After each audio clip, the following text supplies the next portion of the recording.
everyone, welcome to this course on Advanced Generative AI, Building LLM Applications. Have you ever wondered how machines generate realistic text, translate languages, or even create images from scratch? Well, you're about to discover how the magic happens. In this course, we will dive deep into the fascinating world of generative AI, specifically focusing on large language models. Now, as AI continues to shape industries, understanding how to build powerful AI models is a crucial skill. Whether you're an AI enthusiast or aiming to develop real-world AI applications, this course will equip you with the knowledge and skills to build your own LLM applications, giving you an edge in today's AI-driven world. Let's talk about what you will learn in this course. First, we will introduce you to the concept of text generation, focusing on LSTM, which is long short-term memory, networks and how they predict the next word in a sequence. You will learn about essential techniques like word embeddings, which enable machines to understand the relationships between the words, and n-grams, which help in creating training data for language models. You learn about essential techniques like word embeddings, which enable machines to understand the relationship between the words. Then, we'll delve into the architecture of LSTM models, covering the key layers and how they work together to process sequences effectively. We'll also explore advanced topics like attention mechanisms and transformers, the driving force behind modern AI breakthroughs. You will see how these concepts enhance large language models' ability to process large amounts of data and generate meaningful context. Plus, you'll gain hands-on experience through practical demonstrations where we will build models from scratch and apply them to real-world data sets. Also, if you're interested in mastering the future of technology, then the professional certificate course in generative AI and machine learning is the perfect opportunity for you. This is offered in collaboration with the ENICET Academy IT Kanpur, and it's an 11-month live and interactive program providing you hands-on expertise in cutting-edge areas like generative AI, machine learning, and tools like ChatGPT, DALL-E 2, and Hugging Face. You will be gaining practical experience through 15+ projects, integrated labs, and live masterclasses delivered by esteemed IT Kanpur faculty. Alongside earning a prestigious certificate from IT Kanpur, you will receive official Microsoft badges for Azure AI courses and career support through Simplilearn's Job Assist program. So what are you waiting for? Hurry up and enroll now. You can find the course link below. Now, before we dive in, here's a quick quiz question for you to test your understanding. The question is, what does LSTM stand for? Your options are large sequence text modeling, long short-term memory, learning system task model. Drop your answers in the comment section below. Today we get started with a very interesting case study, and we are going to look about LSTM for text generation. So this is how this case study is going to be. So today you can consider that you are learning the first step of generative AI. So let's get started. Getting started with this, you can just go through the problem statement that we have. So over here, the first one, text generation using the LSTM. So text generation is the task of predicting what word comes the next, given the words lies ahead of it. And it can be used as a chain of auto predict tasks. So this notebook, this notebook takes around 2 hours to execute. And that too, I'm saying, if you are using Google Collaboratory GPU, so text generation, right? So it can be thought of auto predict tasks, like the students open there, so many possible words are there. What words fits over here the best? So as far as the text generation is concerned, the text generation actually did start from the LSTM only, and that somewhere started in the year 1997, where we trained our model to predict the next word. But the very common problem in RNN was it was forgetting the older context. So now, to ensure that the context and all these things, then the thing which was done over here is they thought of doing the text pre-processing. And after that, somehow the performance was good. And if you recollect, can you tell me how many words can LSTM remember? How many previous words can LSTM remember? Right. 70 to 80, 70 to 75, that's correct. So this case study is so interesting. Auto generation is also called as the natural language modeling because training machines to perform text generation is an attempt to teach machines The mappings between words and how words in a particular language are related to each other. By learning which words appear after the sequence or after a significant volume of natural language, all encoded within the context vector, machines learn to replicate the human understanding. Like you are making him MAD, made, mad, and what are this text generation? Just giving you the application. So in Google, you're trying to search for it understands San Francisco weather, San Francisco Giants, valleys, states, universities, etc., etc. Then getting started. Now, this is where the most interesting part of this. And you know what? Though this is a case study on LSTM, do not under any circumstance think that we are repeating the same thing. I was say under any circumstances, I would like to tell you that we are not covering the same thing again. It's completely different. So unfortunately, I will not execute this. It takes a lot of time. See, word embedding is over here also once again. I will explain it. That's not a problem. Please have a look at this. The below code, this liner model.fit takes 1 hour to execute. I started this training at 6:47 a.m. and it ended at 7:38 a.m. And I said 1 hour, 6:47. Well, this is different. This is what is done using the freely available GPU with my A100 GPU, which is the paid version of it, paid version, which is 20 times faster than your T4 GPU. Still, it took this much. So one thing is for sure that if I run this notebook, then it's going to be really crazy. What I can do is parallelly, let me create a copy of this. Let's say copy, paste. I usually run this notebook on Colab only, but I am having a super fast computer. No, I'm using the Mac M3, which I just bought a month back. So I'm going to see this is my older one, which I'm not going to execute. And this is run, right, which I will execute. And the moment where it says that I am tired, I am executing, I'll take time, I'll show you the output in the earlier notebook. Did you all understand my approach? What am I going to do?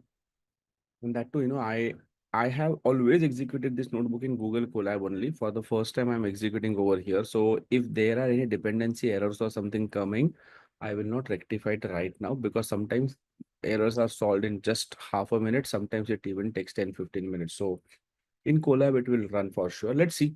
So first of all, we need the pandas for data processing and the CSV file handling. I need the operating system module to use the OS dependent functionality. I need the NumPy for linear algebra. I need TensorFlow to build the model. Over here, I need the embedding, which will turn positive integers into dense vector. This is different. Pay attention. Embedding does what? Numbers are converted into numbers only. Embedding is used for converting numbers only into numbers. LSTM, we understand, right? It is used. It is a type of RNN mainly useful for learning the long-term dependencies, and dense is nothing but the densely connected network, and the dropout, as we know, it's used for controlling the overfitting. Then you also see the sequential, which is kind of a placeholder for the model. So your entire thing goes inside this, and Adam is nothing but the optimizer. Then what is our dataset information? So import the medium article dataset. This dataset contains information about randomly chosen medium articles published in 2019 from 7 digital sources. Our assumption here is by exposing our model to natural language in a particular domain, it will see instances of which words usually occur in the sequence and therefore on the training. I have data from 5 different blocks, at least as a person from the data science domain, can I assume that you have heard about towards data science? Answer with yes or no. If anyone says no over here, our session, whenever it gets over, you go and skim through it. It's important that you are aware of it. It is nothing but a blog only, all related to data science. So you will like it. I mean, in long run, it's good to know. Those of you know it, that's really awesome. Have a habit of going through the blogs over there. Okay, you can see, right? Slash content slash. That's what I said. Every time I have to run this on the collab only. For the first time, I'm running it on the this thing. And where is my data set?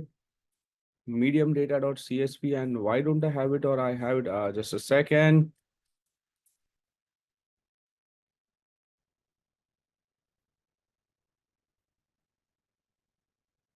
Let me just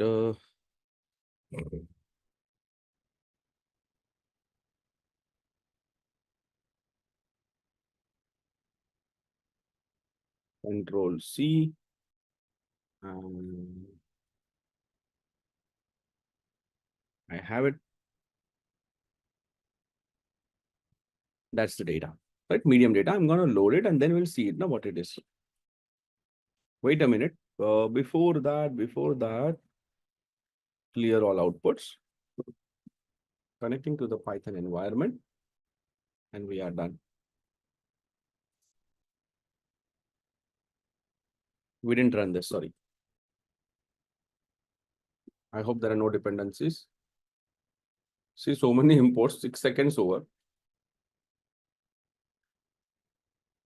Done. Get the data set. Right, so ID, URL of the blog, title of the blog, subtitle, images, how many claps, responses the blogs received, reading time, publication, blog, and the date. I look at the rows and columns, which is quite obvious to understand. And I here understand that I have 10 different fields and 6,000 records.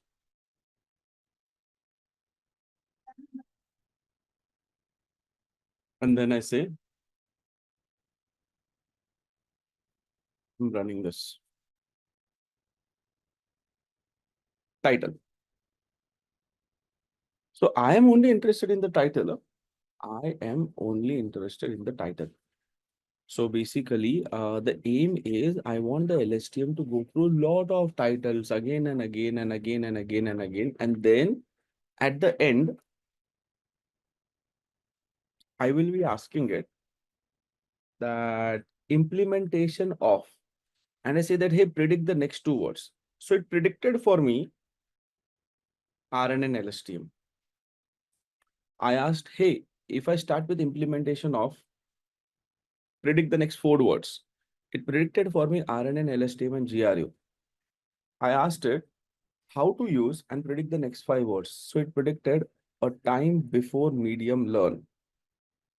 I asked it forecasting, predict the next seven words. It predicted future prices of cryptocurrency using historical data. I asked it data followed by three words, science recruitment. Deep learning is a predict one word, budget, and so on. So because I cleared the output, they are gone, but I had already pasted it down. So let me ask you, are you clear with the problem statement? What is the end goal that we are trying to achieve?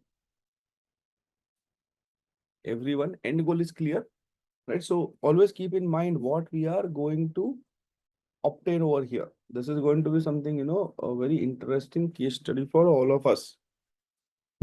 For the first time in our course, we are generating some data actually using the Python code. That's why this is an important case study. Okay. Data set information. And this is done. And this is done. And this is done. Let me take up the very first title. Title of one. So we know that This is the title of the second article. Right? That's the one, hands-on graph neural networks with PyTorch and PyTorch geometric. What am I saying? First of all, now here, right? In this title, if you ever look at some kind of web pages, you know, I'm saying over here in this title, now this is all text pre-processing, something which we have not seen, but here in the data which is scrapped from the blogs, in such cases, you are likely to find this. So here, data of title dot apply lambda x dot replace this by space. So if you find this, so what is this? Well, the U prefix over here indicates that it is a Unicode string, just a special type of string. And this backslash XA0 is for non-breaking space, and this is for the regular space. So obviously you might have a question that what is a non-breaking space? Well, a non-breaking space is a space that will not break into a new line. For example, mm, let's say uh, when you are usually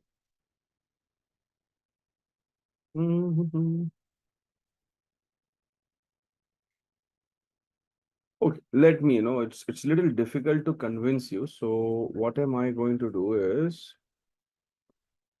I want to actually show you how I understand it. So I say, what is a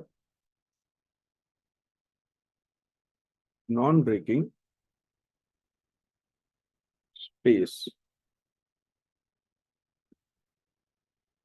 Generate two basic HTML code where in one code we are having a non-breaking space and in other we are not having a non-breaking space. Then I'll tell you what it means, and I'll show it to you live so that you understand what I mean exactly by that. So what will we do over here? Yeah, I'm just copying this code. Now if you see ampersand NBSP is the non-breaking space. So what will it do? Now, if you see over here, example and text. Under any circumstance, even if the sentence gets completed, example on one line and text on other line will not happen. Let's first understand with this. So I come over here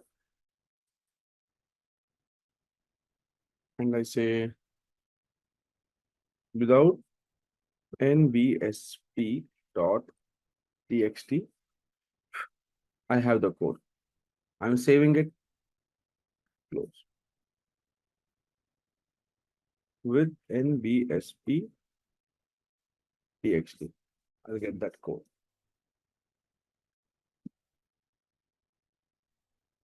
Now I'll show you. They are there. HTML. You have to convert it to HTML code and without NBSP. Now have a look at this.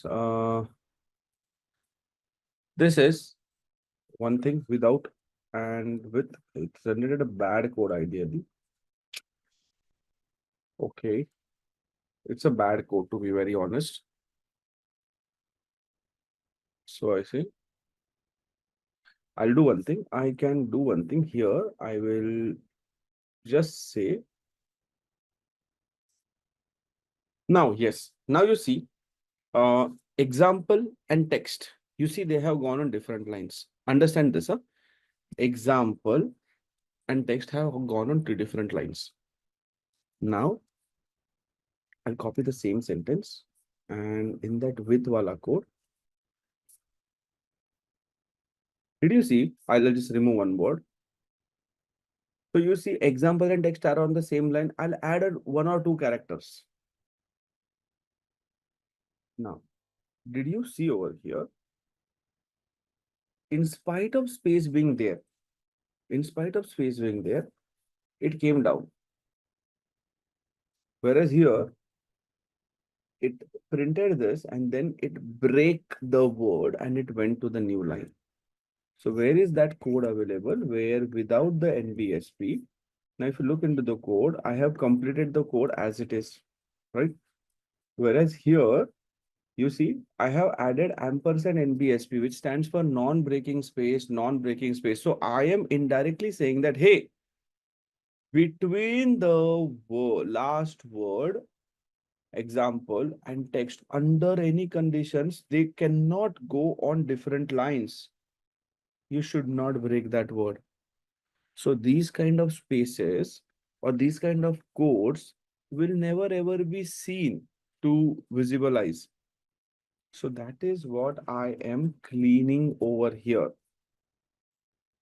Did you all understand what are NBSP non-breaking spaces? Everyone? Right? Yes. Okay. So what are we doing is we are only processing the title column. And what is question by Chanda? Just to confirm, input has title and not the content. Yes, that's correct. So we are not looking into the content. We are only looking at the title. So, yeah. So I'm saying that if there are any non-breaking spaces, replace it by normal space. Done. In the same way, I say you also have something which is called as backslash 200. It is called as a hair space character, such a small space that it doesn't even look like a space. So these all things are used while you are coding using the HTML. So removing that is also advisable, and that is what I'm doing over here. So my data is free from the NBSPs and the hair space characters. Now, usually these two are the major problems. After that, things are good. Now I went into Tokenizer. See, I am not following the same approach as we did in the previous case study. But essentially, we are doing the same thing. So this is also one of the approach. That is also one of the approach. So first of all, for doing the tokenizer, I am importing the tokenizer. So tokenizer will turn the string into list of integer indices. Tokenizer will convert the list of string into integer indices. So if I have a word like the cat sat on the mat, you see over here, every word is given a unique number. You can see the cat sat on, given the numbers 1, 2, 3, 4. And again, because the came, it gave 1 and mat is given the next number. So this is what is tokenizer doing. So over here, OOV, if you are giving OOV, then it will be added out of vocabulary. Yeah? OOV stands for out of vocabulary. So it will be added to the word index and will be used to replace out of vocabulary during the text calls. So if you consider, let's say an example where I'm saying cat sat on the mat. Now, in this case, there is a number 6, ideally it is 1, 2, 3, 4, 5, but there is a number 6 which came. So the index 6 is going to be out of vocabulary. So the purpose is to avoid the errors when the model is given a word which it has never seen.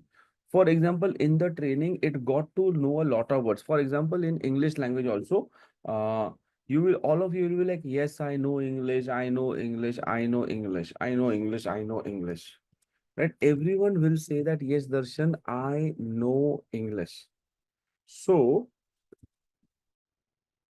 if I say, if I am talking about a very unique and kind of unknown, let's say, English word, for example, so you are a person who has learned so much of English But all of a sudden, so basically, quixotry. Quixotry is a word which you have never studied.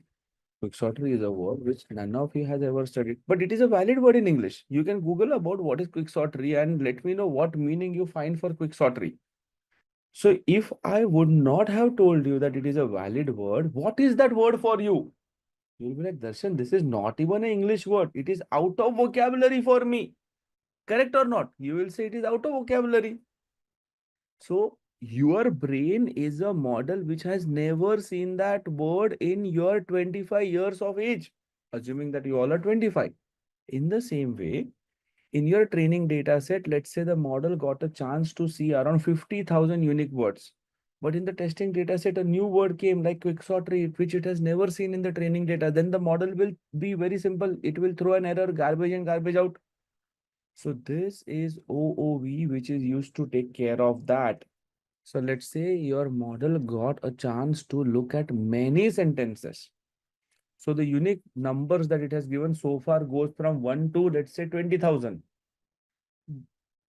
Till the time it is able to see for prediction one of the words, it's okay. But when a word comes which it has never seen, then comes a problem.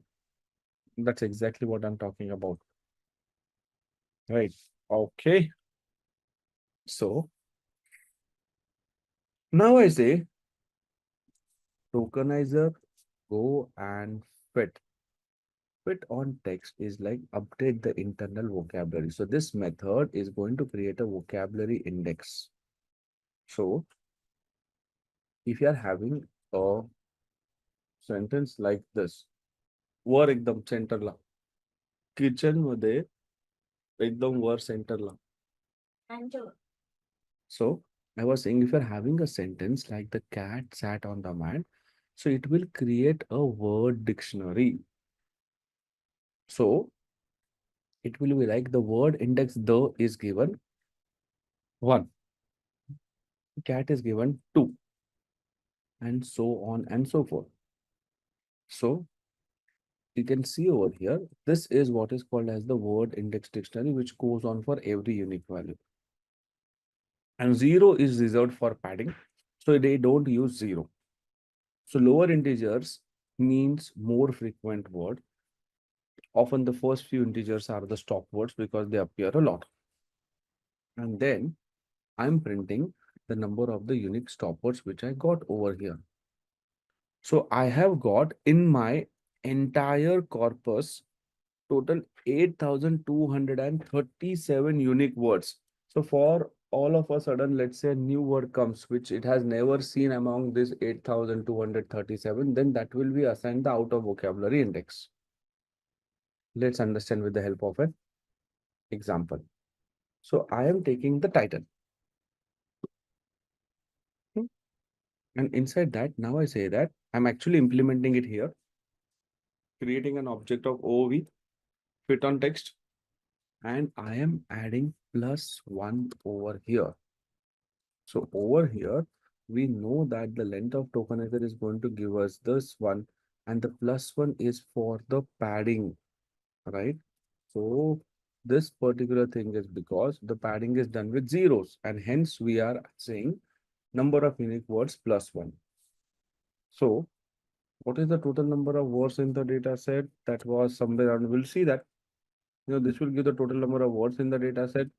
Then I have the word and its corresponding ID. This will be giving me the what is the OOV been indicated by and the ID of that word. Similarly, I have taken 3 words, ID of strong and consumption. Let's see.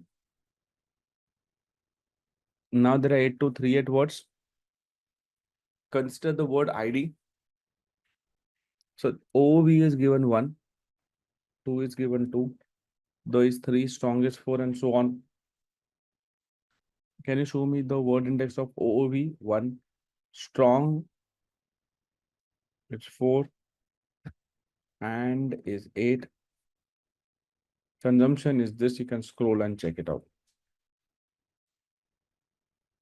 After that, now if you see, this was just conversion of the sentences, right? as you can see. Now, now the next is to convert sequences, text into sequences and generating numbers. So over here, converting text to sequences.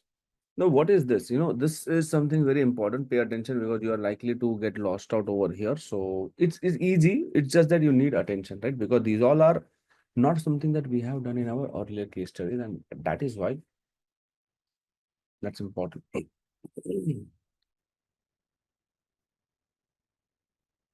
So we say NLP models require sequential input data, and the input word or the token must be numerical. So here we are going to generate n-grams in order to train our model for the next word prediction. So let's say if I have a sentence like I am good, it will give unique numbers to each of these. I is 1, am is 2, good is 3. Then the output would be 1, 2, 3. Likewise, our titles will also be converted into sequences. Okay. Then, so this is already done, right? This is what I already explained you. This is done. Cat sat on the mat and all. Now coming on to this, what is this? Then we will make n-grams model for good prediction. Then we'll create n-grams model for a good prediction. Let's understand this. So first this happens. Then n-gram model is like it is going to convert a text sequence 1, 2, 3, 4, 5. I am a data scientist. Every word is given a number. And then I is 1, M is 2, O is 3, data is 4, and scientist is 5. So 1, 2, 3, 4, 5 is the coding. Then after that, we create an n-gram sequence. So what is n-gram sequence? N-gram is nothing but n-gram. Like for example, I'll quickly like to explain you. Explain the most popular available English unigrams, bigrams, trigrams.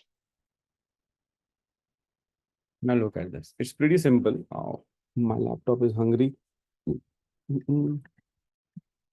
Let's look at bigrams.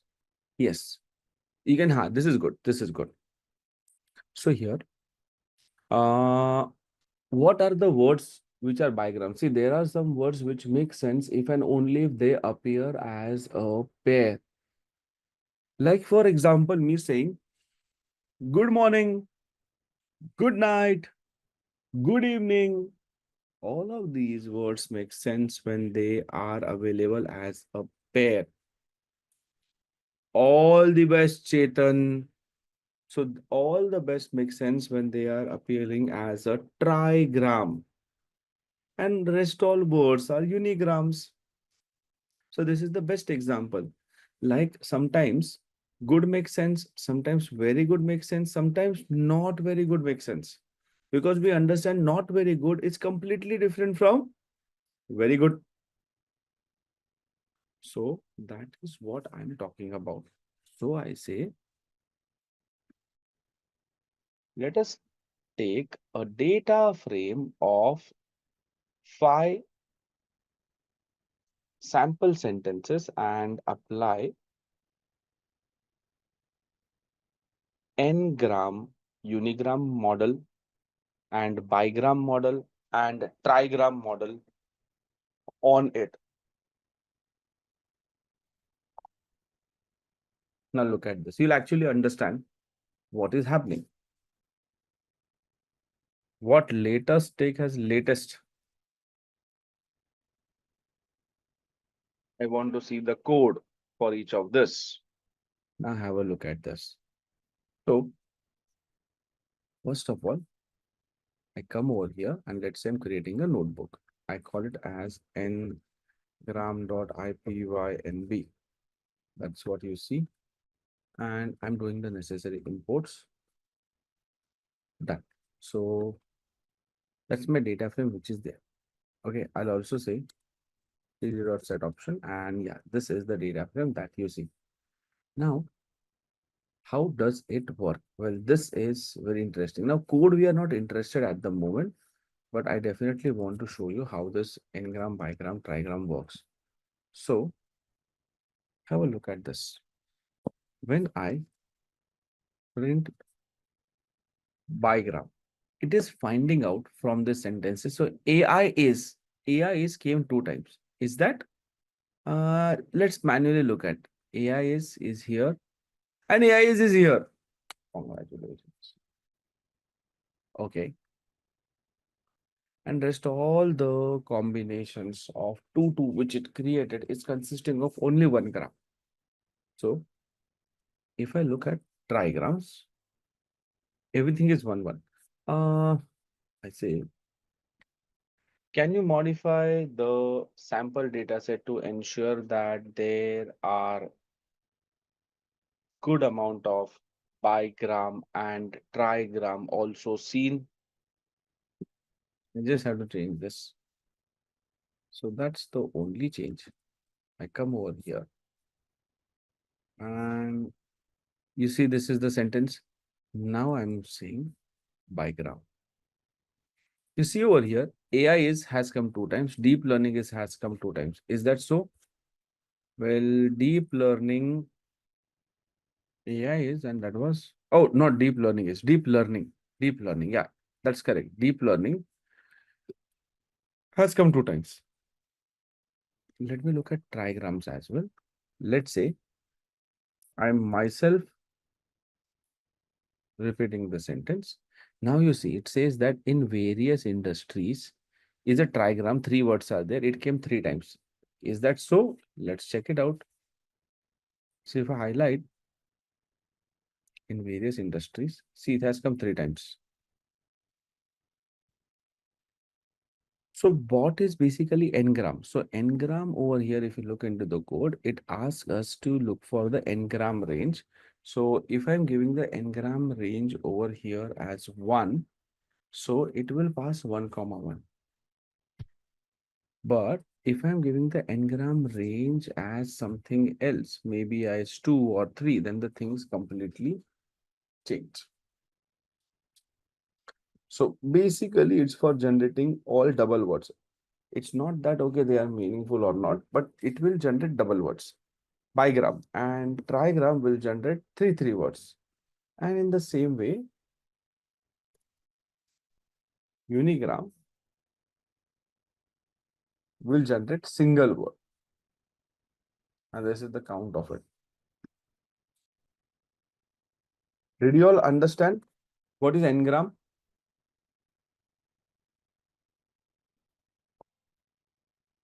Right? Yeah, I mean, from the sentences trying to generate as many double words or triple words, whatever we say. So that is what this has done over here. Great. That's nice. Really nice to know that it's understood. Now, this is where, again, I'm showing you an example. So right now I am, we are training our sequential text generation model. And what are we essentially doing over here is increasing the total number of training examples.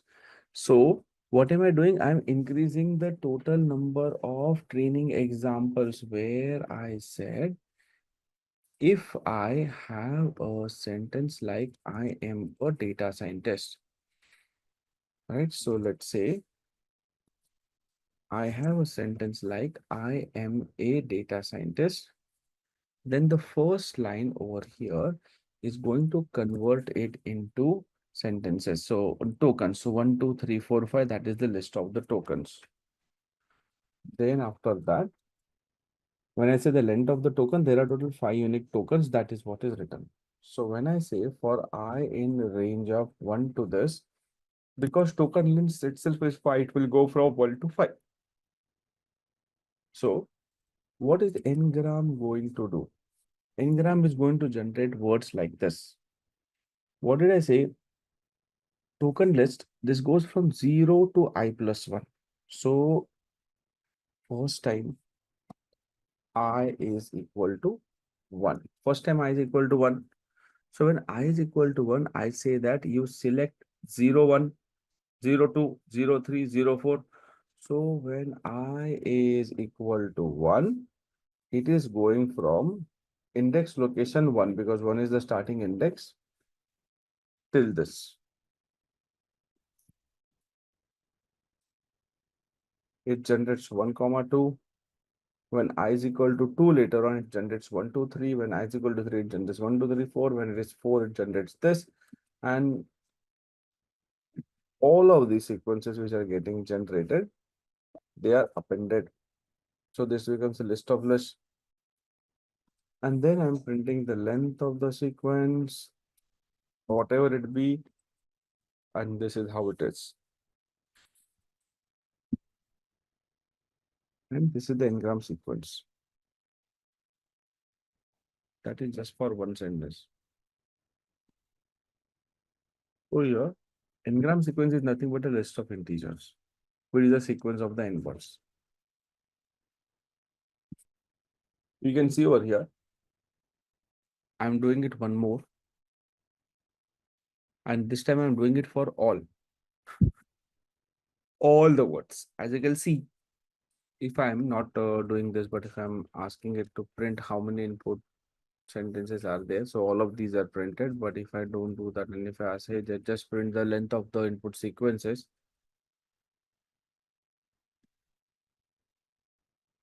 I'll comment out this also, 48,000. So basically, from how many sentences were there? Around 6,000. From 6,000 sentences, we have generated around 48,000 sentences. From 6,000 sentences, we have generated in this way around 48,300, 461 sentences. Example for n-gram. So if I have a sentence like I am a data scientist, and if I am considering generating unigram, then these are the words. If I say I want to generate bigram, then am a data scientist are the words. And trigrams are this, where you have three things at the same time. Am a data scientist.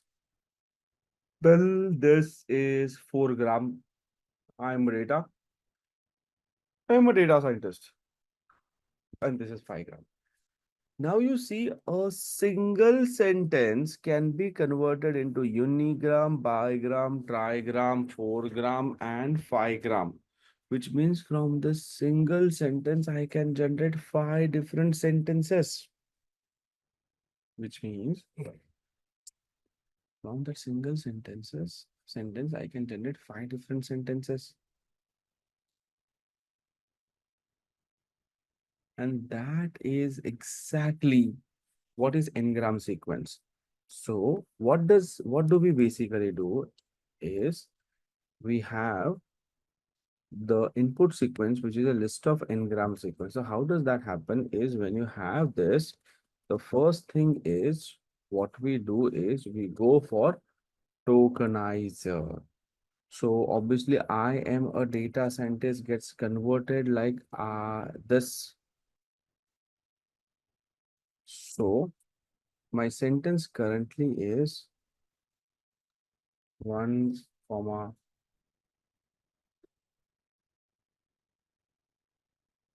2, comma 3, 4, 5.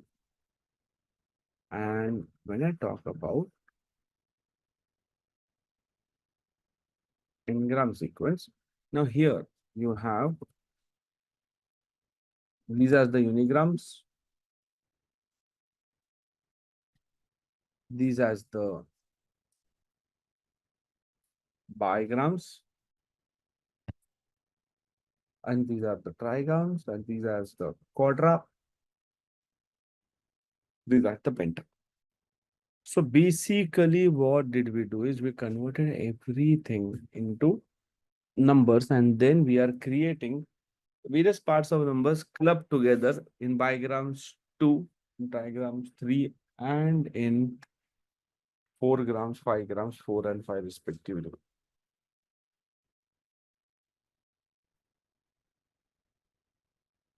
Is that clear to everyone? Huh? Those of you who are saying once again. And yes, of course, they have to be consecutive words, no? Can you say all the best in any order and people will understand it? No, of course, it has to be consecutive words only.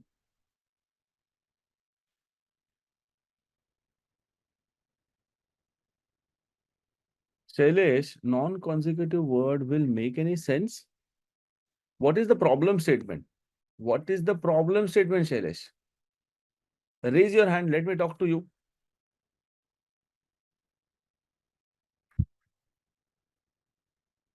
So these all are very new things that you have not studied in NLP. And obviously, you are working on the chat GPT and all of the architectures and you don't know text preprocessing, then it becomes very difficult on the later stage as well. So understanding that is mandate. So I say, now, now that we understood this, I got 48,000 sentences. So essentially, I say we had initially something around 6,000. What was that? Titles. We converted them into sequence of words, and now we have total sequences 48,000. Right? So now we have 48,000 sequences. If you can also see the input sequences, how they look like. That's going to be crazy, but you can see that. See, numbers, purely numbers. This is a bigram, trigram. Did you see over here again, Shailesh? 5 followed by 676, 5, 676, 68. And then this is the 4 gram, 5 gram, 6 gram, and so on and so forth. That's how it is able to extract this. Okay. So order is important. Yes, I don't know whether to call it as an increasing subsequence, but I think you understood my point. So after this, I want to make all the titles the same length.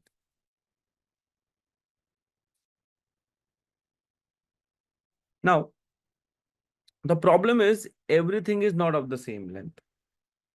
Some are even of length 2, some are of length 5, some are of length 3, etc. So I would like to make everything of the same length. So what am I doing over here is I am actually going through each and every input sequence and finding out the length of it. So I say, let's iterate over each and every sequence and find the length of each sequence. So I'm finding out the maximum length. So maximum sequence is of length 40. Okay. So I'm saying I'm going to use the pad sequences. So what is pad sequences going to do? It will pad zeros before it and make everything of the length 40. So I say here I'm importing the pad sequences. So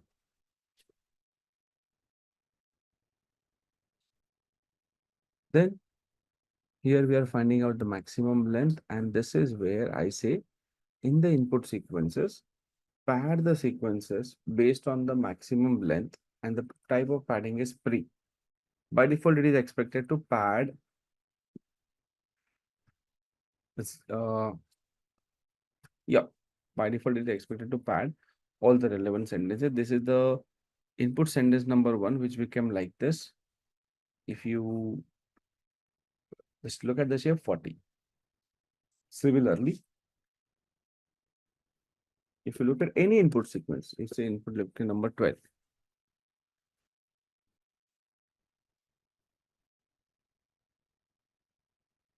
Is 40. And that will always be the case. So what we did essentially is, basically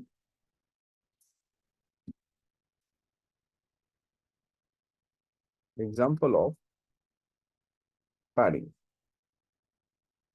So consider I have input sequence like this. And I'm saying that what is the maximum length over here? 1, 2, 3. Okay. So here when I'm doing this pad sequence, so what is going to happen is this. The maximum length is 5. So this remains as it is. 4 and 5 will also be made of length 5. And 1, 2, 3 will also be made of length 5. So you're padding zeros before. Here you padded 2 zeros, here you padded 3 zeros, and here you padded no zeros. That is what is padding. Did you understand what is padding? Found out the maximum length and did achieve this thing. समझ गए? Making everything of the same length. So everything I'm explaining you with the help of very small examples. So when I do that, I expect all of you to reply, not just a few of you. Let me be 100% convinced and not 10% convinced that yes, you. And what am I asking you? Am I asking you to transfer your car in my name? It won't take a lot of electricity. Trust me. Typing one character won't increase your electricity bill. So please participate. That will help me understand whether we all are connected. All of a sudden, don't ask completely irrelevant question. So now this is the thing that we understand. So if I look at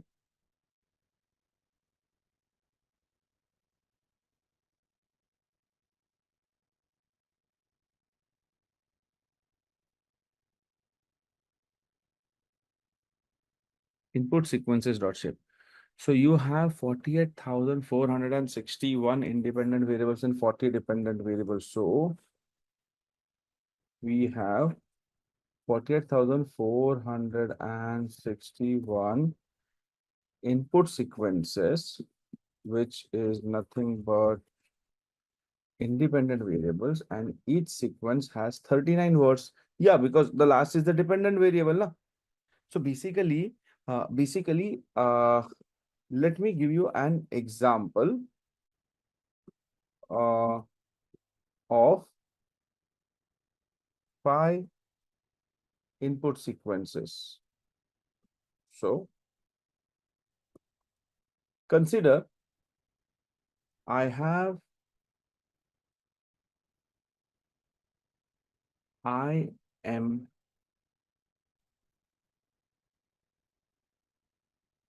learning deep learning. Exactly 5 are there. Now over here, what I want to do, listen to this. My independent variable will be is equal to I, and the dependent variable will be IM. Okay, that's where I say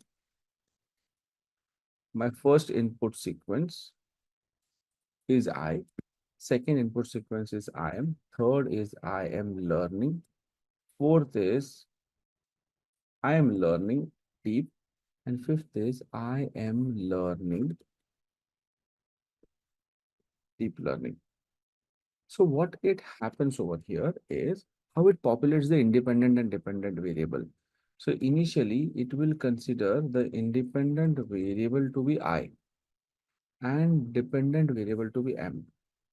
Next time it considers independent variable to be IM and it learns to predict the next one. Next time independent variable becomes I am learning and the dependent is deep.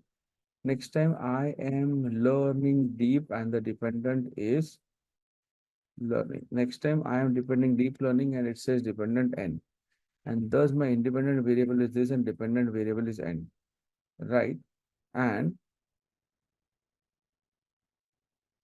here, end is the end of the input sequence, which basically indicates that the sentence has ended. And I say this process repeats for all the input sequences. As simple as that. But here I explained you all in terms of I am. I am learning. I am learning deep. But in machine, it is all going to be purely numbers. right? So machine will not have this. So the input sequence, I would say, input sequence will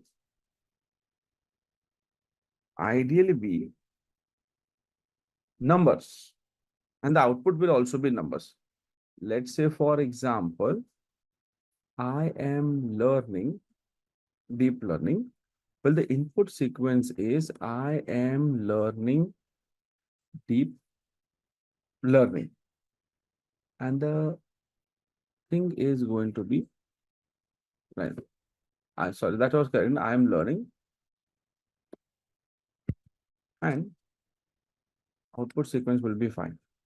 Or it can be input sequences I am learning and output will be deep. Or it could be input sequences I am, output could be learning.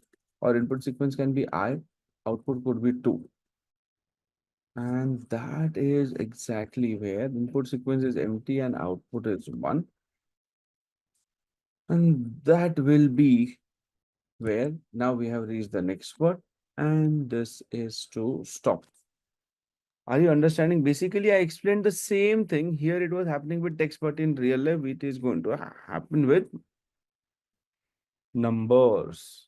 So machines are going to understand the pattern between the numbers. Crazy confusing for humans to understand, but machines understand it the best way.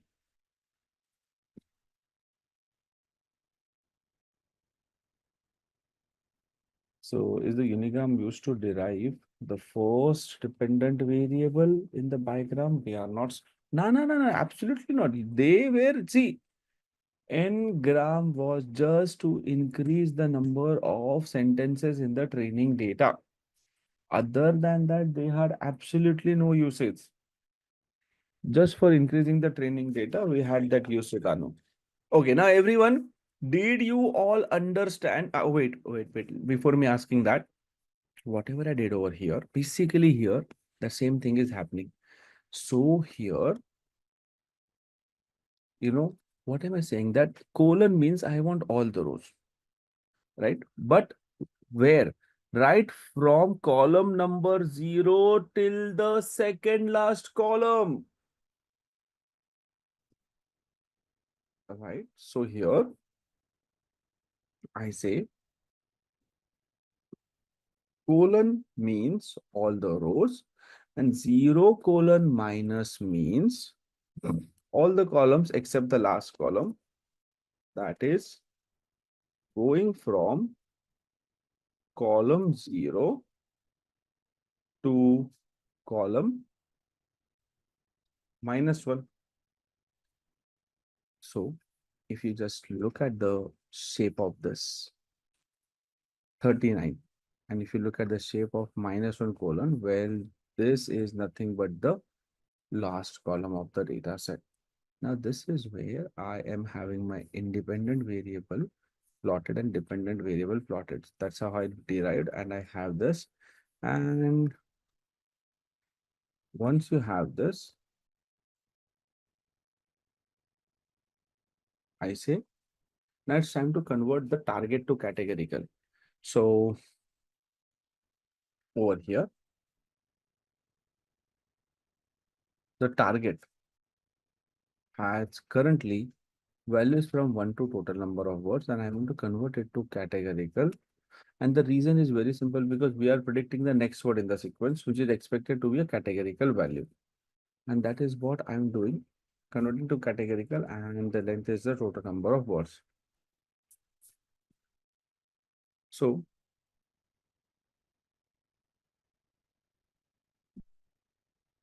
these are the labels, and I'll also show you the shape of it.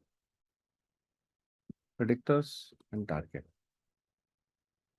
Now, let me look at just randomly third sentence with label. And the label of shape will be this. And this is just to show you. Okay, all of these are intermediate steps just to show you. Okay.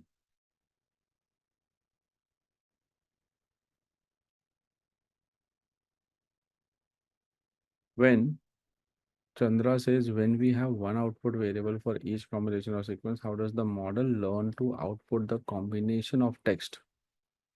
Okay, that's an interesting question. So, because it is model is just generating, model is just learning to generate one single word only. But how does that help? You'll understand. Basically, what am I doing is at a time the model is predicting only one word. At a time the model is predicting only one word. So if I say implementation of, it predicts deep, finish. Then I give the new text implementation of deep and it predicts learning. Then I give the new text implementation of deep learning. Then it predicts the next word. Precisely, this is what I'm going to call in a loop again and again. So if I say generate 4 words, I'm going to call these updated text again and again 4 times. That is how it is happening. So at a time, it is learning only one word.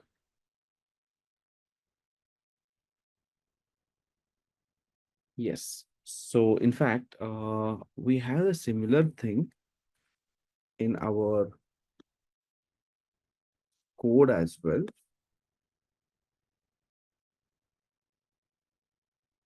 See, if you see over here, this is the method actually. You can see it's in a for loop. Every time adding. So the new output is added to the seed text and passed again. After converting the title column to this, does it know which sequences belong to title? Then it doesn't know. It doesn't know. Of course not.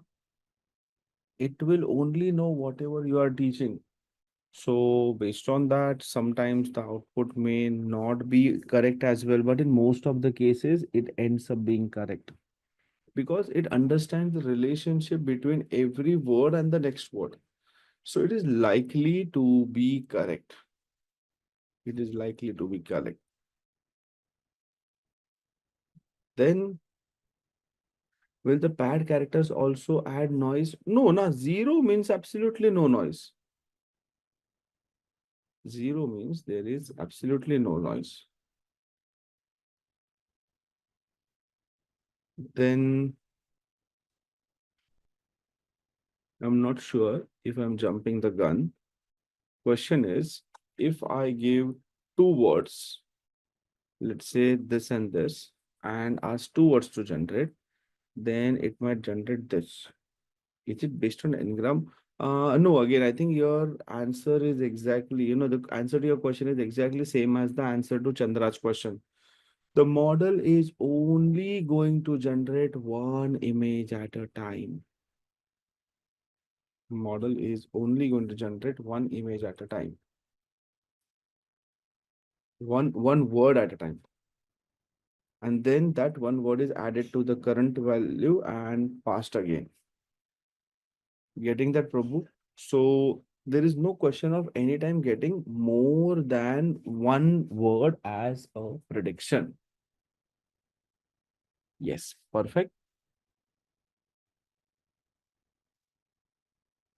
Here we get into the LSTM architecture. Coming down, I want to first of all talk about this embedding part, right? So that will give you a good idea. Mm, so before I even talk about it, no, I'll complete with this and then only we will go ahead. So I say over here, listen to this. Now, this is the code. Max is equal to model equal to sequential. So you know over here what we essentially do, right? So I'm creating a sequential model and we'll be adding the layers later on. Okay. Now, this is the input length, which is the independent variables. Where layer. So what is embedding layer used to convert words to numbers?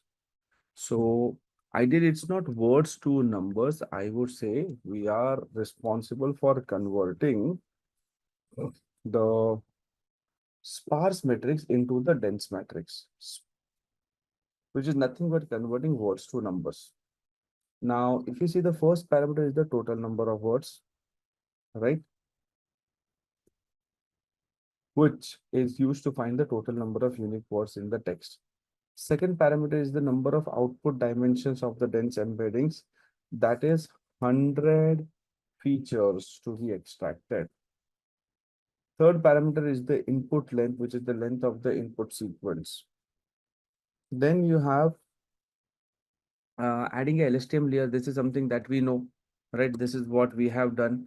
So here I say 150 ideally is the number of neurons in the LSTM layer, and return sequence is equal to true means that the output of the LSTM will be passed to the next LSTM layer. We have studied LSTM case study. That's not new to us. Then I am adding another LSTM. So as you can see, again 100 over here, which is the number of neurons, and this is the one. And then I am adding one more dense layer, which is the output layer over here, right? So total words and softmax. And then we are adding the following atom and compile the loss and model summary. Now, embedding, I am yet to explain. Don't be under the impression that I'm skipping it, but I'm just going ahead and showing you this is good, and something is wrong over here. Well, and I'm saying value error. This I did it for kilo code cell will work in Google Colab. I'll comment it out.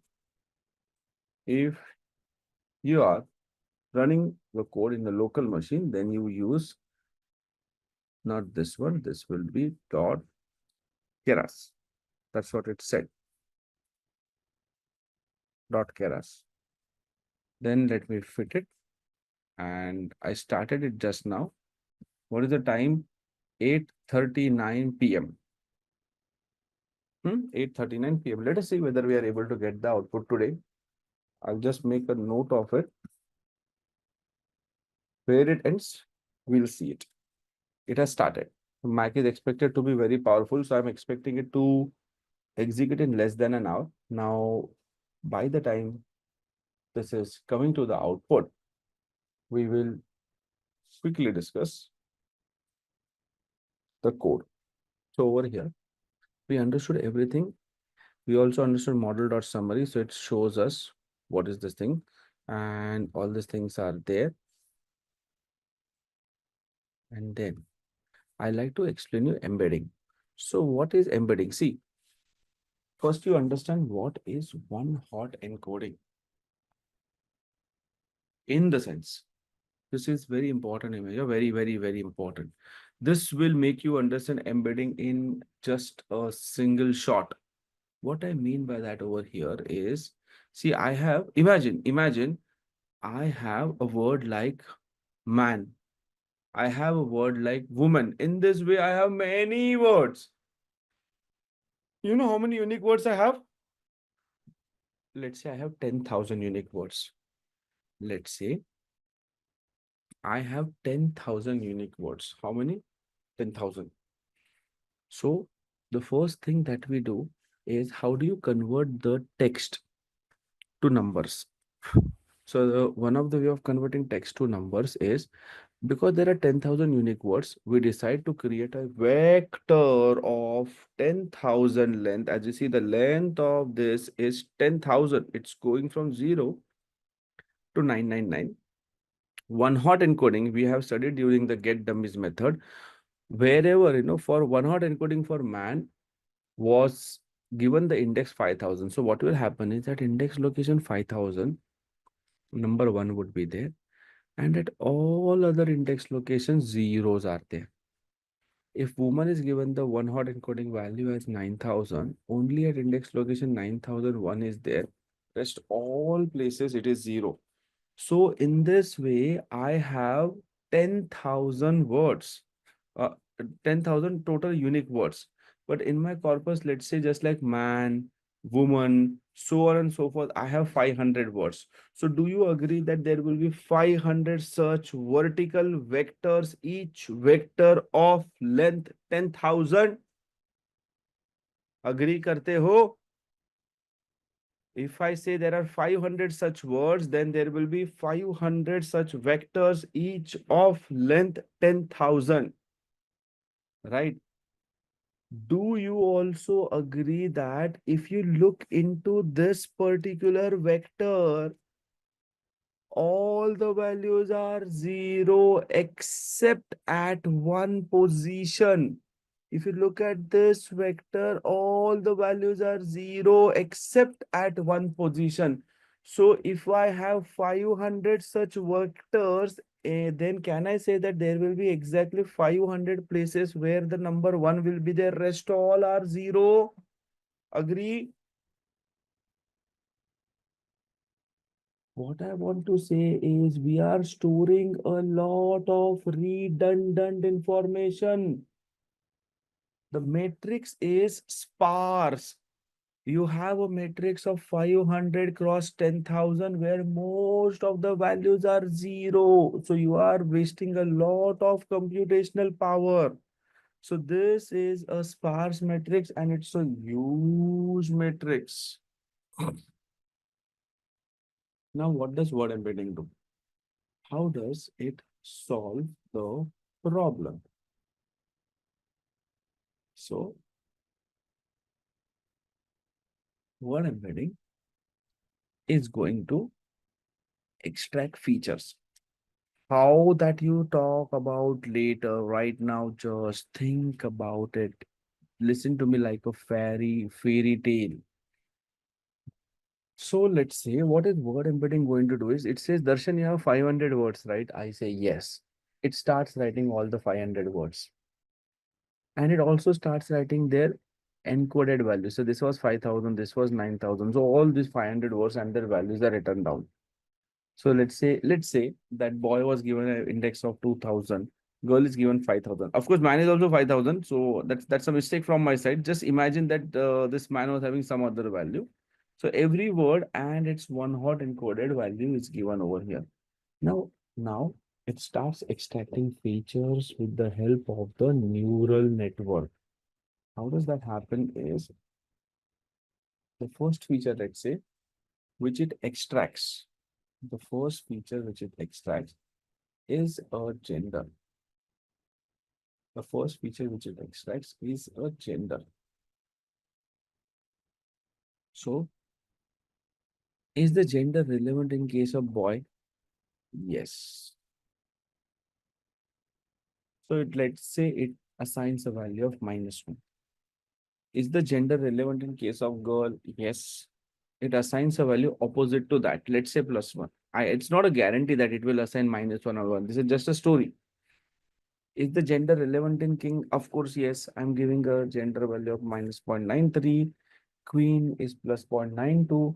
But now tell me, is there gender among apple and fruits, apple and mango? Does fruits have a gender?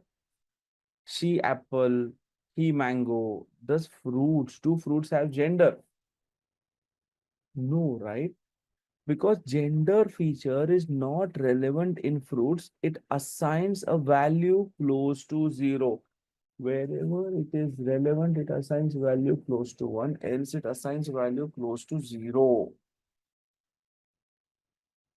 So if you look at this, the next is the royal feature. So in the royal feature, F2, boy. Is a boy royal? Huh. No one cares about a boy. Not. I gave a small number. Is a girl royal? No. Is a king royal? Of course, yes. Is a queen royal? Yes. So high values are given. Is apple royal? No. Mango is the king of fruit. So is it royal? I have given it not a value as high as king or queen, but I have given it a relatively higher value. Then let's say last one. It extracts age as a feature. Age does not matter in boy or girl, who cares? But in king and queen, age matters, right? Who will rule the kingdom after them? But what matters more with respect to age is the age of fruits, right? Because they are perishable items, so they are given very high values, much higher than king, queen, and boy, girl. In this way, let's say it extracts around 300 features. In this way, let's say it extracts around 300 features. Now one very important observation, if you noted, if you look over here, this matrix was 500 cross 10,000 with all the values being almost zero. This matrix is 300 cross 500. Why? Because 300 features are extracted and there are 500 words. This is small, yes, and the more and none of the values are zero. I mean, most of the values are as good as non-zero. This is what is the idea behind it. This is what we understand from this. So word embedding is converting a vector to another vector using neural networks. And you know what? If you are very happy about it, that okay, fine. In this particular case, uh, I would like to see the gender, royal, and all these features. If you want to see that, it is not going to show you. This is just a story. You know what will happen when you ask it to extract features? You will be getting as output the contents of this white box. It will not tell that, hey, it's gender royal. Machine doesn't understand that it was accepting numbers. It will give you the numbers. So these all things will make purely no sense to you. These all things will make purely no sense to you. That is what is important to understand. So word embedding is about converting a high dimensional matrix to a low dimensional matrix, sparse matrix to a dense matrix, so that the neural network is reduced with the data given for computation. So it is faster. That is why word embedding is used. And so if you see over here, I'm giving it the total number of words, which we know is around somewhere around 8,000. I say that, hey, I'm giving you all the 8,000 words. I know you are going to do one hot encoding on that. And after that, you'll be getting a dense and a sparse matrix. Sorry, a huge and a sparse matrix. Then you do the word embedding and extract 100 features and add it to the model. And then those features are sent to LSTM, further sent to next LSTM, further sent to next LSTM, sorry, the output layer, and you get the output, and that is how it works. Are you understanding what is word embedding now? It's a neural network technique to extract the features, and at the output, you will only give inputs as number and get the outputs also as number. It is a neural network in the backend. Absolutely not, Sutanu. Absolutely not. And it's not required. In fact, no one knows it, to be very honest. Tell me logically, Sutanu, that we implemented the MNIST problem. Can you solve it using pen and paper? Can you solve the MNIST problem using pen and paper as to how it predicted the digit? Is it possible? Is it possible for you to solve the MNIST problem? These 8,000 are given to the hidden layer. That hidden layer goes to next hidden layer. That hidden layer goes to next hidden layer. And at the last, the output layer will have exactly how many? 100 neurons. And these are the 100 features. That is how it happens. So it is a neural network only which is getting implemented. And the weights are nothing but the trained one. That is the concept behind it. You just can't think of even looking at one pass of it. Is that making sense to you that it is nothing but a neural network in place?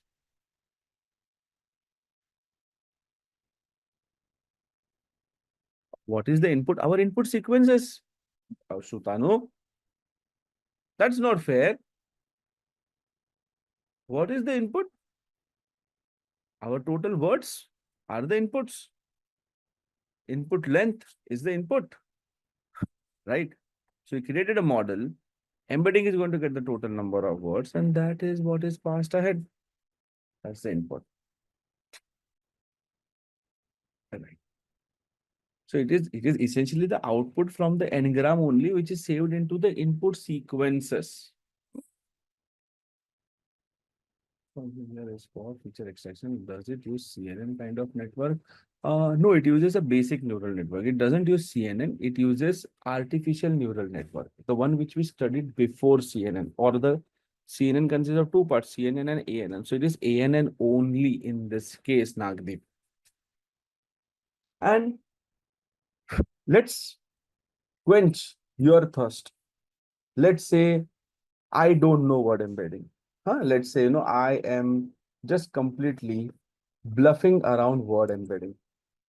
So I say that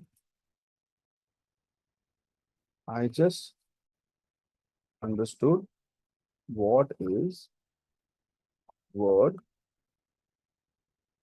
embedding. It is a way to convert high dimensional and sparse metrics into low dimensional and dense metrics. But now I am very curious to know, how is the training of word embedding model happening at a conceptual level? Please help me out with that. Now let's look at the complexity. My MacBook's fan has started by the time this is working on it. My God, my this is taking a lot of energy. My laptop is dissipating heat like anything. From the back, from the front. Oh my God, it's 8:56. It's that hot. Anyways, coming to the point. This takes 1 hour to execute. That is for sure. Almost 1 hour. One more thing, if you see over here, till this point of time, we understood the code. Then from TensorFlow, I'm importing early stopping. Early stopping, I have already explained you what is early stopping responsible for. And model checkpoint is to save the best weights of the model.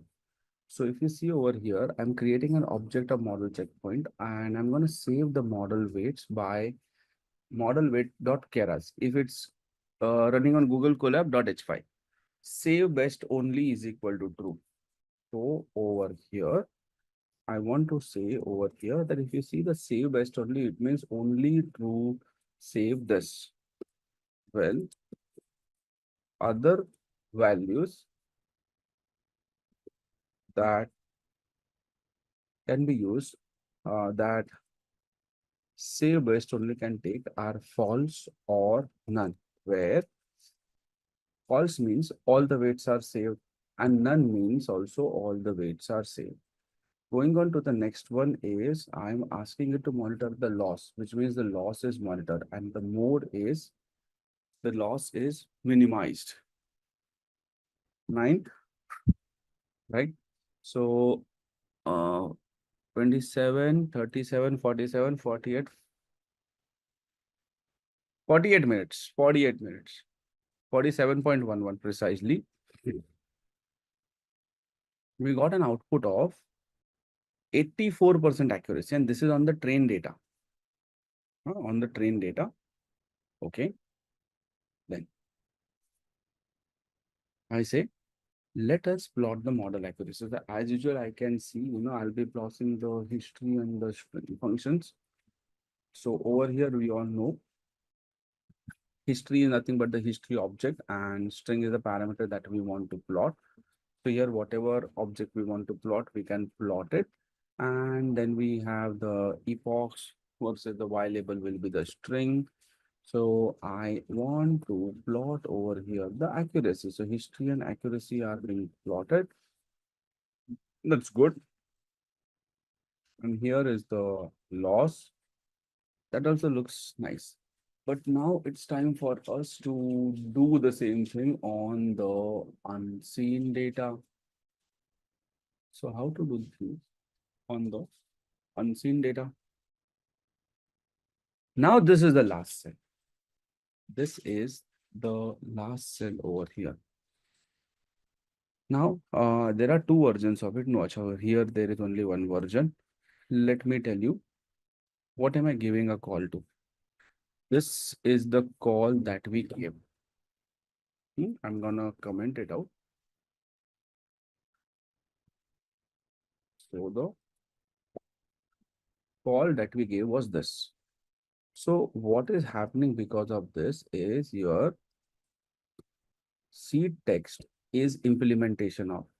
The number of words to do that is this. Model is the model and the max sequence length is 40.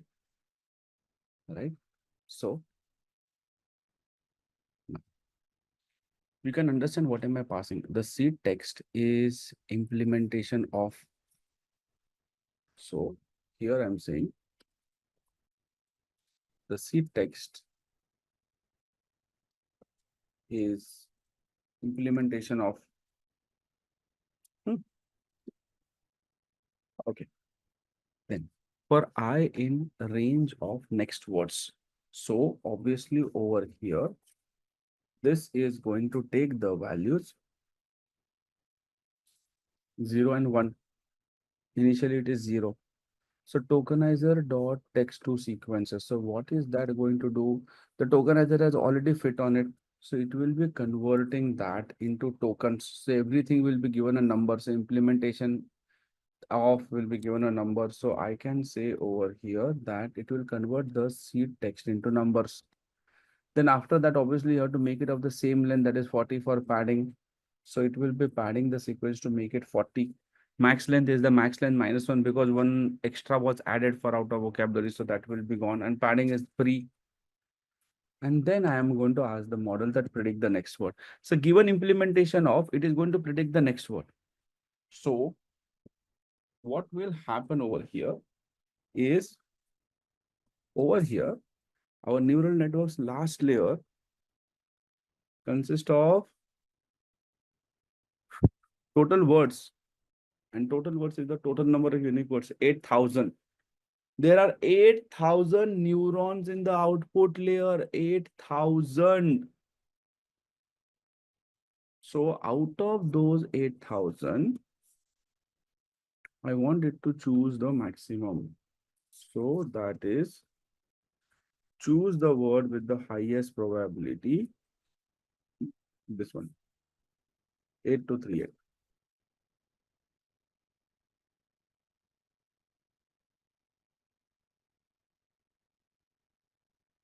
So 38 words. Choose the word.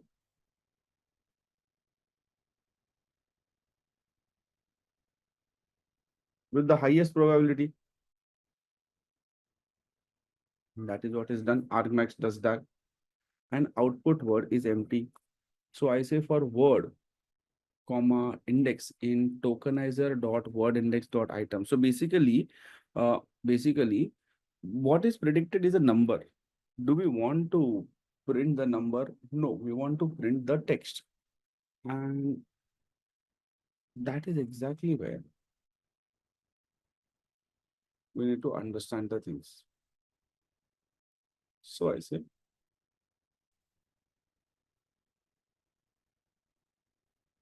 in this case, for word, comma, index in word index dot tokenizer. So I'm going to each and every word index which I already have created. And then I'm saying that if the index is equal to the index of the word, that is whatever is predicted, then output word will be that word. So output word will be that word. So what will happen over here is, so here I say, is my prediction actually covering them? Is the prediction is covering them? That is, if the index is equal to the index of the total number of classes, then the word will be the output word and thereafter you break it. But if this condition is not satisfied, then that means further more words are yet to be generated. And in our case, obviously, we have not reached that. So what will I say? That seed text will be is equal to seed text plus this. So assume over here that our output word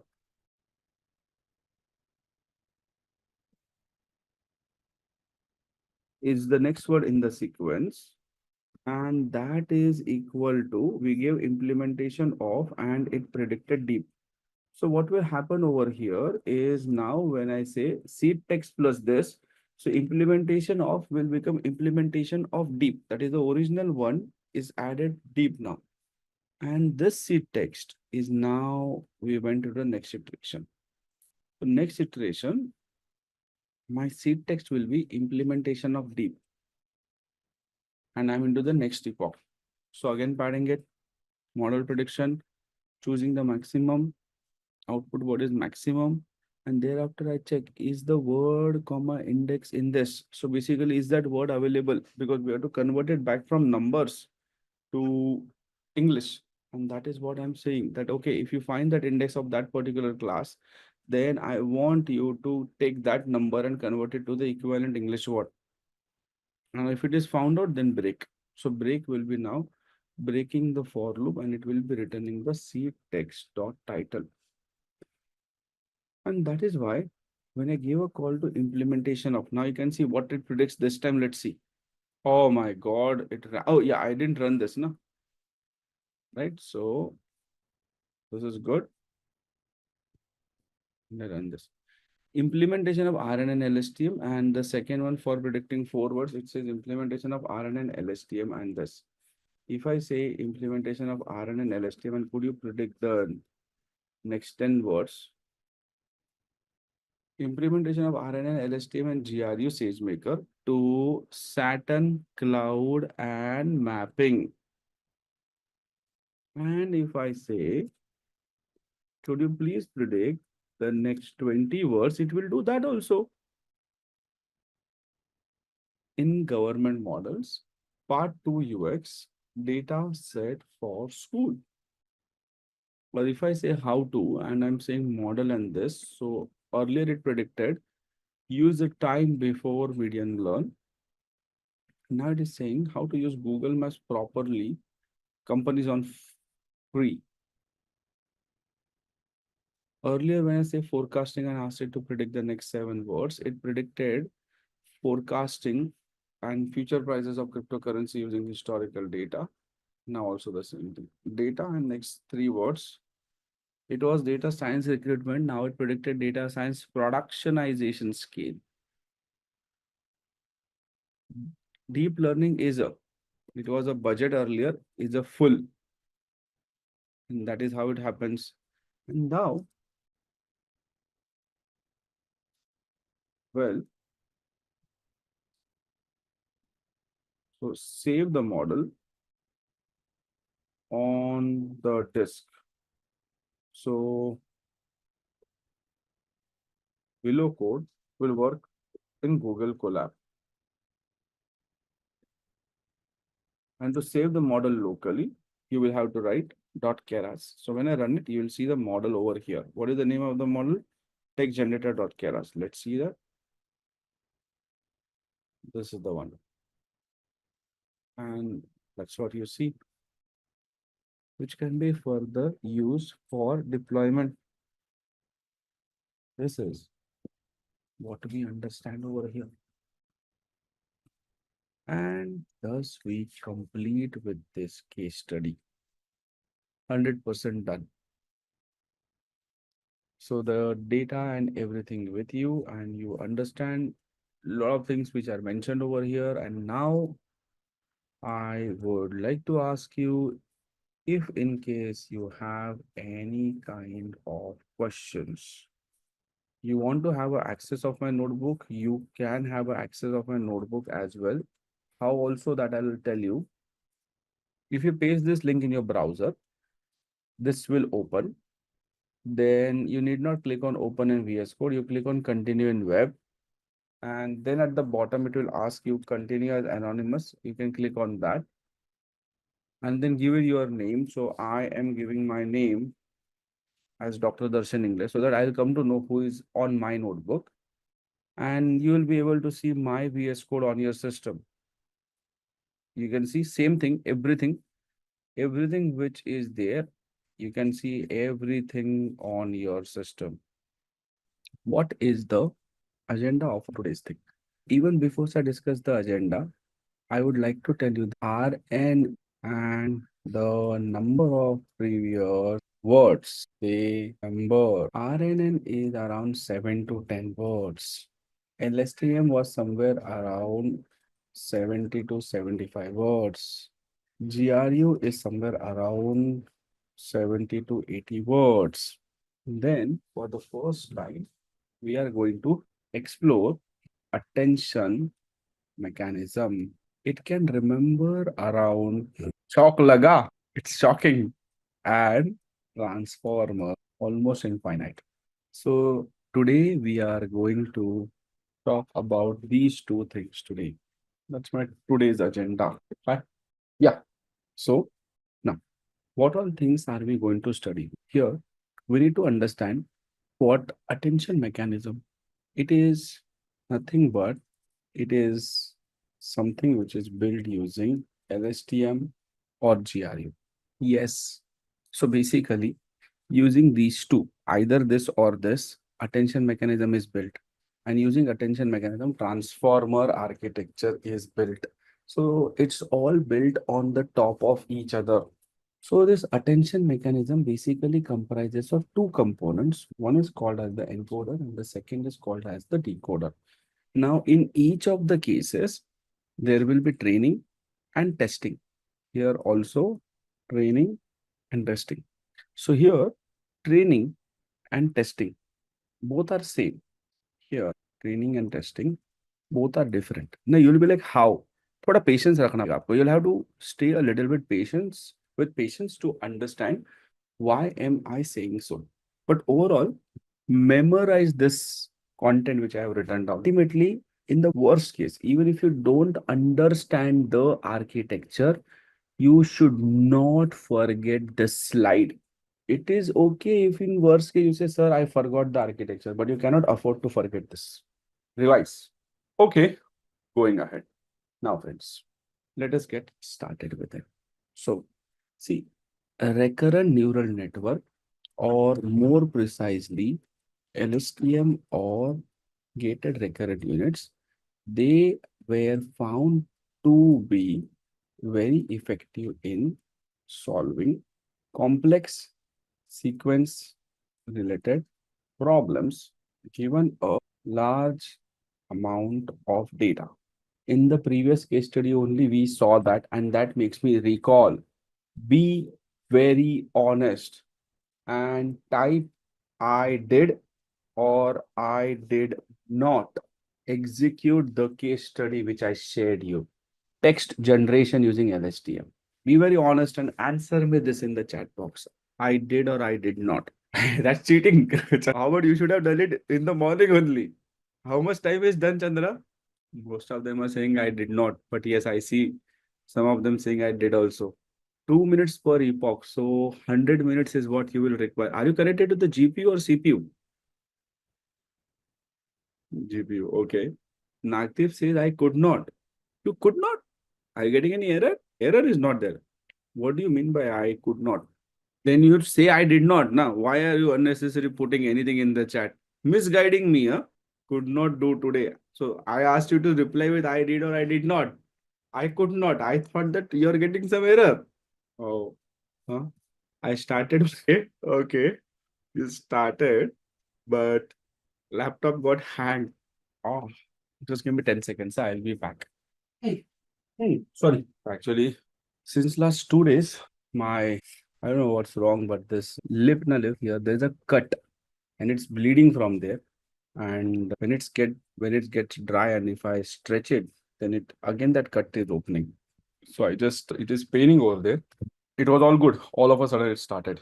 So I just applied some cream over there. Else I would not be able to speak only. So I was saying this RNN, or more precisely LSTMs, they're found to be very effective in solving the recurrent sequence related problems given a large amount of data. So that is the reason, if you look at the applications of them, they are very widely used in speech recognition. They are used in natural language processing. They are used in time series forecasting, etc.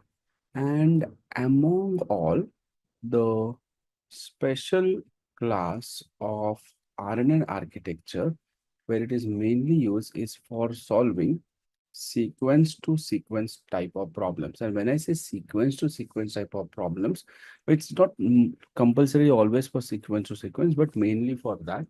And sequence can be considered as this, as you can see, right? So I'm talking about machine translation. It's there in one language, converted to another language, sequence to sequence example. Second example can be text summarization. So you have a big text. Analyst should have six main characteristics. One should master all of this: one, two, three, four, five, six. And this is the summary of that. And the third is where you have the chatbot. Yeah, it's written here only. Chatbot. How are you doing today? I'm doing well. Thank you, etc., etc. things. Yes.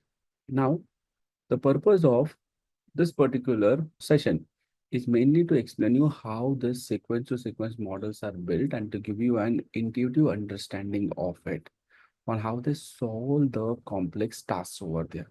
So I am going to take this example, machine translation, and I'll be taking the example of English to Marathi.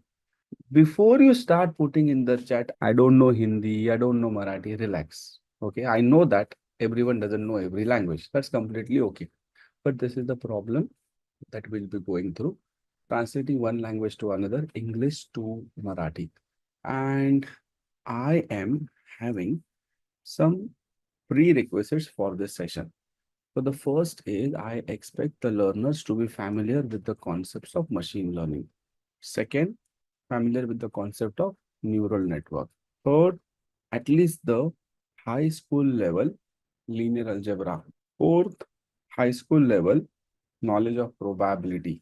Fifth, LSTM and GRU. At least looking at this architecture, you should know that LSTM has total 3 gates and GRU has 2 gates. Also, one more thing, LSTM has two internal states, hidden state and cell state, and GRU has one internal state, which is the hidden state. Among these all, the most important thing right now is you make a note of this. LSTM has two internal states, HI and CI. GRU has one internal state, HI.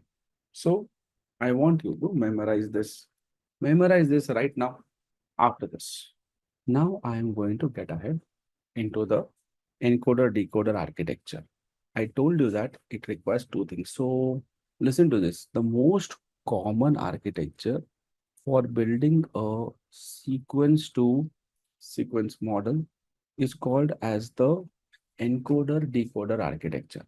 And what I am going to give you on this slide is a very high level overview of this PPT. So, number one, who is this encoder? Who is this decoder? So, if you don't know that, you don't know this. Point number one. So, encoder is LSTM only. Decoder is also LSTM. Or sometimes they also use encoder as GRU and decoder also as GRU. Essentially, they are the same. As I told you, they are built on the top of it. Then, what is the job of encoder? The job of encoder is mainly to read the input sequence. So basically, I will be assuming that let's say I have a machine translation problem where I have lot of sentences, English and Marathi. So the English sentence is what is given as input over here. So let's assume the English sentence number 0 is Rahul is a good boy. That is given over here as input. Now we have seen using RNN that there is an internal state and the loop which goes on and processes the same input again and again. You recollect that, no? Loop where I showed you, right? This input goes, the output comes, this goes on. So when X0 goes, O0 comes as output, then X1 goes, O1 comes as output, very nice. Then X2 goes, O3 comes as output, then let's say X4 goes, then O4 comes as output, then let's say X5 goes, then after that there is no X6, so this O5 is sent ahead as Y hat, right? So this O5 comes over here and then there are weights and biases, etc. So this English sentence is given as input and encoder accepts it. And after accepting this information, the encoder is going to do summarization. So this English sentence, Rahul is a good boy, is summarized. And you know what you get as input, what you get are internal states. So let's say if you are using LSTM, then how many internal states are there in LSTM? How many internal states are there in LSTM? Can you tell me what are they? I asked you to memorize. What are they? Very nice. HIM, super. So first and foremost thing, huh? Before you think that does the encoder understand English, answer is no. Here you have the word embedding layer, which we discussed yesterday. So first and foremost thing, your English sentence, Rahul is a good boy, is gone for text pre-processing, which you have studied during the NLP class. After doing the text pre-processing, there is count vectorizer, which you also studied during the NLP class, which is going to convert that text to numbers. And that numbers are given to word embedding to make it in a compressed form, which is a dense and a low dimensional matrix. All these things happen before giving it to the encoder, just like it happened during any of the earlier projects of NLP. Do you recollect all those things? Text pre-processing and then sending it ahead? Yes. Now you also recall our day one, where you were like, generative AI, can you start with that? Now you try to connect the dots. On the day one itself, I would have started talking about this architecture. I think in 2, 3 weeks, all of you might have lost interest on the course because you are not understanding the things. And now that you know the fundamentals, connecting dots is going to be really seamless for all of you. So this is the strong base which is going to help you. Okay. So English sentence converted to vectors. I will just say like this. Listen to whenever I say English sentence is converted to vectors, by default, understand that text pre-processing is done, stemming, lemmatization, blah, blah, blah, blah, blah. All these things are done. Count vectorizer is applied, and then word embedding is applied, and it is converted. So when I the sentence is vector, these all things are going to be always by default. After this, I will not tell this entire story what happens over here. So encoder takes that, summarizes it. Now, this all happens in terms of numbers for the encoder. It's not English, vectors. Summarization of vector is done, and what you get is the internal state vector, which is nothing but the hidden state and the cell state. So H is called as the hidden state, and C is called as the cell state. So, how is this? Just to give you a little bit more idea about this, keep this figure in mind. This is your recurrent neural network. Very basic, just a tanh activation function. Till this point of time, we have never used tanh. Here you see that. The center one is the LSTM. You have the cell state and the hidden state. This is a time instant t minus 1. This is a time instant t. Can't see? What are you saying? Okay, okay. Quite surprising. Let me do that. Patience. Yeah, I'm sure now you can see it. Great. Thank you. So here, RNN, as you can see, there is only and only one internal state, and you can see you have the tanh as the activation function, which you have never seen earlier. This is this LSTM, where you have the cell state and the hidden state. At time instant t, this is at the older time instant t minus 1. Two internal states. Information basically in LSTM. Remember the one more thing. I never explained the architecture, but whatever is required, I'm telling you. The memory of the network is this cell state. What all information has to be remembered is saved over here in terms of pure vectors. And history is for deciding how much of the past information to be added to the cell state. And here in GRU, you only have the hidden state, right? So I say, I am pretty new to the concept of attention mechanism and transformer architecture. And I am trying to have a comparative analysis with respect to the number of previous words which can be remembered by the following: RNN,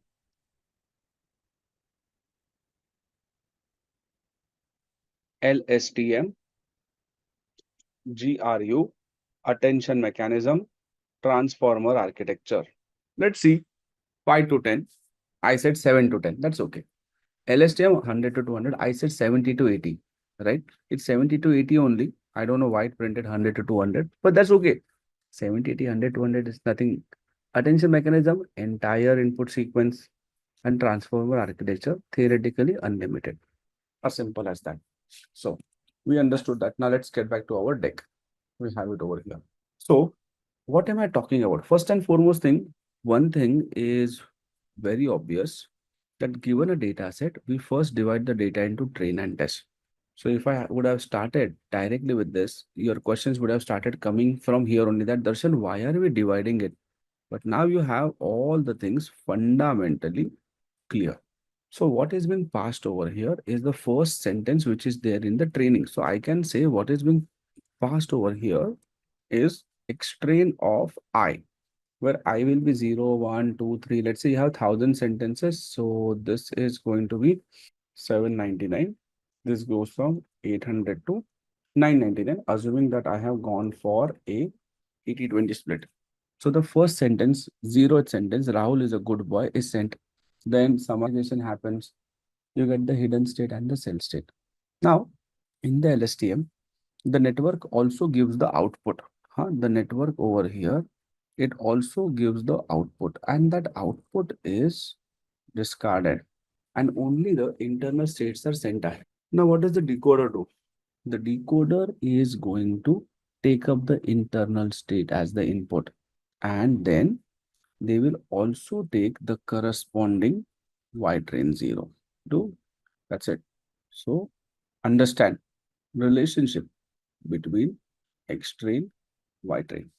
And this is not only with respect to the 0th sentence. First 0th sentence will go, then second, then third, and all of this. So this is what is training is happening, and what will be done with the output is discarded. And obviously, just like here, this give internal state because this is also an LSTM. So this will also give HI and CI. Again, they will be discarded. Also, you'll see that if decoder is going to receive some input, then encoder will also might be receiving some input.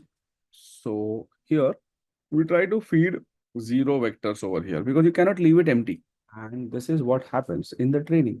Learning of the relationship happens between X train and Y train. Then after that, coming on with the unseen data. Now what happens? The first row, which is this X test of I given. What happens? Same stuff. What do you get over here? Internal states.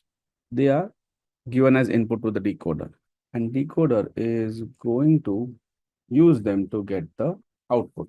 Again, in this case, HI and CI are discarded. Here also as input, what goes are 0 vectors. So in this way, what happens is this output. So this output is here. So this is the actual. In this way, you get a lot of values in predicted. So then the actual and predicted are compared and the model is evaluated. Same funda that we learned in machine learning, as well as deep learning, as well as NLP. But now these things are happening with the encoder. Also, you might have seen that here, I also said one thing in encoder, training and inference, that is the prediction. Both are doing the same job, which is summarized. But here, both are doing a different job. In training, you are actually understanding the relationship between X train, Y train. And while testing, you are predicting on X test. So decoder is functioning differently while training and while testing, whereas encoder is doing the same job over here. This is the high level understanding so far, which will be required, because after this, what is important for us to understand is what is actually there in this box and what is there in this box. So let us quickly revise what I just said. Number one, Our problem is converting English to Marathi. We divide the data into train and test. First English sentence given as input, converted to vectors. You know what happens over here. Encoder will do summarization. Encoder and decoder both are LSTM or both are GRU. In this case, I'm assuming LSTM. I have underlined that. They summarize the vectors and they give internal state vectors. They are given as input to the decoder, and then decoder understands the relationship between that vector and the Y train, and that goes without saying that your Y train as well will be going for word embedding, and then understanding happens between these two. Then the same thing happens for all the sentences. Then while inference, what is happening is the first unseen sentence is given as input. Encoder does the same job that it did during training. It will summarize it and get the internal state vectors done. And then using this internal state vectors, it will predict the output. So the output was discarded during training, but during testing, output is important. Also, one more thing, this internal state vector is also called as context vector or thought vector. So we see decoder is taking different approach while training and testing. Encoder is taking the same approach while training and testing. Revise this slide. Then after that, next thing over here is demystifying. Now, this is a very high level overview. Now we get into this. So I am over here into the encoder LSTM, and for your kind information, right now we are talking about training. In testing also same thing happens. Okay. So when you talk about the encoder LSTM, so here what are we having, right? So if you see the LSTM is reading one sequence after other at a time. So if your sequence is of a length k, then you can think of it as it is going to get over in k iterations. So here this xi can be considered as the input sequence. Your hi and ci can be considered as the LSTM's states. Combined together, we call it as the internal states. And yi is called as the output sequence. So one more thing, technically, your xi, hi, ci, yi, they are what? They are actually vectors of floating point numbers, as we know, right? Now let's try to map all of this in the context of our problem. So if you recall, our problem is to translate English sentence into Marathi equivalent. So for the purpose of this, I am trying to consider a input sentence like this. So my input sentence in English, I am considering Rahul is a good boy. And the equivalent Marathi translation turns out to be Rahul, which is Rahul, Changla, which means good, Mulga, which means boy, Ahe, which means is. Ahe means is. Rahul Changla Mulga Ahe. This is what it means. Rahul is a good boy means Rahul, Changla, which means good, Mulga, which means boy, Ahe, which means is. Right, so this is one thing. Now, whenever you talk about this, this can be considered. This problem, as we know, it is a problem of sequence to sequence. Sequence to sequence is also of two types. The one is which is called as word level neural machine translation, and the next is the character level neural machine translation. So when I say word level neural machine translation, basically it will consider Rahul as a word, is as a word, O as a word, good as a word, boy as a word. So this sentence is considered to be 5 words. But when I say character level, then R, A, H, U, L, space, I, S, space, O, and so on. So CAR level NLP will consider this as a 19 character problem, whereas word level NLP will consider it as a 5 word problem. Now, here in this case, I am going to go ahead with word level NMT because this is more popular when you talk about any real life application. So we will be going for word level NLP, and because of that, I can say that Now my input is Rahul. So what is happening is we are having Rahul as input. My dear friends, don't forget this. So English word is converted to vectors and given as input. Okay, now what happens over here is these two things are added, right? So obviously here there is X, there will be some weight, let's call it as W and some bias. So what will be happening over here is W into X1 plus B, and here also you have H0 C0. So that will be again internal states coming over here. There will be some weights and there will be some biases. So that also W into X plus B. So this is there and this is coming some input from here. Some input is coming from here. Both of these are added. Some activation function is applied and this actually happens inside the encoder. So it's not truly just a neural network. It is the encoder architecture. So both of these things are added and it gives me what? It gives me an output Y1 and H1C1. Now this H1C1 is sent ahead because it's a recurrent neural network. Now X2 goes, these two are added and activation function is applied and the output is Y1 and H2C2. H2C2 is given ahead. Understanding happens between X3 and this H3C3 and Y3. Similarly here also H4C4 and Y4. Similarly here also. Now what will happen? H5C5 and Y5. Now, we don't need Y1, Y2, Y3, Y4, Y5. Why? See, what are we doing in the training? In the training, what are we trying to do right now? I'm just trying to summarize the sentence. What will I do with the output? It's of no use to me. So, over here, everything is converted and these things are no use to me.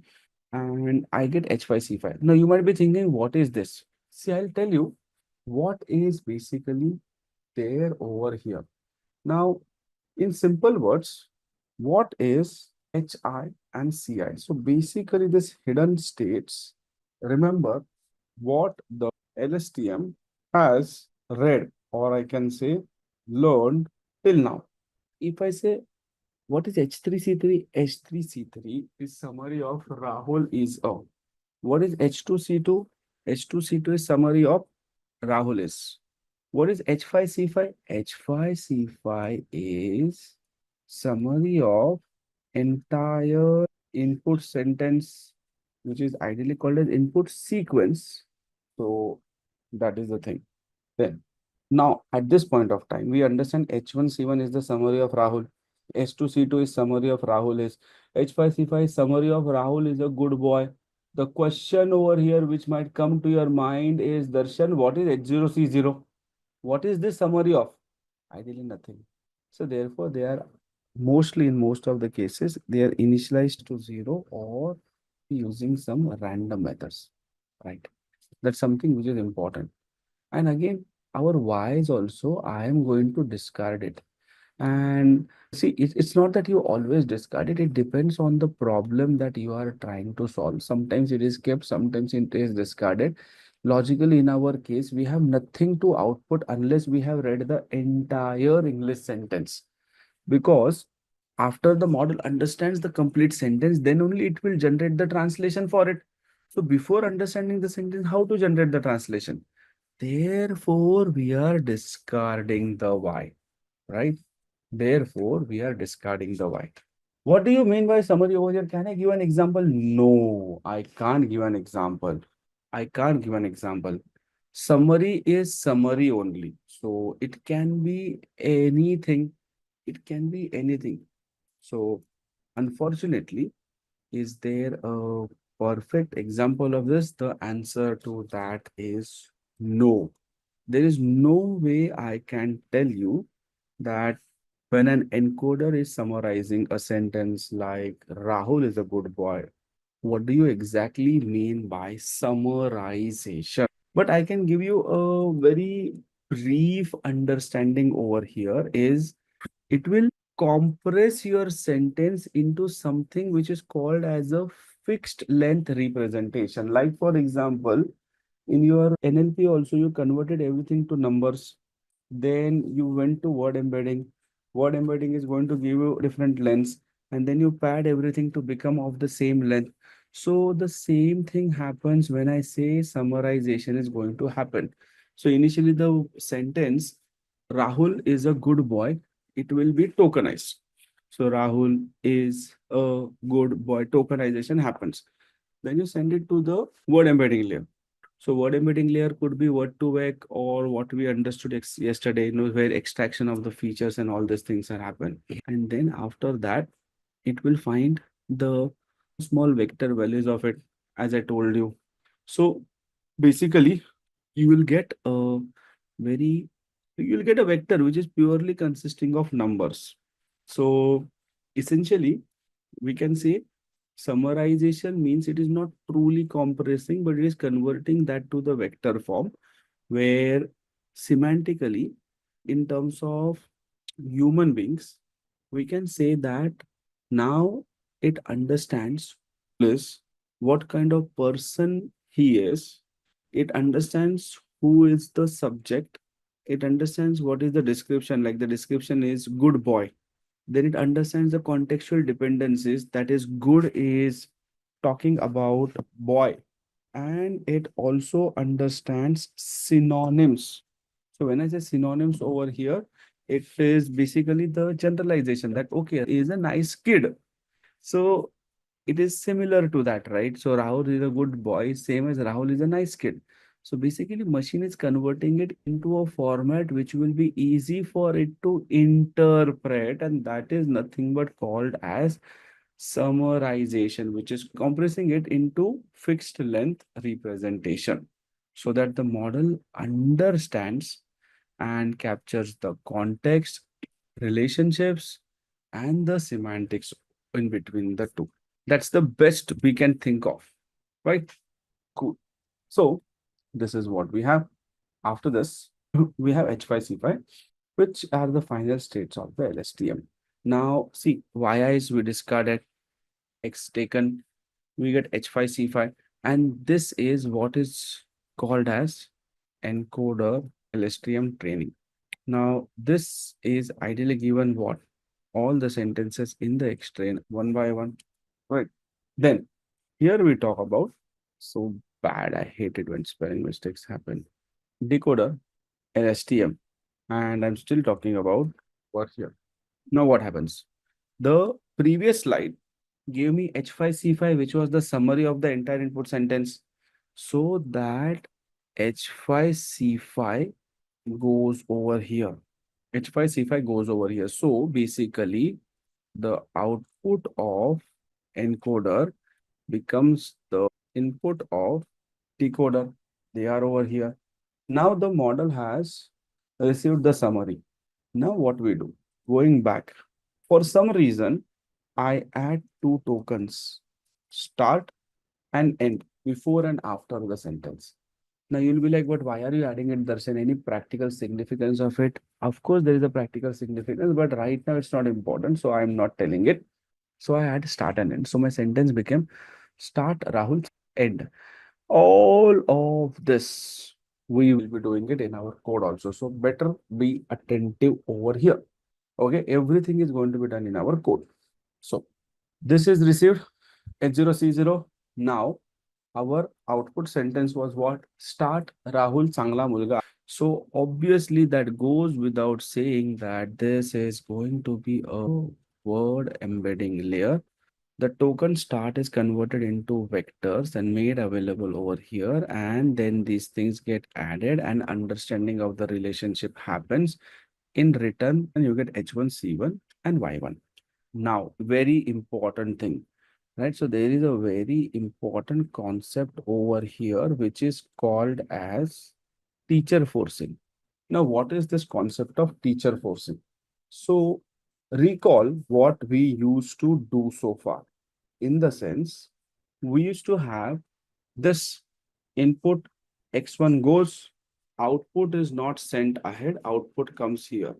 This goes, like next input goes X2 and this O1 goes and gives the output O2.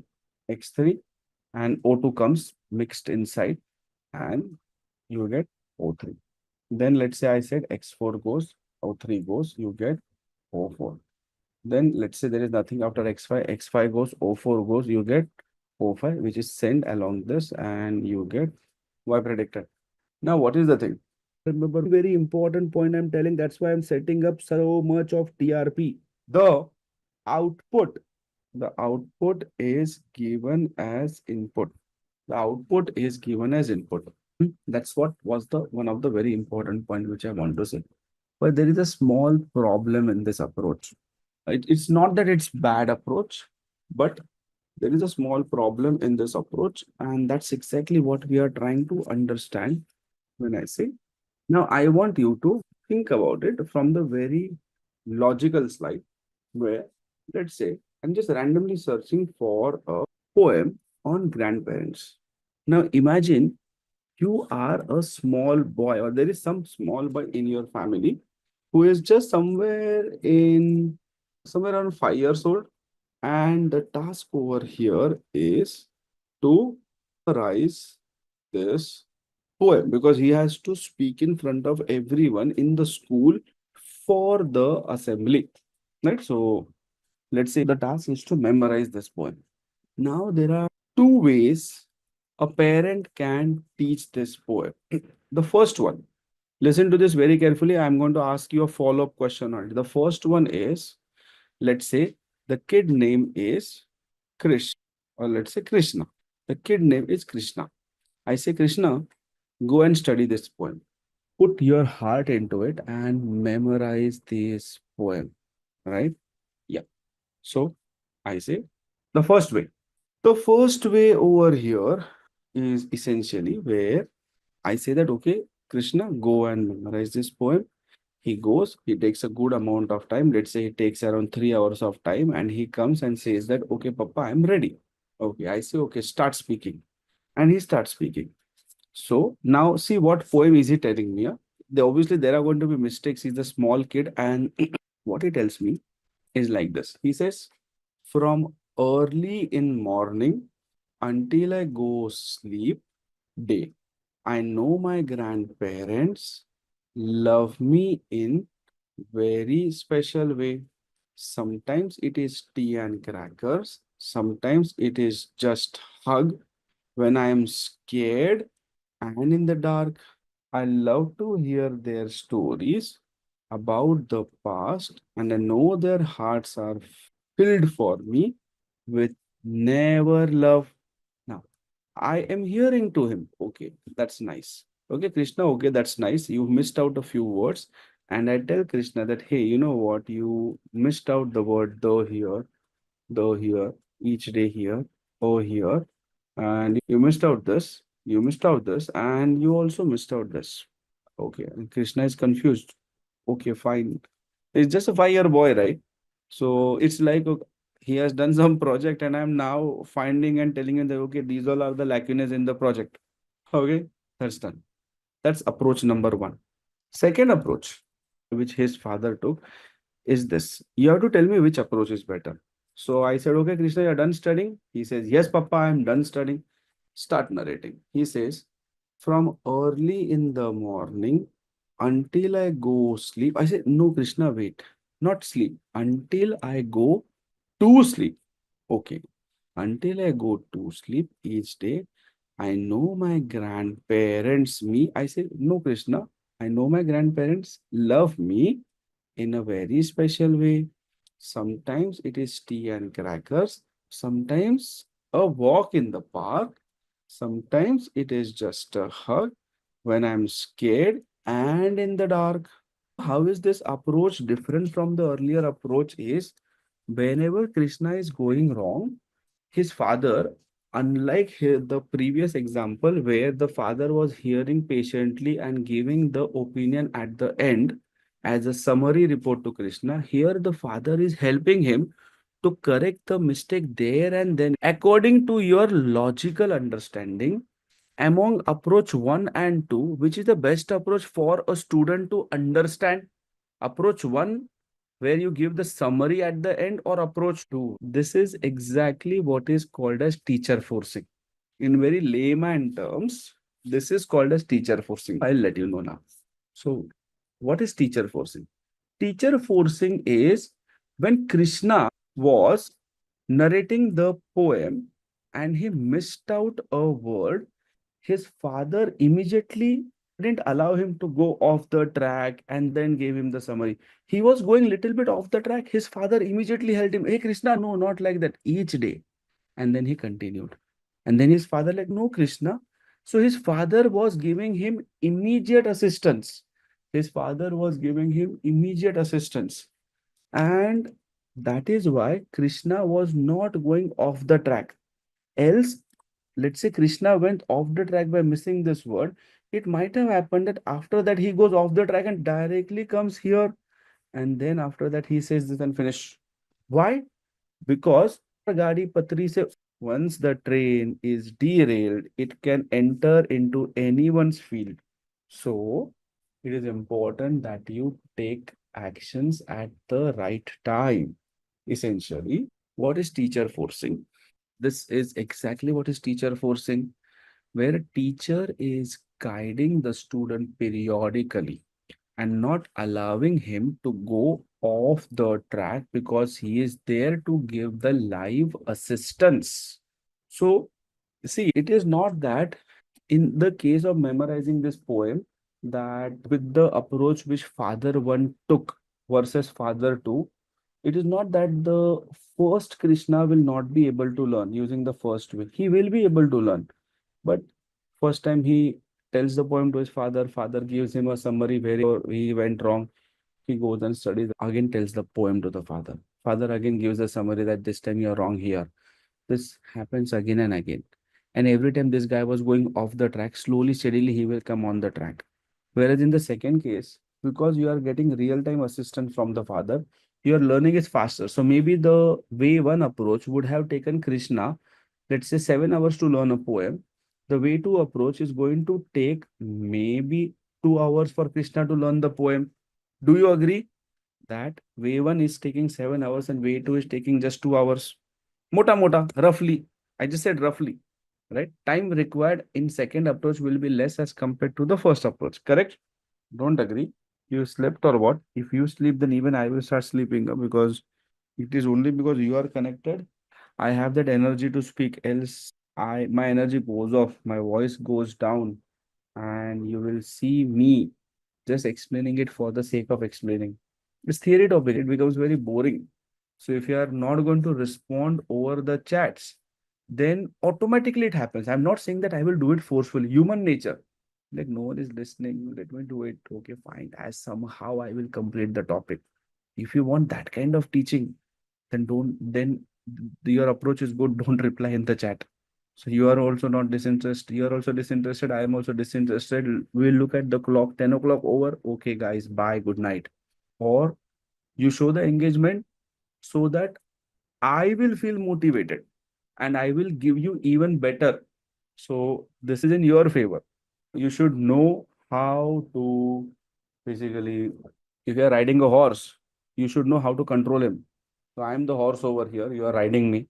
So better control me in the right way. Cool. Let's go ahead. Okay. Basically, don't allow me to sleep and don't you also sleep. So basically, give engagement. So if my student only is not interested in learning, then as a teacher, I'll be like, fine, his father has sent me. Let me do time pass for 2 hours. After that, he will go home. But if he is interested, automatically I have that sense of belonging. I have that sense of responsibility that, okay, let me make him as best as me. So you take that decision going ahead. Teacher forcing. It is a method for quickly and efficiently training recurrent neural network models which use the ground truth from the prior time step as the input. What it means is, here, have a look at this. Mary had a little lamb whose fleece was as white as snow. So obviously you append start and end as I told you. So given the word start as input, it is expected to predict Mary. But Krishna predicted, oh, Hare Krishna, you skip the word at the start only. No problem.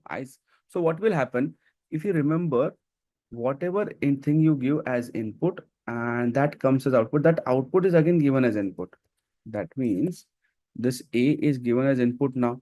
So the input is start A now. This is the input. And using this input, what it will predict, it may happen that it predicted whose.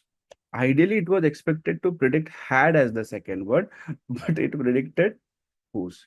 So next time you will give star a whose, and what it will predict, it is expected to predict, but it predicted white.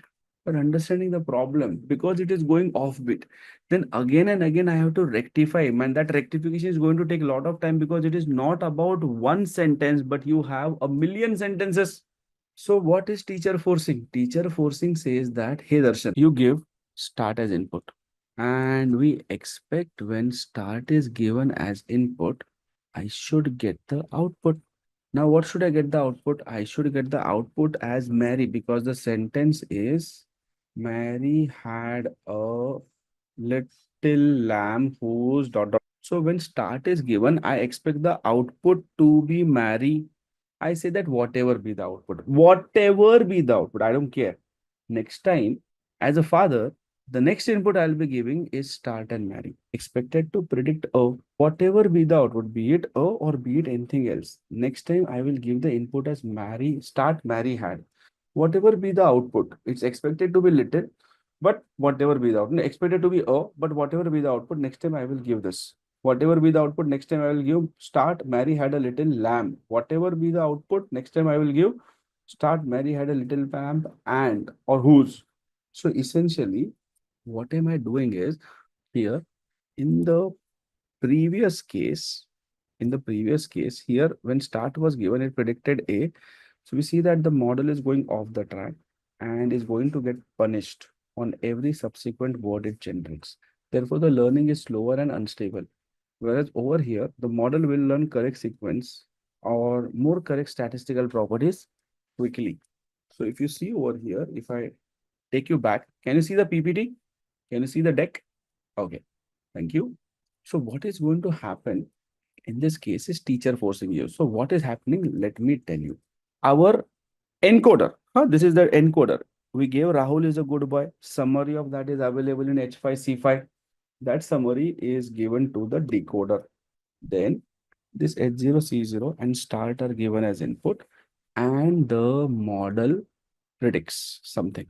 So now prediction ideally is expected to be Rahul is a good boy's conversion is Rahul changla mulga. So the prediction is expected to be this. I and what we got is this. Now ideally you never get this or this. What you get are these are two vectors. So how can you confirm whether these two vectors are same or not? This is confirmed by doing cosine similarity. Let's understand this. So cosine similarity is the measure that tells you how two vectors are similar by comparing the angle in between the two. If two words are unrelated, then they have 90-degree angle. If two words are similar, they will be close to each other in the space. And that is done by converting a word to a vector. But the thing is, how is a word converted to a vector? Don't ask me word embedding. Okay. Then we find the angle, cosine angle between the two. And in simple words, imagine the vector as an arrow pointing in some direction. Cosine similarity calculates the cosine of the angle between the two arrows. When the angle is small, the arrows points in the same direction. That is, the words are similar. And then the value will be 1 or very close to 1. That means they are similar. And when they are at 90-degree, that means there is no similarity. And -1 means they are completely opposite. Let's look at an example. So imagine that you are analyzing the taste profiles of two different types of coffee on three different attributes. So acidity, body, and sweetness. So you decided to represent each coffee as a vector. So coffee A has a rating 3, 4, and 2 by 3 people. Coffee B has rating 4, 3, and 5. Now, even if the overall magnitude of the rating is different, right? So 3, 4, 2, 4, 3, 5. What matters is the cosine similarity. In this case, we want to see if the way the attributes are combined is that similar. And cosine similarity has this formula. A into B upon norm of A into norm of B. What is that? Pretty simple. So this is A, this is B. First, you find A into B. So as you can see, 3 into 4 plus 4 into 3 plus 2 into 5, 34. Done. So this is the numerator computed as A into B. Upon how is norm of A calculated?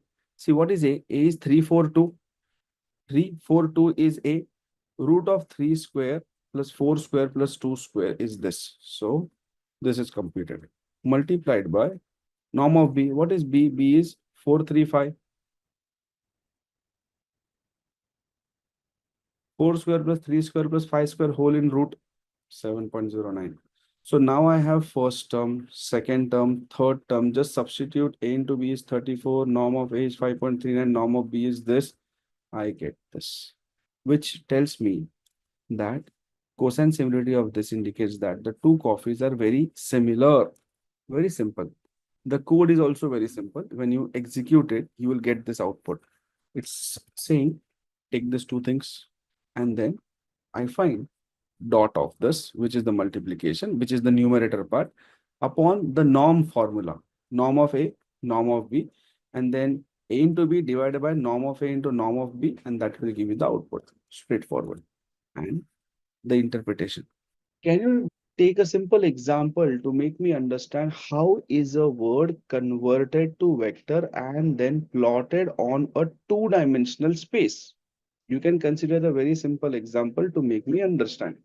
I can also let you know, but let me see if it is helping. Else, I will let you know. Say word embedding and all things. That's okay. I'll take a more simpler example. Let's consider. I'm saying this, I'm not liking it. I'll take my own example to make you understand. So imagine that there are two features which I'm extracting. Two features. So I am having a movie recommendation system. And let's say there are only two genres of movie. Ideally, there are n number of, but I'm assuming only two so that you understand the concept. So on Netflix, there are only two genres of movie. The first is action, and the next is comedy. And this angle is 90-degree. If you talk about a movie like Avengers, Avengers has 100% action and no comedy. So let's say it gets plotted over here. So I say action is complete, comedy is zero. If you take a movie like Minions has no action, I'm assuming, and it is having comedy. So Minion, this is having comedy but no action, and this is Avengers. Now, are these movies same or different? That you can find out by finding out this. So the cosine similarity is nothing but cos of theta. In this case, the difference of angle is cos 90 is zero. Zero means they are opposites of each other or they are dissimilar. Zero means they are dissimilar. Minions and Avengers, they are dissimilar. On the other hand, let's say there is a movie like Iron Man. So Iron Man is action movie. So let's say Iron Man gets plotted over here. Iron Man gets plotted over here. So now let's look at the cosine similarity, which is cos of 0 because the angle between the two is 0. So cos of 0 is 1, and that means they are similar movies. And that is how this recommendation system is working in two-dimensional space. You can imagine when you have multiple genres, action, comedy, thriller, etc., etc., etc., and you have multiple movies, it is the same thing translated to n-dimensional space. But overall, this is the idea behind it. My pleasure. Save the screenshot. You will not find it easily anywhere on the internet. I'll share you this screenshot, and if you want the link, right? So save the screenshot. You may not find it easily anywhere. So easy, very easy to understand. All of you followed it. Excellent analogy. Very nice. That's my job, right? To make sure everyone understands how much ever complex concept it is. Great. Thank you, everyone. I was expecting today's session to go very dry, but I'm happy we are doing something exciting continuously. Okay, coming over here. So now how teacher forcing, who will forget that, right? So here, teacher forcing is like supplying the actual value rather than the predicted value. So when start was given and the summary was given, it predicted something. It's a vector. and the actual is also vector. Just for our better understanding, I have written Rahul and Y1, but both of these are vectors. You find out the similarity in between the vectors, right? And you find out how much dissimilar they are. And let's say how much dissimilar they are, I'm quantifying it in terms of errors. So your error metric can be considered. Let's say you're considering the mean squared error as the metric. Then you find out the actual minus predicted square divided by n. So here you are calculating the error by comparing actual and predicted. After that, ideally, if you recall what was happening earlier, whatever is the input, the output which it gives is given again, and this happens again and again, and then finally it goes up. So here also, if I follow the same thing, this y1 which is predicted is expected to come down.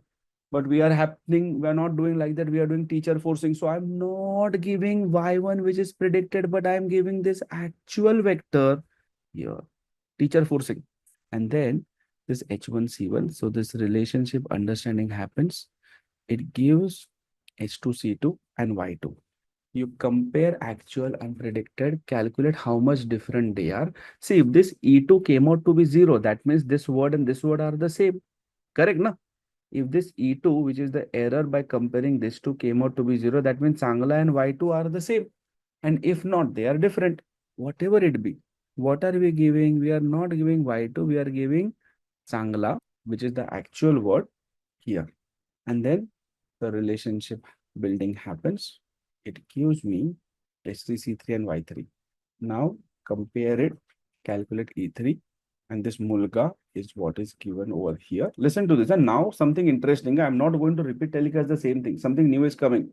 So Mulga and S3, C3, they understand the relationship H4, C4, and you get this. Compare this and you calculate the E4.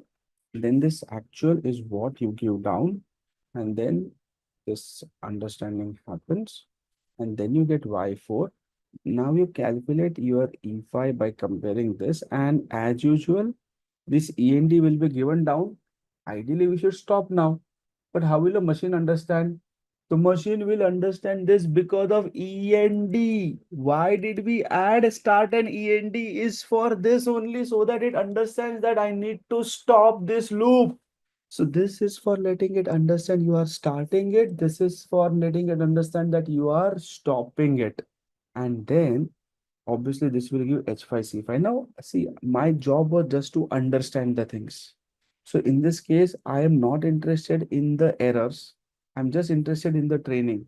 So the outputs at each stage of the decoder are now going to be trained using the neural network through the back propagation and using the appropriate loss function. As I discussed, H5, C5 are of no use, so we will be discarding it. And that is how the encoder does the complete training. Also at the bottom, you can see teacher forcing. The input at each time step are the actual outputs and not the predicted ones. So it's not Y1, Y2, which is given here. It is the actual outputs which are given.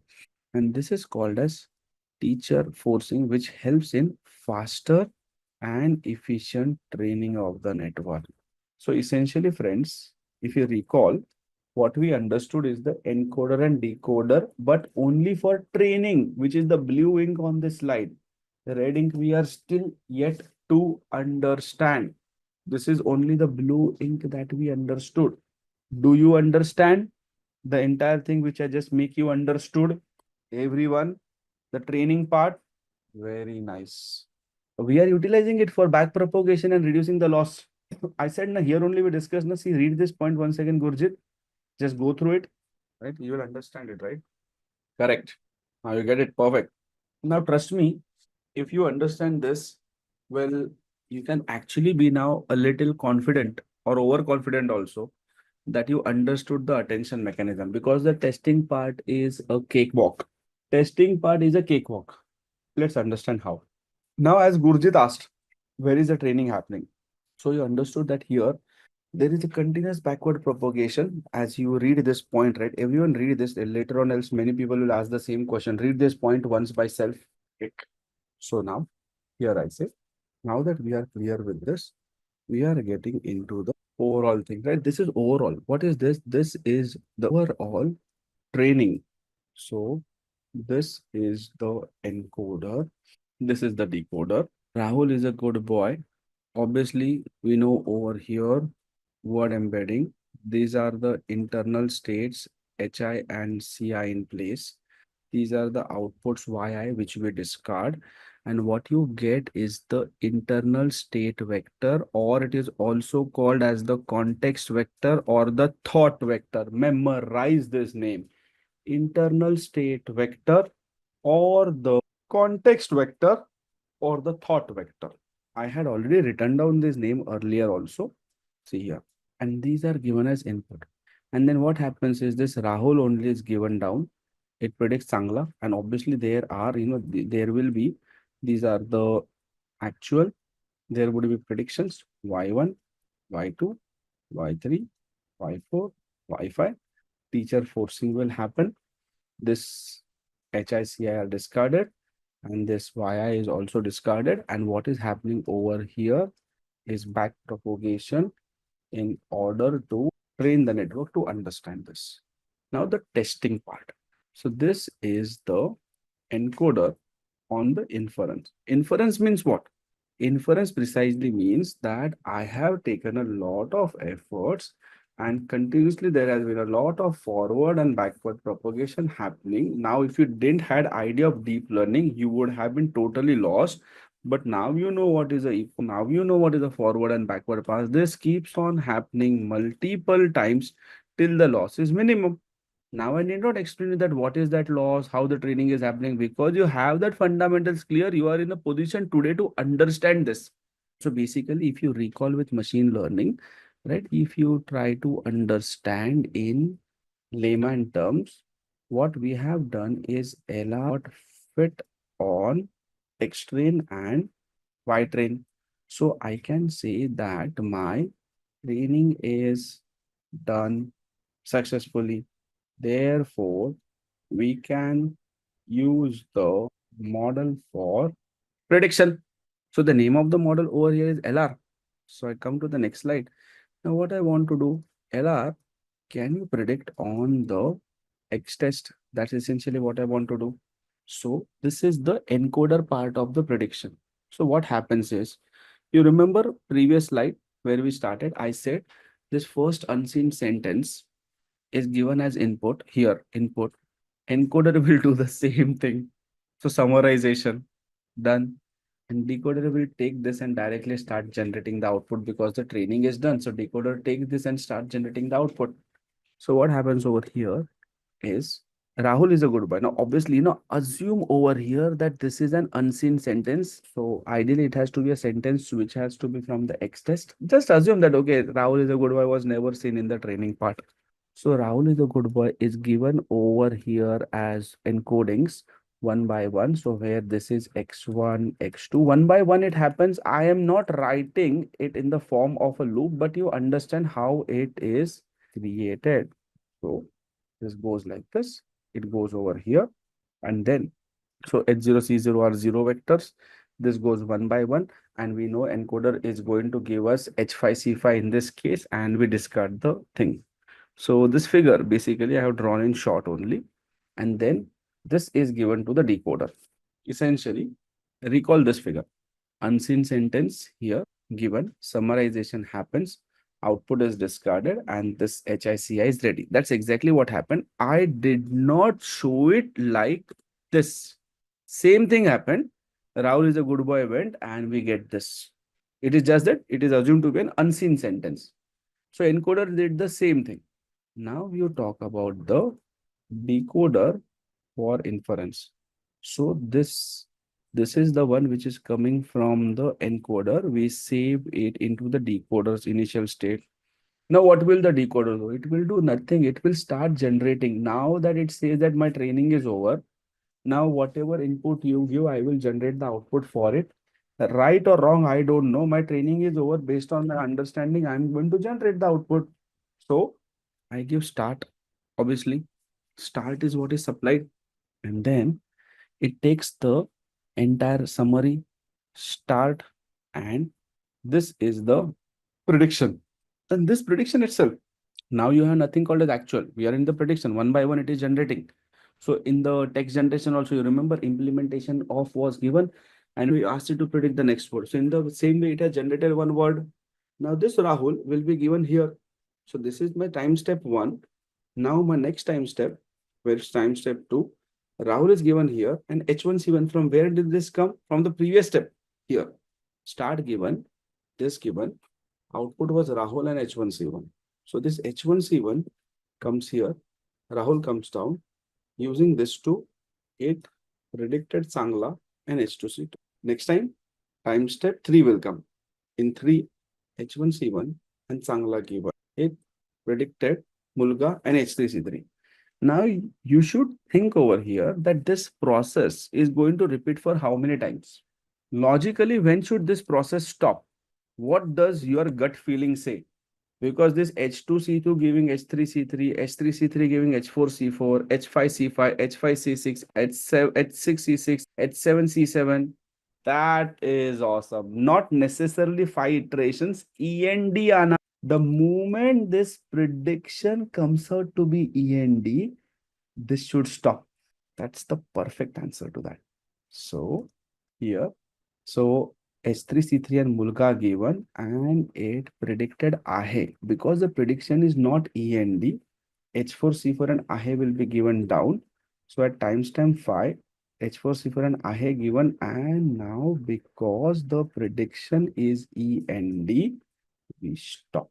So overall, this is the inference where that's my encoder and that's my decoder, where encoder is doing the same thing to generate the internal state vector or the context vector or the thought vector. This and start. You just have to give it the seed value start, and using this two, it will generate the prediction.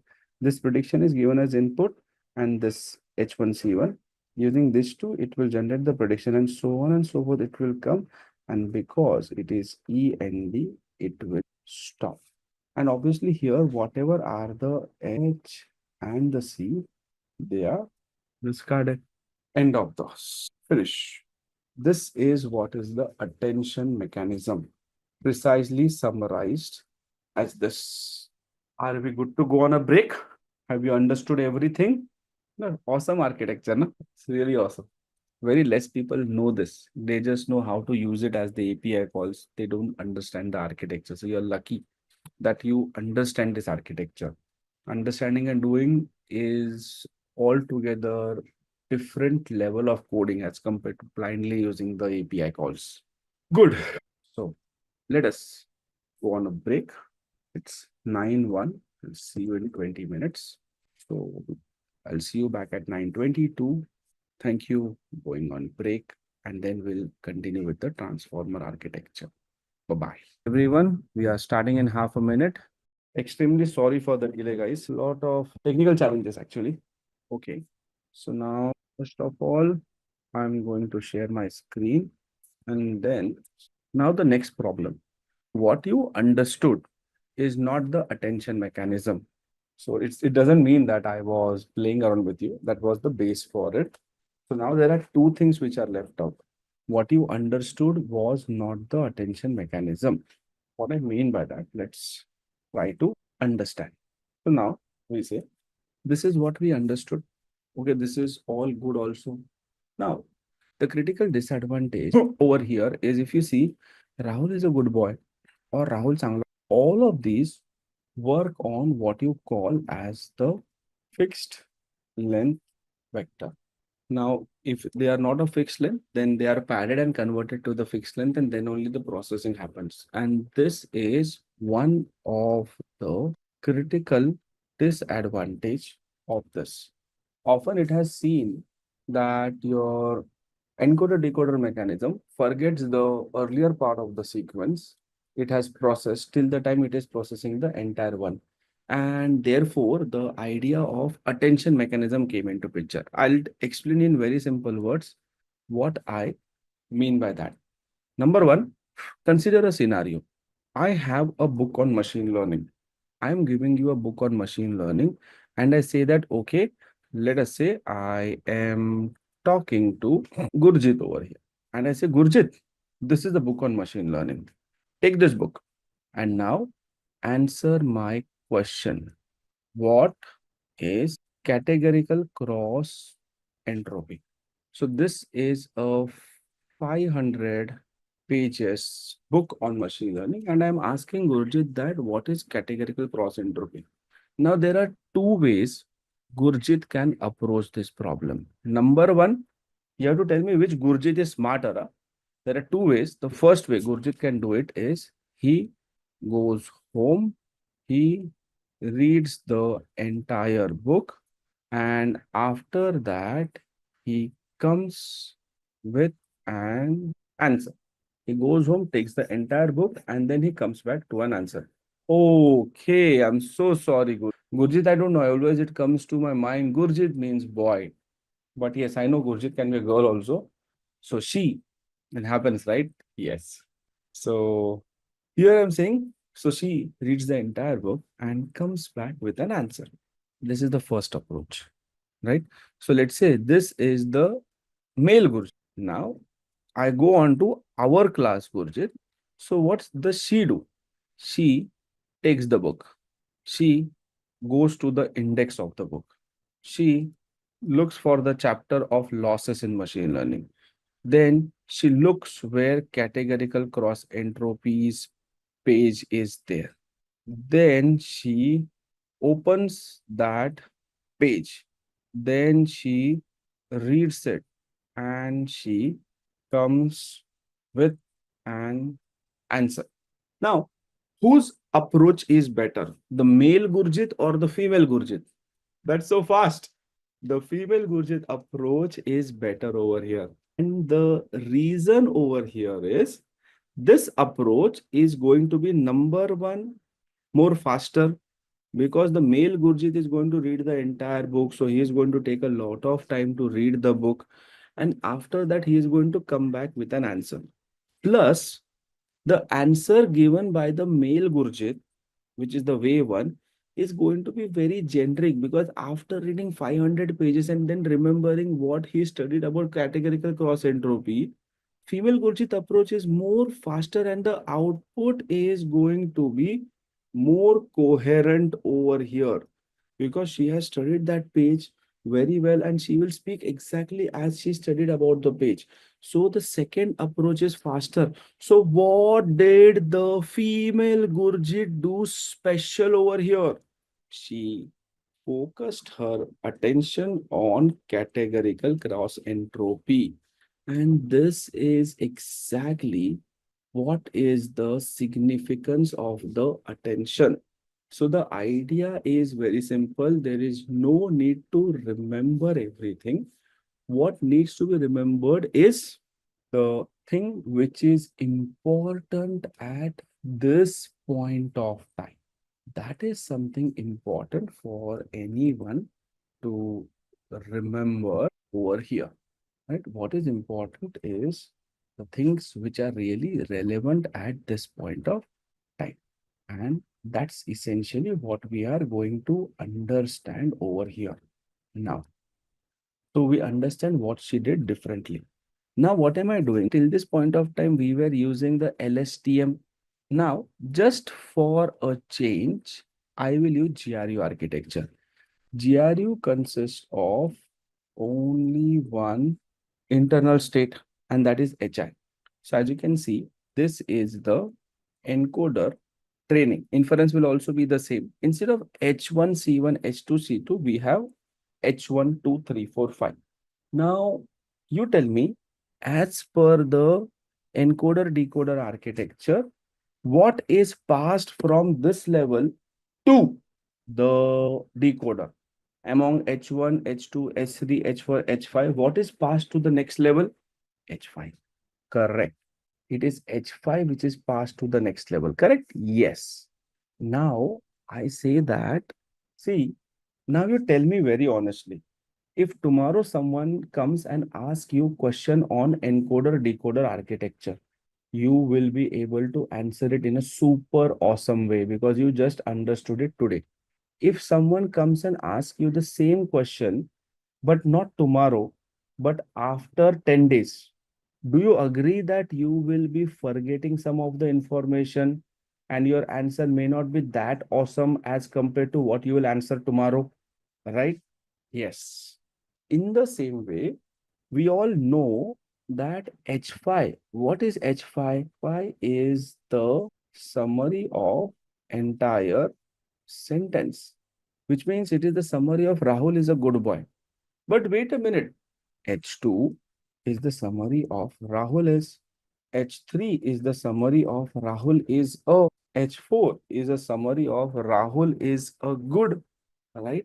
So H5 is the summary of the entire sentence. So by the time H5 is passed, we know that H5 will have very strong presence of good and boy. Presence of Rahul and is likely to be little forgotten.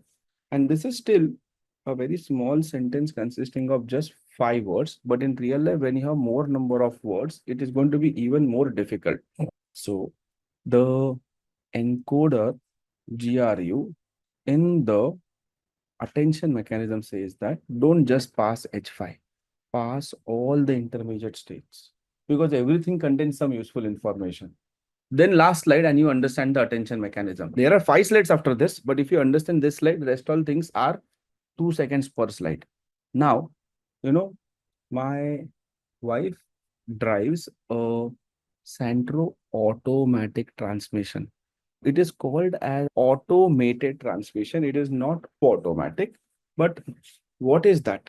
Here inside the engine, there is definitely a gearbox. First gear, second gear, third gear, fourth gear, fifth gear, and reverse gear. But outside here, you just have one stick which can be moved to the mode or reverse mode or the neutral mode. So if I move it to that mode, then automatically there is a mechanism which automatically shifts the gear. There is no clutch in the car, but this mechanism, which is called as the automated manual transmission, it automatically shifts the gear from 1, 2, 3, 4, 5 or 5, 4, 3, 2, 1, depending on the speed of the car. So it is this unit which does the main job. In the same way, if you observe now, right from here to here, I have a close look at this. You know what? This is the similar AMT unit in the sense I still have an encoder, I still have a decoder, I still have an encoder, and I still have a decoder. What is there in between this is some mechanism added. And we are here to understand this gun-like structure. If you understand this, most of the things are sorted. Okay, so let us understand this part very quickly. And then we are good to get into the attention mechanism. So here Rahul is a good boy. H1, 2, 3, 4, 5. As you can see, all of these are given as an input over here. Now, after this, before you start decoding, we need to encode our states and we are doing that and I'm getting H1, 2, 3, 4, 5. Now the hypothesis is that the next word in the output sequence is dependent on the current state of the decoder as well as the hidden state of the encoder. I repeat, the assumption is that the next word means this, Rahul. The next word to be predicted. Obviously, it has to predict Rahul as the first word. Then it will predict Changla, then Mulga, Hai. So we understand or we assume that the next word in the output sequence, it is dependent on the current word as well as the hidden states, which are this. So now the thing is, thus at each time step, we will have to consider these things.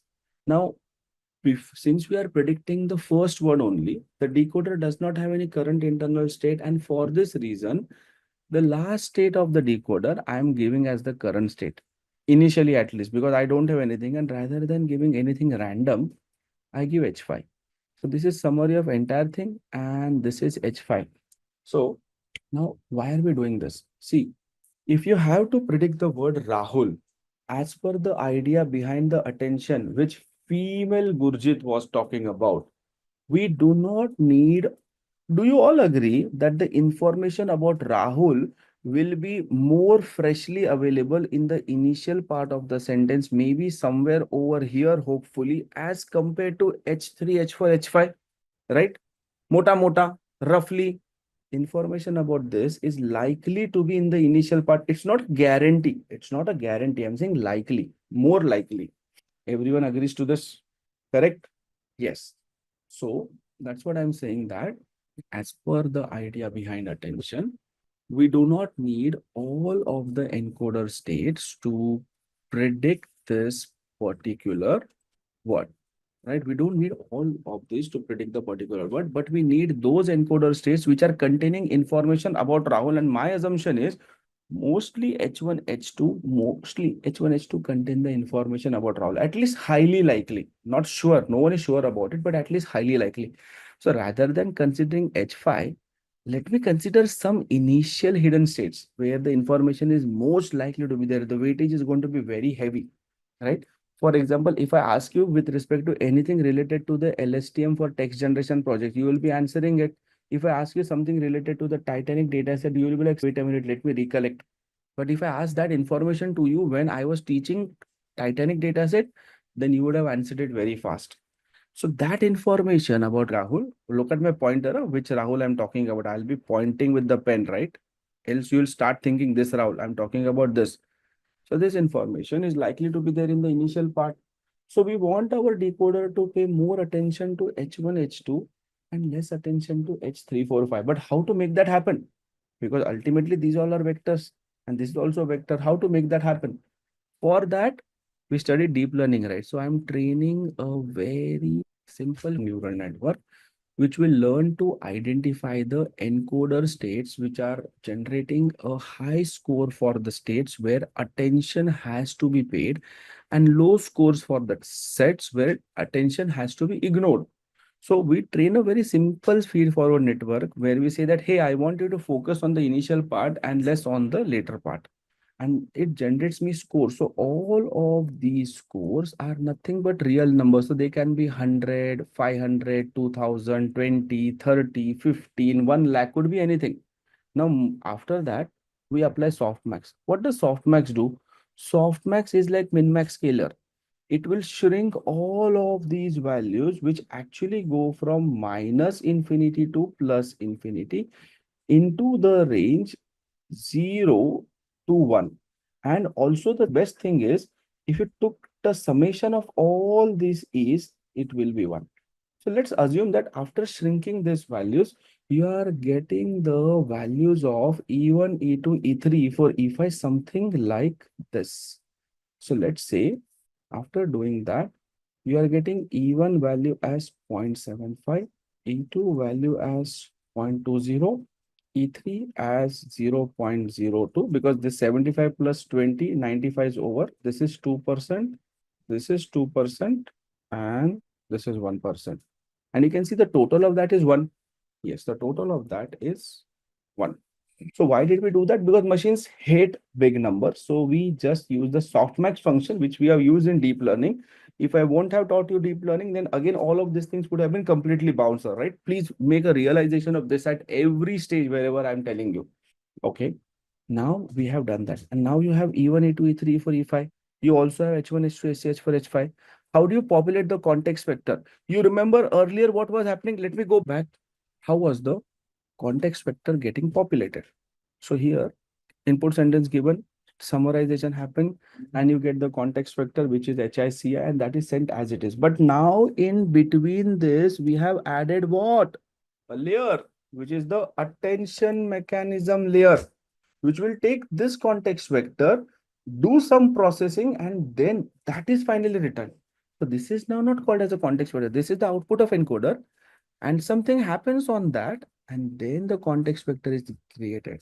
So here, how is the context vector created? It is now done E into H. So you computed all this. These are called as the attention weights. Very popular question asked in the interview. If you are able to explain it this way, no further questions will be asked. I can assure you. People don't even know this much. E1 into H1 plus E2 into H2 plus. Now, see, if the values of E1 and E2 are relatively higher as compared to this, when you multiply E1 and E2, which H1, H2, as compared to all others, the summation and the total summation of these values also will be higher, right? So this is expected to be high. And this E3, because it's small, so the multiplication result is also expected to be small only. So automatically the weightage of H1 and H2 has increased because you're multiplying it by bigger values. And H3, 4, 5 are reduced because you're multiplying it by smaller values. Now this is called as the context vector. Now, if you recall, by going back, what used to happen?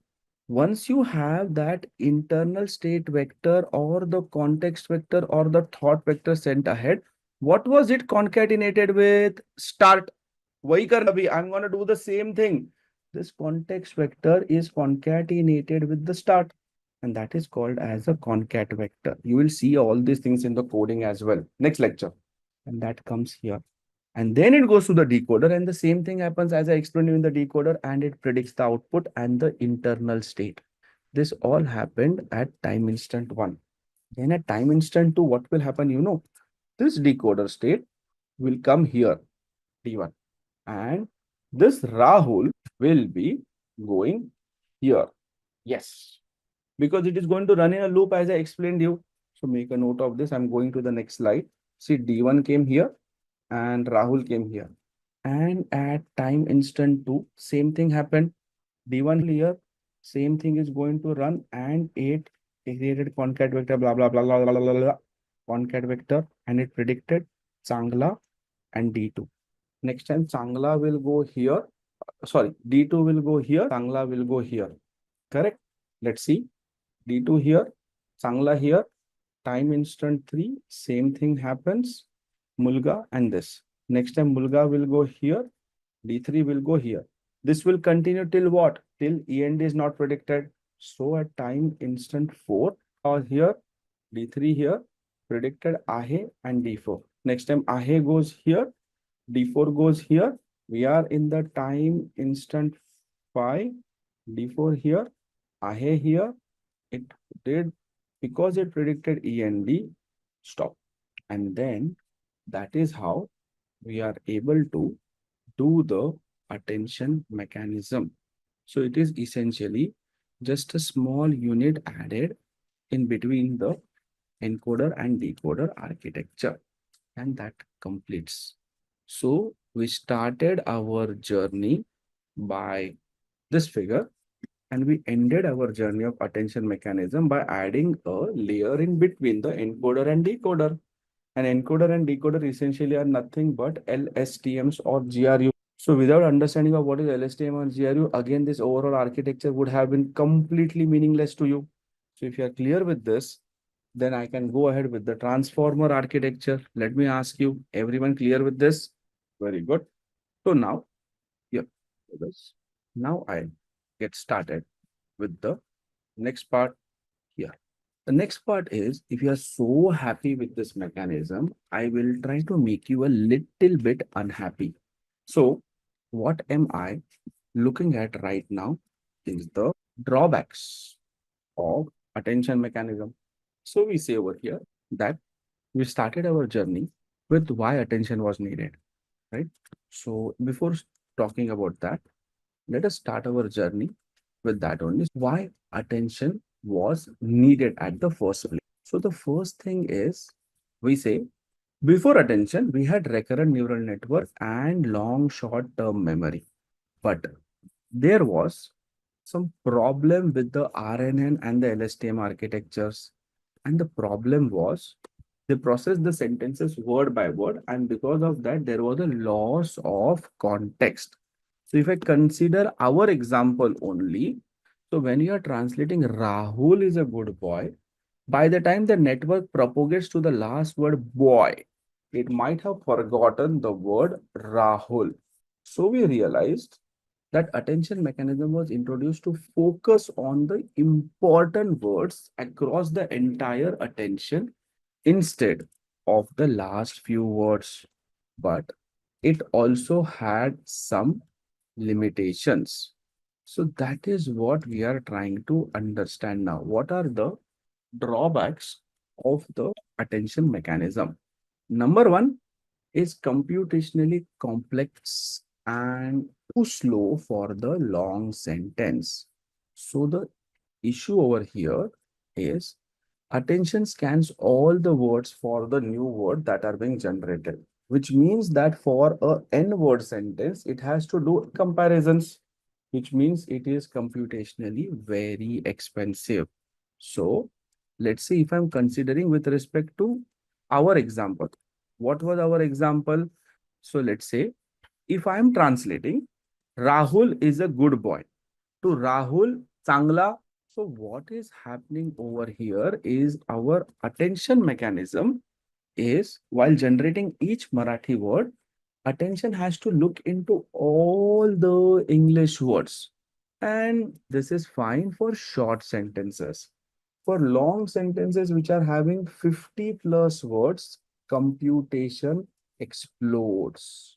Now, why transformers in the case is because transformers are awesome.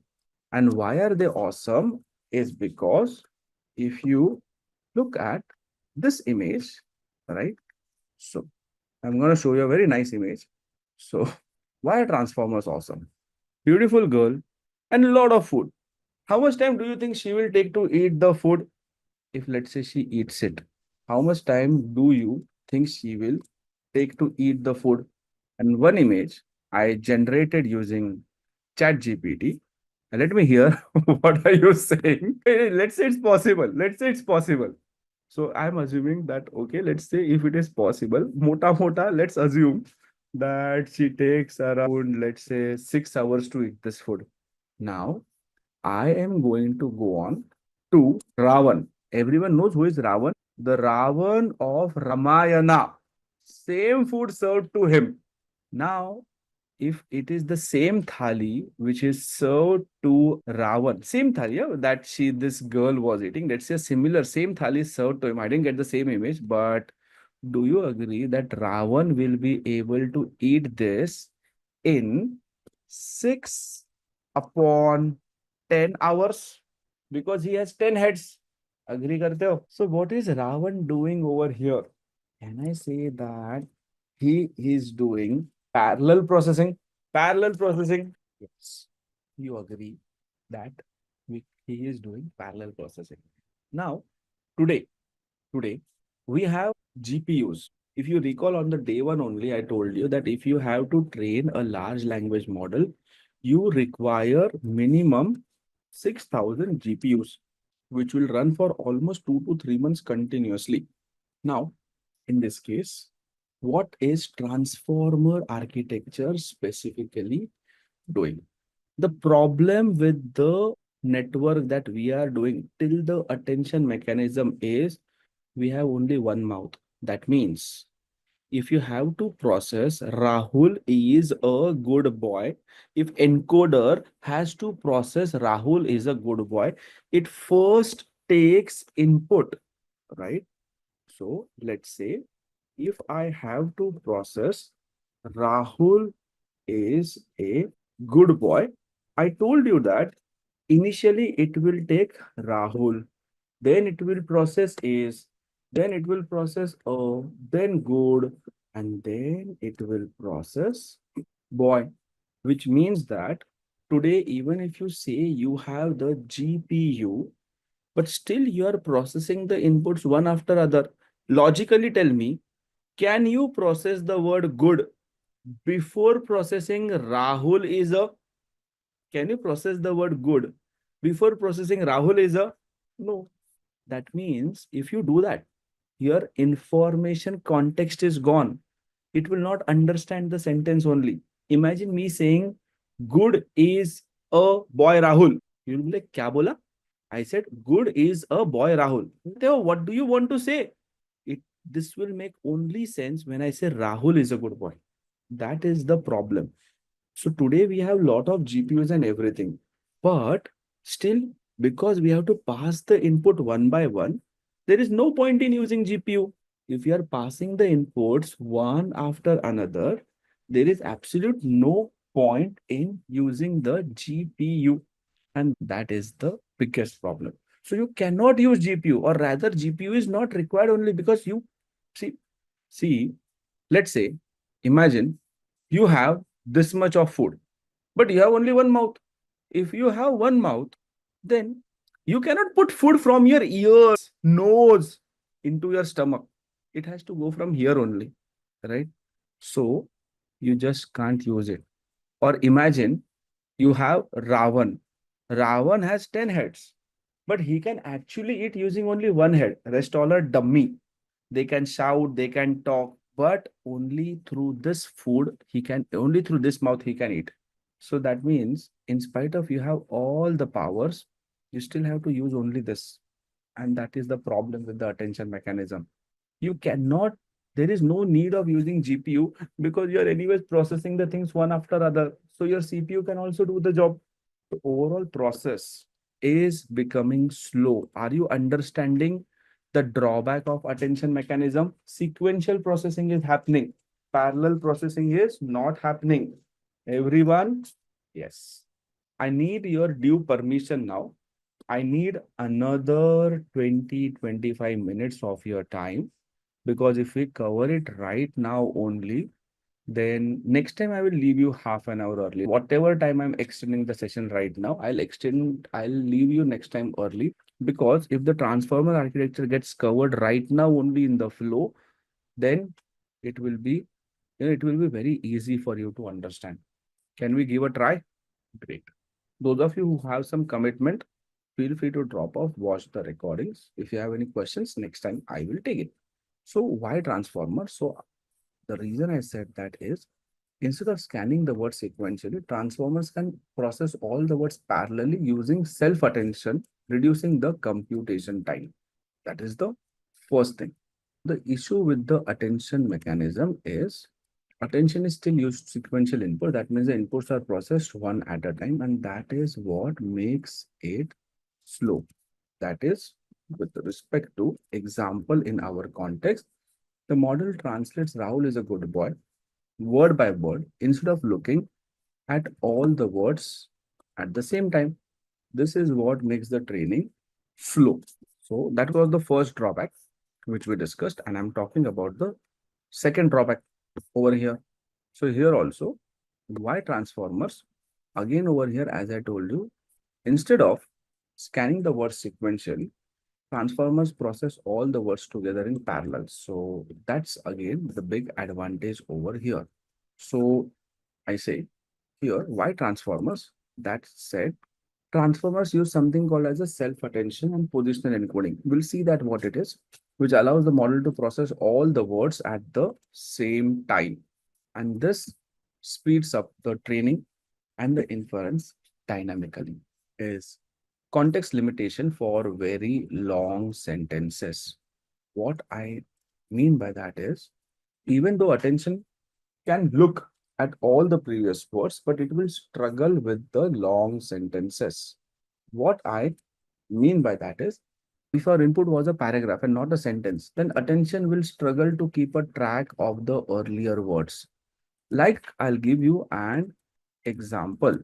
Translating Rahul is a good boy and he plays cricket well. His coach says he has a bright future. To Marathi becomes harder because he needs to be mapped to Rahul and understanding that, okay, this he is Rahul, this he is also Rahul. And why transformers over here? Again, the advantage over here is transformers use self-attention mechanism, which allows to have a deeper context retention over the long sequences. Now you'll be like, but how part will handle it when we look into the transformer architecture? Next one, poor handling of the word order. That means positional information is lost. What I mean by that is attention does not inherently understand the word order like the recurrent neural network does. What I mean by that is if attention saw that Rahul is a good boy, it might misinterpret that boy is good Rahul. And this is also equally valid. This is what attention may feel. And because of that, we see that the meaning is completely lost without knowing the order. And transformer takes care of this thing as well. And how does that happen? Transformer uses positional encoding, which assigns numerical patterns to indicate the word positions. Now, again, how this happens, we will be studying it in the architecture.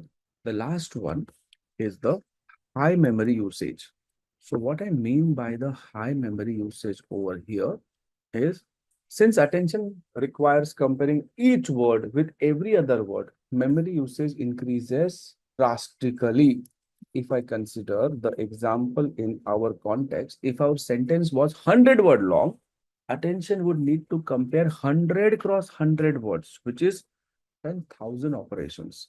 And this is what becomes too expensive for the large text. So, why transformers? And that is because transformers actually optimize the memory usage using efficient self-attention mechanism, making them scalable. How? Patience. We will understand this. So, attention was definitely a great improvement over RNN and LSTM. It was slow, sequential, struggled with long-term sequences and all those things. And then to solve this problem, finally, the transformer architecture was invented. Okay. Now, if you look into this transformer architecture, there are two parts of it. Left side is the input, right side is the output.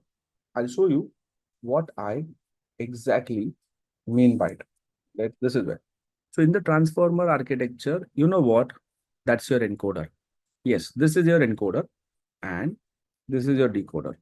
Earlier also there was encoder decoder. Now also there is encoder decoder. You will be getting the predictions from this. So everything is going to happen the same way. So let's understand each of this step by step. So I'll try to, what I want to do is I just want to somehow complete it today. If required for tomorrow, I don't mind. Tomorrow means next lecture. I absolutely don't mind in giving you a revision of this, but at least at a quick, faster level, allow me to complete this row. Let us quickly get into this. Here it is. Stage one. Let's try to understand it now. Keep this open over here, plus here. So now the first one, input stage, which is the here, right? First, you give the inputs, then you convert it using embedding, which is the word embedding and all those things. And positional embedding is what? Let's try to understand.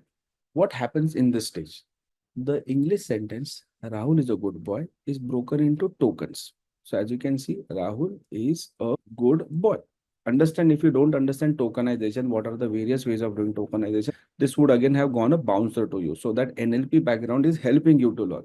So each word, after converting them into tokens, we convert it into numbers, which is the word ID from the vocabulary. We have done that yesterday in the LSTM for text generation.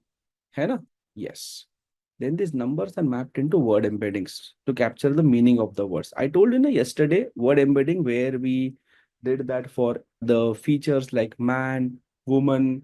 Then we looked at the features like age is the feature. Then some more features were there. But you understand, right? So everything is converted into word embedding. Now the thing is, since the transformer understand the word order, positional encoding is added. So basically, positional encoding will be assigning positions. Like in this sentence, it will be like, okay, this is the first one, this is the second word, this is the third word, this is the fourth word, this is the fifth word. So it will assign every vector a position because it is going to study the things parallelly.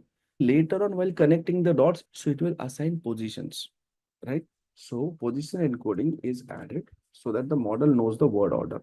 And then after that, it comes into the encoder where you have the multi-head attention layer, which is the heart of the transformer. If you understand these two, rest all things are as good as most important are these two only. So I'm pretty sure in next 10 minutes, we are able to wind off our class. So focus on these two. These are the most important. Of course, they have a significance, but they are used to reduce the fitting and all those things. Now what happens? Encoder is responsible for summarizing the sentence, which is understanding the sentence meaning. So encoder now processes all the words at the same time, parallel processing, and that uses self-attention to figure out which words are important. So it will create a better representation of the sentences. Like Self-attention in this is responsible for finding relationships. Like Rahul has a strong relation to boy. Good has a strong attention to boy, but a weak attention to Rahul. So, an example weight matrix, something like this would be created. So, Rahul and boy, strong attention. Rahul and this 0.2 with is 0.1 with a 0.1. Good and boy 0.4. Good and Rahul 0.3. Good and good and is less. So, the final output is a set of numerical vectors that represent each word in the context. So what happens over here is essentially these vectors are given over here, and what multi-head does is for every vector it will use the self-attention mechanism. Don't forget this word. This is very important for the interview. Self-attention. Which word is important the most, and how is it relevant to other words, and how much importance it has with other words. Then add and norm is like sending it to a simple feed forward neural network and normalizing the output, which is like scaling divided by 255. Again, sending it to another simple feed forward neural network, because what happens when these all things are coming at the same time is the output starts going haywire. So again, you are adding normalization layer, right? So feed forward added, and again you had the normalization. These all are just used for regularization, that is overfitting to be reduced. And then you send it ahead, just overfitting detection. Then passing the encoder output to the decoder. What happens here? Encoder sends the process sentence to the decoder. Decoder will use this information to generate the Marathi translation step by step. So the output of the decoder is a set of vectors. Rahul is some converted to vector. Everything is converted to a vector. And these vectors do not have any words yet. They are just numbers, right? We're just storing the meaning, which we will never understand. Now, what happens? We are talking about the decoder part now. So your Marathi sentence is given here. Output embedding happens. Positional encoding happens because you are training, right? Understanding the relationship. I'll tell you in short what is happening. So your Marathi sentence are here. Word embedding, positional embedding, all these things happen. And then what it will do is it will mask. Mask means it will hide the Marathi words. English words are summarized and ready. They are ready. But the Marathi translation is masked. So it is like the word is there, but it is masked. Then the word is there, but it is masked. So what happens? It tells to the encoder that, hey boss, you are summarized. You only predict, na? You only predict. I'll give you the start token, you predict. So now this encoder gives the prediction. Now it says that, okay, what did you predict? Okay, you predicted some vector. Now I will show you what is the actual vector expected to be. You compare it. And that is how the training happens. So it will release the next word one by one, and then it calculates the total error again and again. And that's how the things are happening. Because after that also, if you see, this multi-head attention layer is learning that relationship, that this prediction and the actual using the concept of teacher forcing. Yes. So initially you are hiding, then asking it to unmask, and then you are comparing the predicted and the actual. Same concept of teacher forcing. So if you look over here, the decoder starts with a special token start. It generates one word at a time in Marathi. It looks at the previous word it generated, which is the masked attention previous, right? Because if it is showing the word, then it will start to match the noise. So it will mask it. And then how the learning happens. So initially start, let's say it gives output Rahul, then Rahul ek changla mula, Rahul ek. Now self-attention in the decoder. You again see over here multi-head. Multi-head is nothing but self-attention. After that is all this regularization parameter. What is multi-head? So here the decoder attends to the Marathi word it generated. It looks at the English sentence vectors from the encoder, and thus it matches the word correctly by understanding the relationship. So it understands that, okay, this in English is this in Marathi. Strong link. Is in English is ahe in Marathi. Strong link. Good is Sangla. Strong link. Boy is Mulga. Strong link. So it learns which English words focus on for each Marathi sentence. And then finally, if you see, what happens in the final word is converts the numerical representation into Marathi words back, right? Because it has to now do that. So what is this happening? Is the output is non-linear. So all of these decoder, which predicts the next word for the probability. This Ram, Sangla, Mulga, all of these things are predicted, and the highest probability word is chosen. So Rahul comes first. Then next time, another set of words are there. From that, Mulga will come, no, Ek will come, then Sangla will come, then Ahe will come. So every time it is generating a bucket of probability words. So first time it took Rahul, then it took this, then it took this. Then next time, when it took, the word which came was END. Now, obviously, do we want to print END? No. So that mechanism is automatically there to ensure that the last is not printed, because every word ending with END looks very odd. And then overall, this is what happens. So essentially what happens is, after this learning part is done, you again do the regularization stuff, same like you did here, nothing new. In fact, this entire part is same as this entire part, right? After that, there are a lot of words. Linear is going to make the output of the neural network is always linear, and softmax is responsible for choosing the highest probability word. And that is how this architecture predicts the thing. And the thing is, can you understand it in any way better than this? No, they are only and only vectors.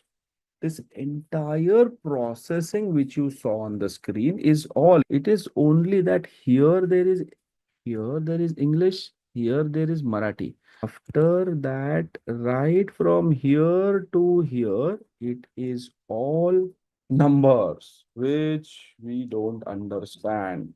But internally, this is what happens. And the proof that this actually works is ChatGPT. That is why it is able to remember, it is able to do really fantastic. It's the proof behind it. And that is what is attention mechanism. End of session. Control S, closing it. This part, taking it out. After this, you have this. I'm also sharing with you some additional notes. Maybe these are helpful to you. I am going to export it. What is this? Encoder-decoder attention mechanism, transformers architecture. This is the case study that we are working on right now, right? So text translation, we also call it as the neural machine translation. But wait a minute, we have completed with the attention mechanism where we looked at the English to Marathi translation. Am I correct? Did we look at it in the previous class, English to Marathi translation? And then we moved into the transformer architecture after that? Yes. So this is English to Hindi. English to Hindi. So today's session will be a practical hands-on. Let us get started with it. And getting the screen. All right. Let's get into this. So we'll start by reading the problem statement. And could you please, meanwhile, someone please share our image after this neural machine translation. What is the next thing that we had? Great. Awesome. So text generation using attention mechanism. Then we get started today only with GAN or variational autoencoders. Perfect. So GAN is again something which takes a lot of time to train. Lot means much, much more than what we can actually think of. Okay, I should ideally save it where, let's say I'm saving it in my Learn folder. Getting started. Let's go through the problem statement initially. So what is our problem statement? As you can see, the title is, let's just increase the size a little bit, toggle header. The project is to build a neural machine translation for an e-commerce product description for global market, Amazon India. As Amazon expands its reach into the diverse international market, it has become essential to ensure that the product descriptions are accurately and efficiently translated to cater to the non-English speaking customers. Yes, very important.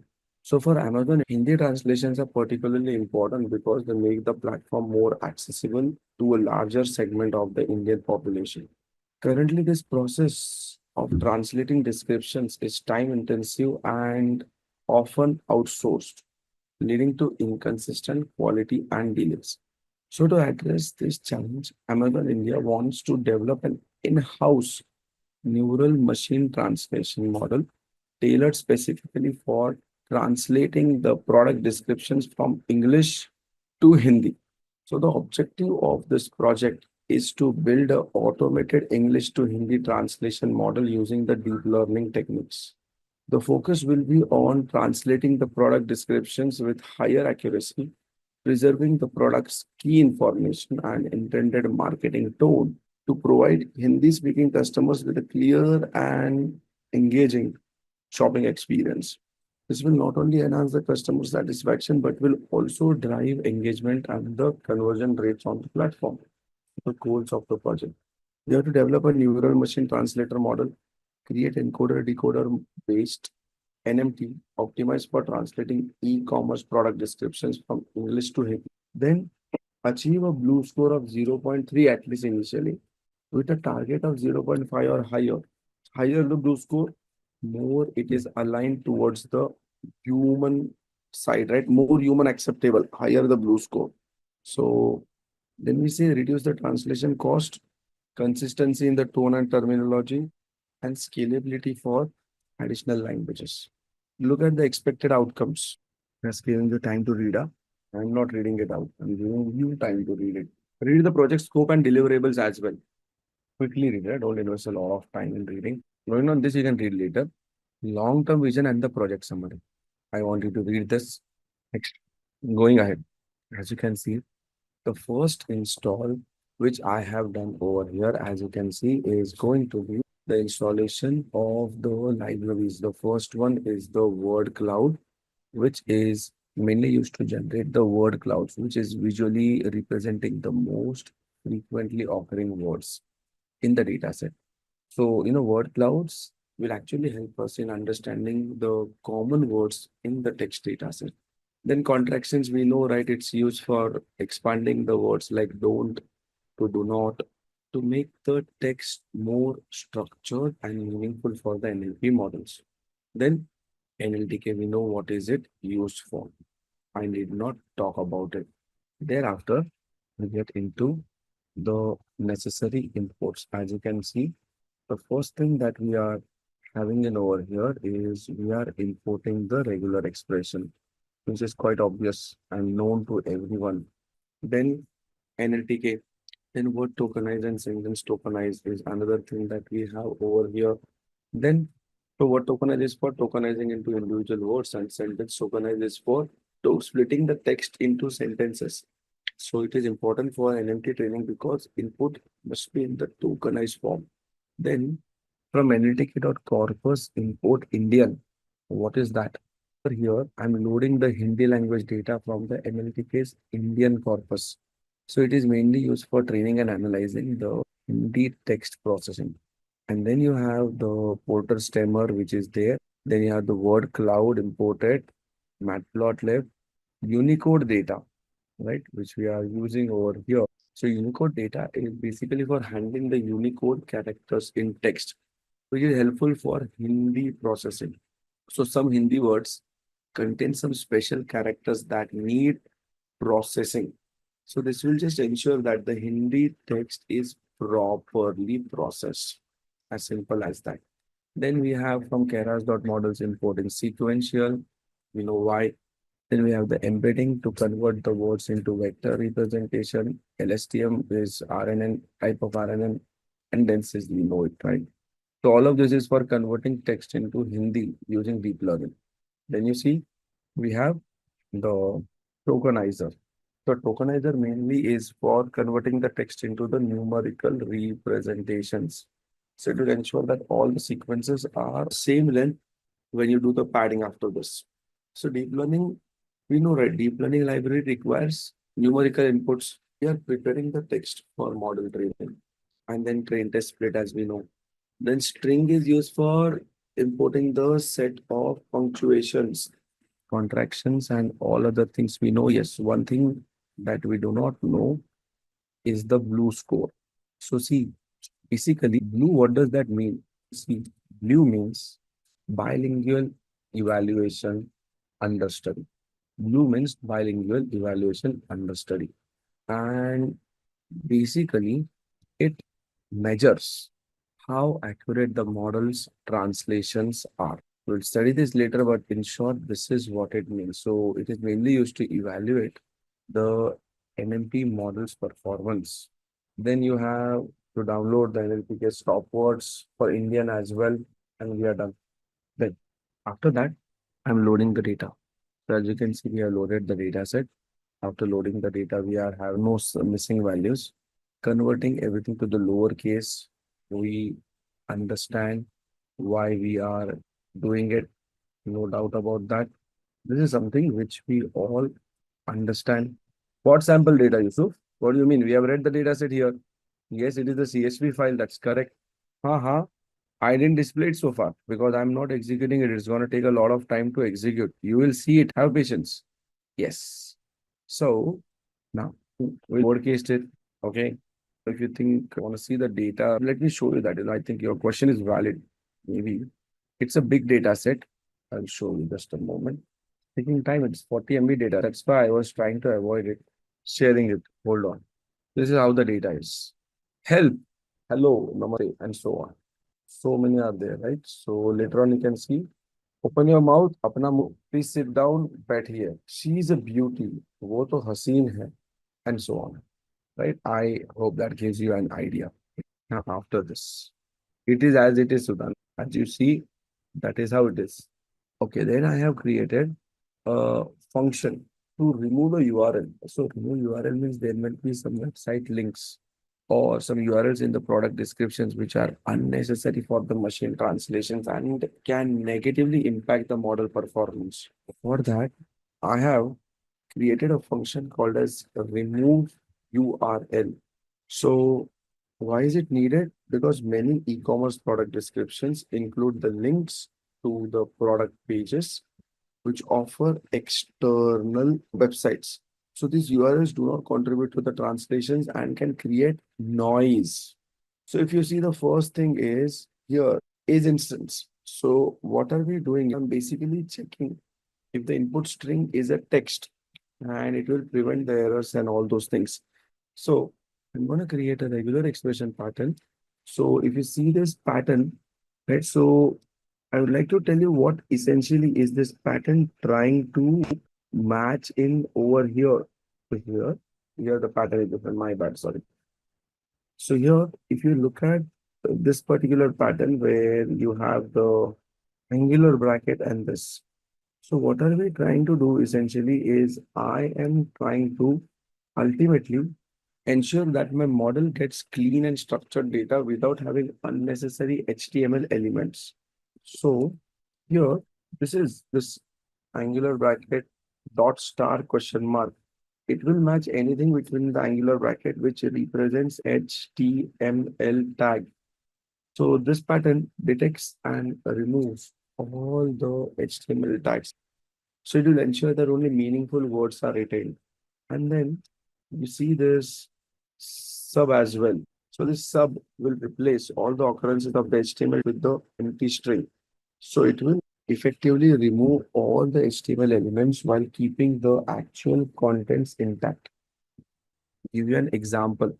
If you consider that if you have a remove HTML which is given a text, something like this, then in that case, what you will have in the output will be this. You will get rid of all of these things. That's the number one which I want to talk about. So this is what I'm applying to both English and Hindi. Then it will return the non-string values, right? So if the text is not string, then it will return the original value unchanged. So this is what we apply to the English and the Hindi columns, and it will ensure that all the text entries are clean and the pre-processing of the product description for training the neural machine translation model is perfect. Then we also have remove URL.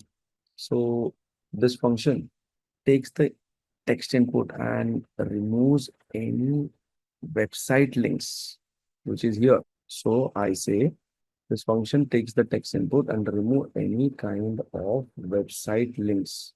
Again, many e-commerce websites, you know that they link to the product pages or the offers which they have or external websites, right? So the URLs which are not contributing to the translation can create noise. So I'm trying to do that, right? So that's one thing. Then, so the first thing is I'm checking if the input instance is a string, and then you have a regular expression over here. So what are we doing inside this regular expression? I'm matching HTTPS colon and one or more words in between having a www dot. So if you see over here matching the URL which contains HTTP colon or HTTPS colon followed by any non-white space characters. Also, this is also looking for any non-white space characters. So see why? Because many product descriptions will always have embedded links. And when I say embedded links, this is required because don't be surprised if you see something like this. Check this amazing deal, Amazon.in deal 123 and visit this. So you have to take care of all of these things. So now I like to tell you that if your input is like this, your output will be this. By now at home. I'm just removing irrelevant URLs that are not contributing to the translation. That's it. Not doing anything else. Then after that, moving down, we have removing the non-Hindi and alphanumeric characters. So I'm cleaning by removing special characters and the non-language specific characters from the English and the Hindi product descriptions.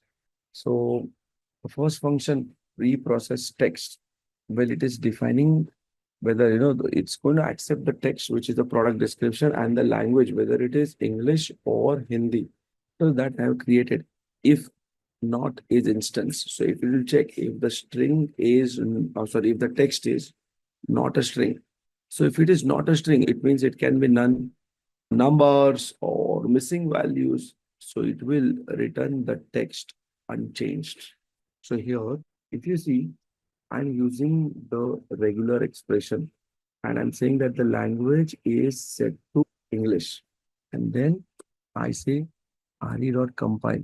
Now we all know A to Z are the English characters which we are talking about. Similarly, here, when you consider 0 to 9, these are the numbers that we have, and backslash s is nothing but the spaces. So I am basically using the regular expression I.compile to remove the unwanted characters over here. So, for example, we see something like this: buy two, get one free, limited offer. If you see something like this, buy two, get one free, limited offer, then this is going to be converted like this. That is how it helps. Similarly, I have the Hindi language pad as well. So for Hindi language, you can see, first of all, we are checking for this, and I'm using the Unicode range. So if you see the Unicode range, which I have used this actually corresponds to the Nagari script, which is used in the Hindi. So don't be surprised if you see something like this, which says shoot hai 50%, jaldi karo. So you will only have wishes, all things are removed. Then we say, if anything of this is not there, then I have also added an exception handling scenario. As simple as that. So I'm applying these functions and ensuring that everything is as perfect as it should have been. In the same way, after this, string dot punctuation is going to list down all the punctuations. So now I'm giving a call to get punctuations where I'm having Hindi punctuations empty list, and then you can see what am I doing over here. I have created an empty list to store all the Hindi punctuation characters. So this will hold the extracted punctuation symbols before joining them into a string. Now, if you look into this loop, so what is this range 0x2000 to 0x this? Honestly speaking, in very simple words, these contain punctuation marks in the Indian languages. So Unicodes basically assign specific code points for different punctuation patterns, and this range covers most of them. So it helps the programmers to extract punctuation characters instead of manually defining them. The next is R is equal to CHR of I. Well, that is the place where I am converting the Unicode character integer value to the actual character. So this CHR of I function gives the actual punctuation instead of the Unicode value. Like, I'll give you an example. If you say CHR of 0x 2010, the output would be hyphen like this. Then after that, I'm checking is Unicode character PO.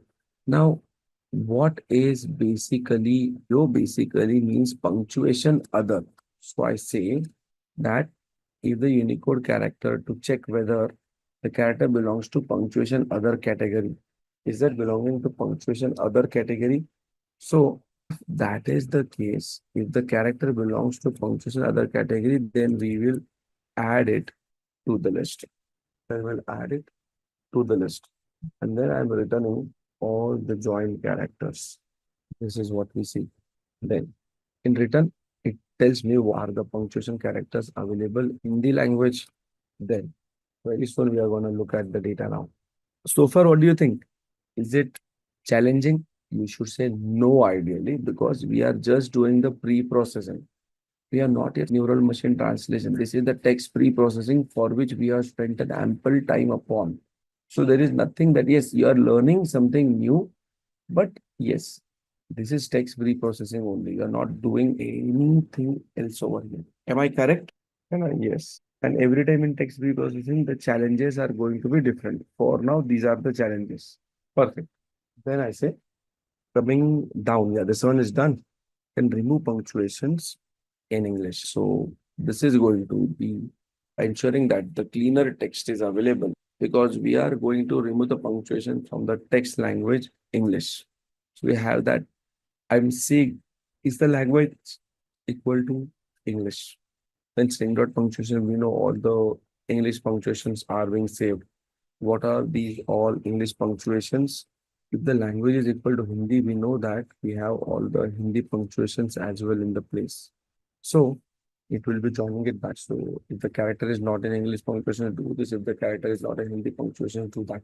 There is unsupported language if not among us. Essentially, I'm removing the unnecessary punctuations for the inner input text. I'm also thereby improving the machine translations and the NLP performance.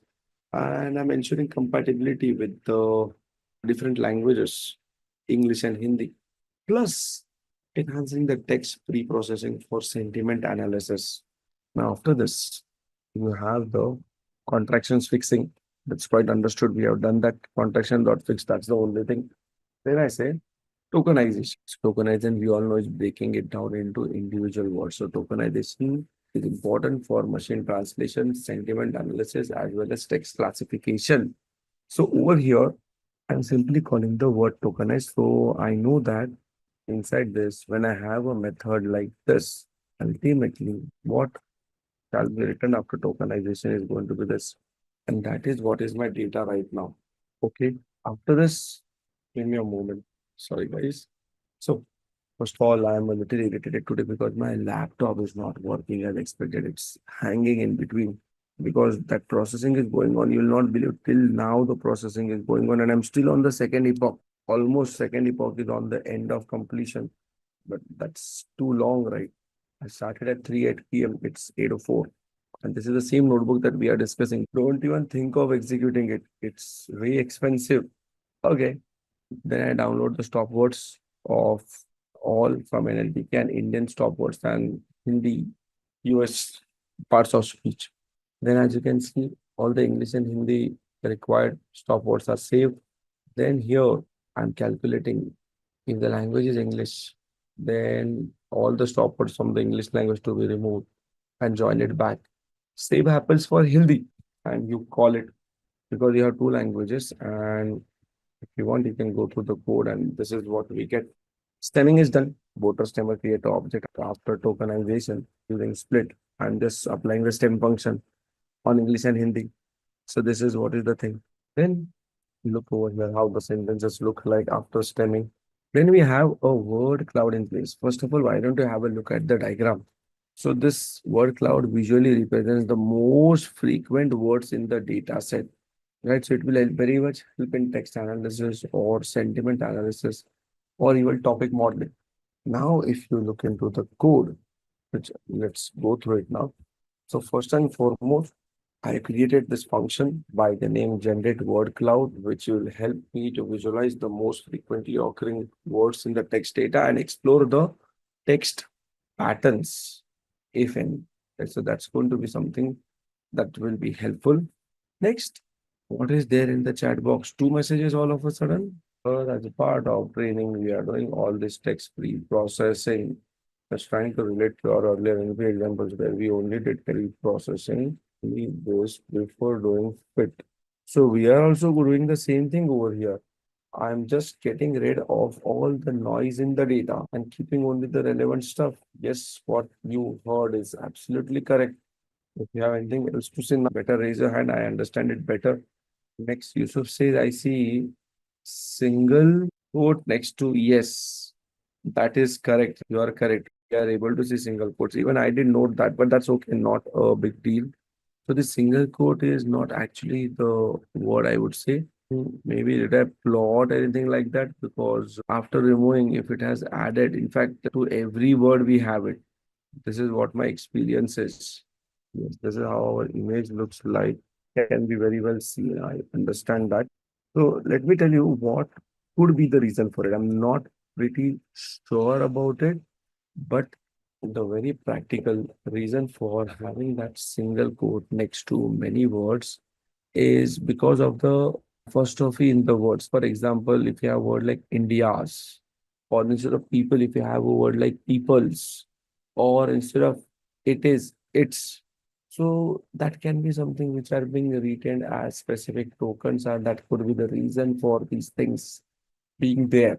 So also there can be some special characters or punctuations which might not have been completely removed during pre-processing, or our word tokenize might have treated a single quote as a separate token. Anything is possible. One can go back and check, but this is not a big problem because I have executed this case study and I know the overall output is good. But yes, if the output is bad, you can definitely consider working on this part, right? Yes, it can impact, it may not also, but I have already executed this case study and I have realized it is not impacting. But for some other project, if it is impacting, then you may have to probably consider removing it. Perfect. So, what are we actually doing over here? The first one, I am joining everything. As you can see, all these things we are joining together. Map function is ensuring that all the words are converted into strings and they are joined into a single block. Number one. Then it's very simple. Basically, if you have thing like this, after doing this, expect the output to be like this. So after this, we can see we are creating an object of the word cloud where width and height is obviously the image width and the image height is what we understand. Then we also have the background color, which is the white for better visibility is what I have set. Then color map, we know it's nothing but the color scheme. And then you have the generate, like the text str, which is generating the word cloud. So it can give me quick insights into the text data, thereby helping me identify the current themes, trend, and the words.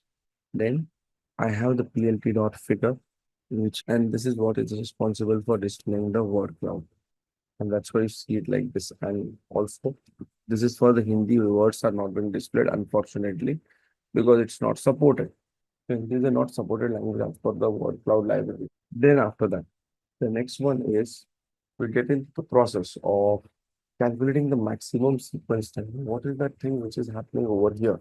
So in this calculate maximum sequence length, I'm trying to calculate the max length of the sequence among all the text sequences that I have in my corpus. So the goal is to determine the longest sequence length, which is useful for padding sequences when working with deep learning models. So first I have created the function which will be accepting the text. So text is the one which has to be combined sequence.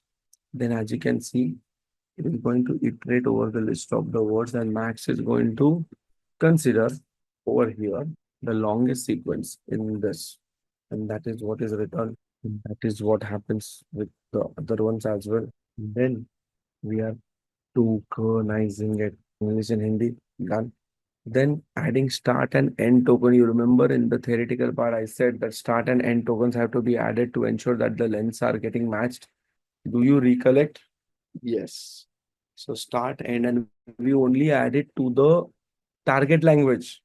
We don't add it everywhere, only to the target language. Then, yes, thank you. Good, you remember it. Then after that, I added special token, start and end. As you can see, just go through this code. Then it's time for us to convert the text to sequences. Remember the LSTM text generation problem, the same thing. Then again, we are finding out the maximum length in both English and Hindi. That's straightforward code, right? So you are passing the text and finding out, converting it to sequences and finding out the maximum. Then, oh, I don't know when it started. Sorry, my mistake. I didn't even realize. I think X to Y in the second print is a typo. Where? Ah, that's okay, na? That's correct.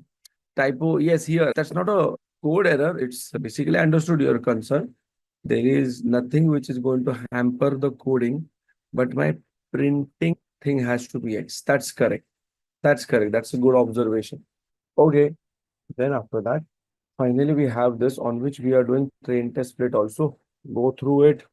Because this is known to you, I don't think I should talk about it for them.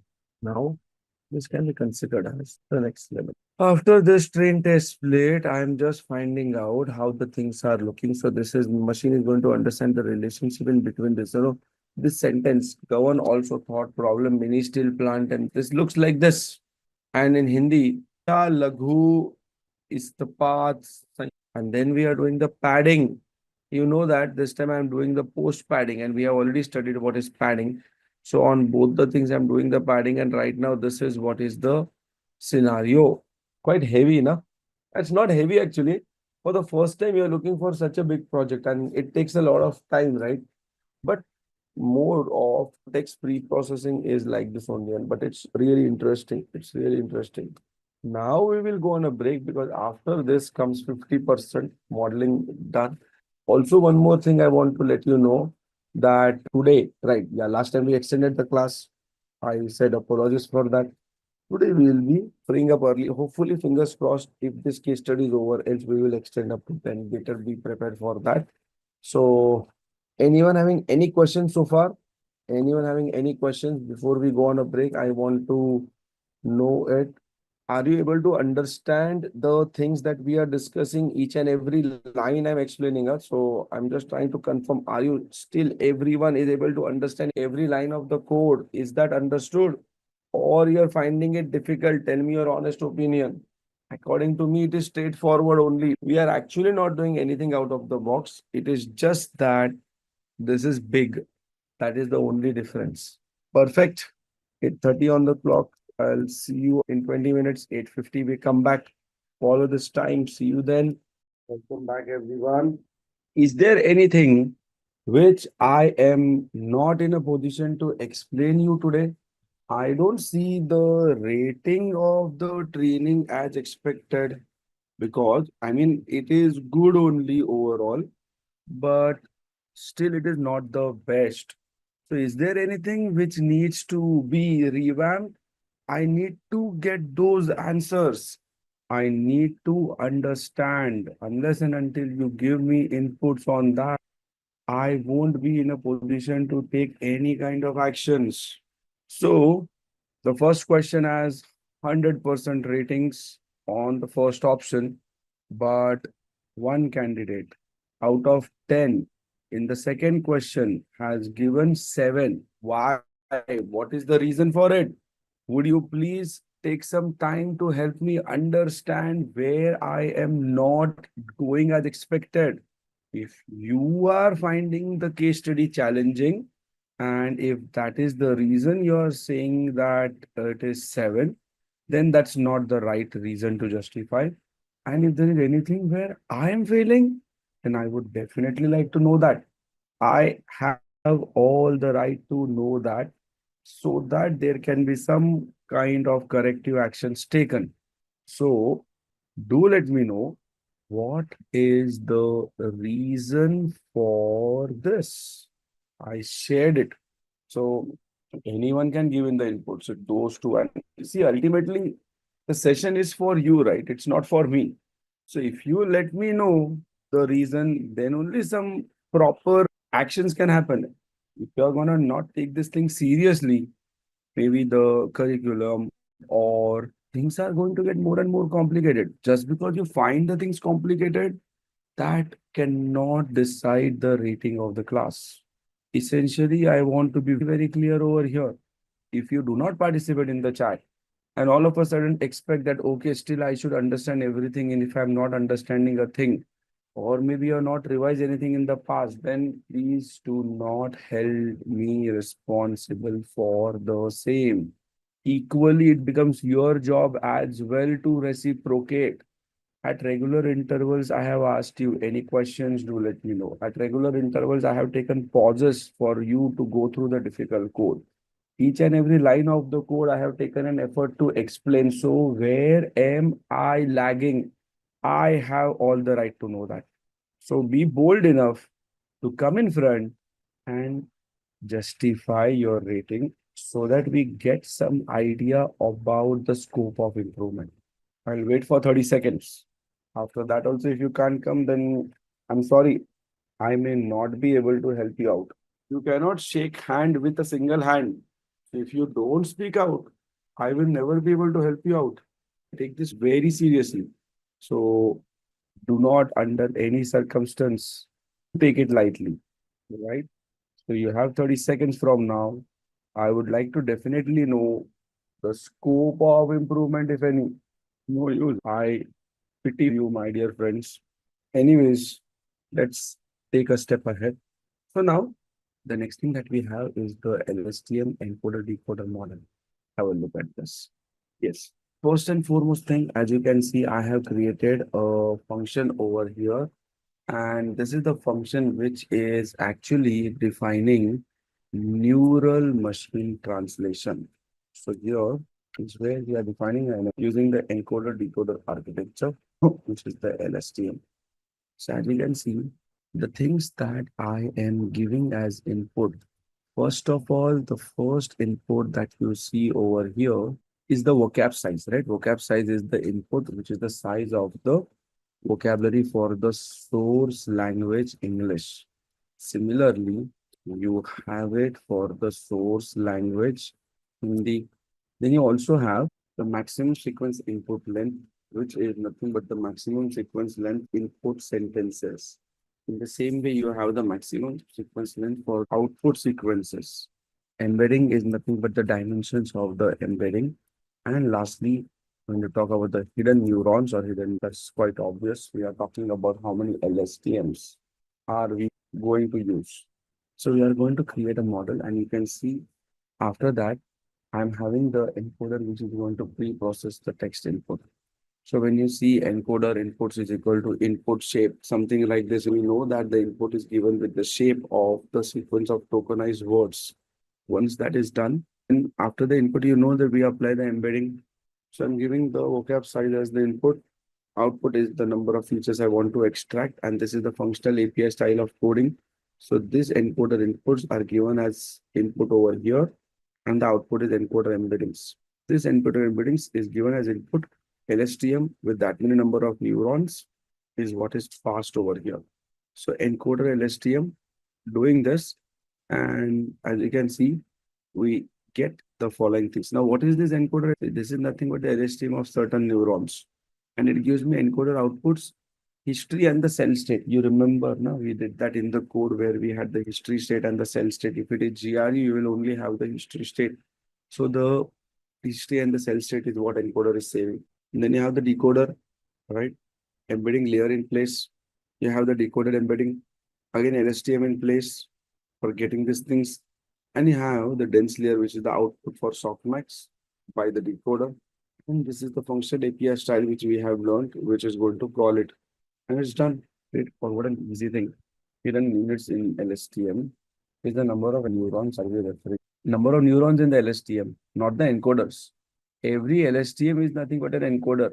LSTM itself is the encoder. It is nothing but the LSTM. Yes, it is the same thing over here. In fact, in the previous two case studies where we did the sentiment analysis using LSTM and then the text generation using LSTM, in all of these cases, whatever was the meaning of the LSTM having the number of neurons, same is the meaning in this case as well, man. Things don't change. That's why I've taken this case study from level 0 to level N. For simple to difficult, and it is the same that we are talking about. Is that clear? As we did in the previous two case studies, exactly the same understanding. Yes. Of course, yes, that's correct. Because LSTM is recurrent now. When I say n neurons, that will run in that many time steps, or it will run it in the form of a loop. That is the idea behind it. Welcome. Now we say this is the same thing that we understood in the architecture. We are not doing anything new over here. After this, the next thing is now I'm writing a code to calculate the vocabulary sizes for the English and the Hindi data sets using our tokenizer. So I'm also over here. First thing is I'm saying that the vocabulary input size will be the length of token dot word index plus one. So just for your kind information, token dot word index is going to be nothing but a dictionary containing unique words mapped to their indices. Similarly, the length is the number of the unique words in the English data. And why are we doing plus one? We understood it that day as well when we talked about out of vocabulary. And here also the funda remains the same. So plus one is responsible for adding one extra token for padding. The same thing we are doing with Hindi, and we see the number of vocabulary size.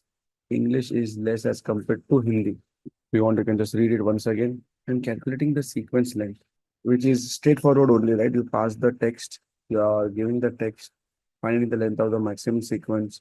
That is what I'm doing with English and Hindi.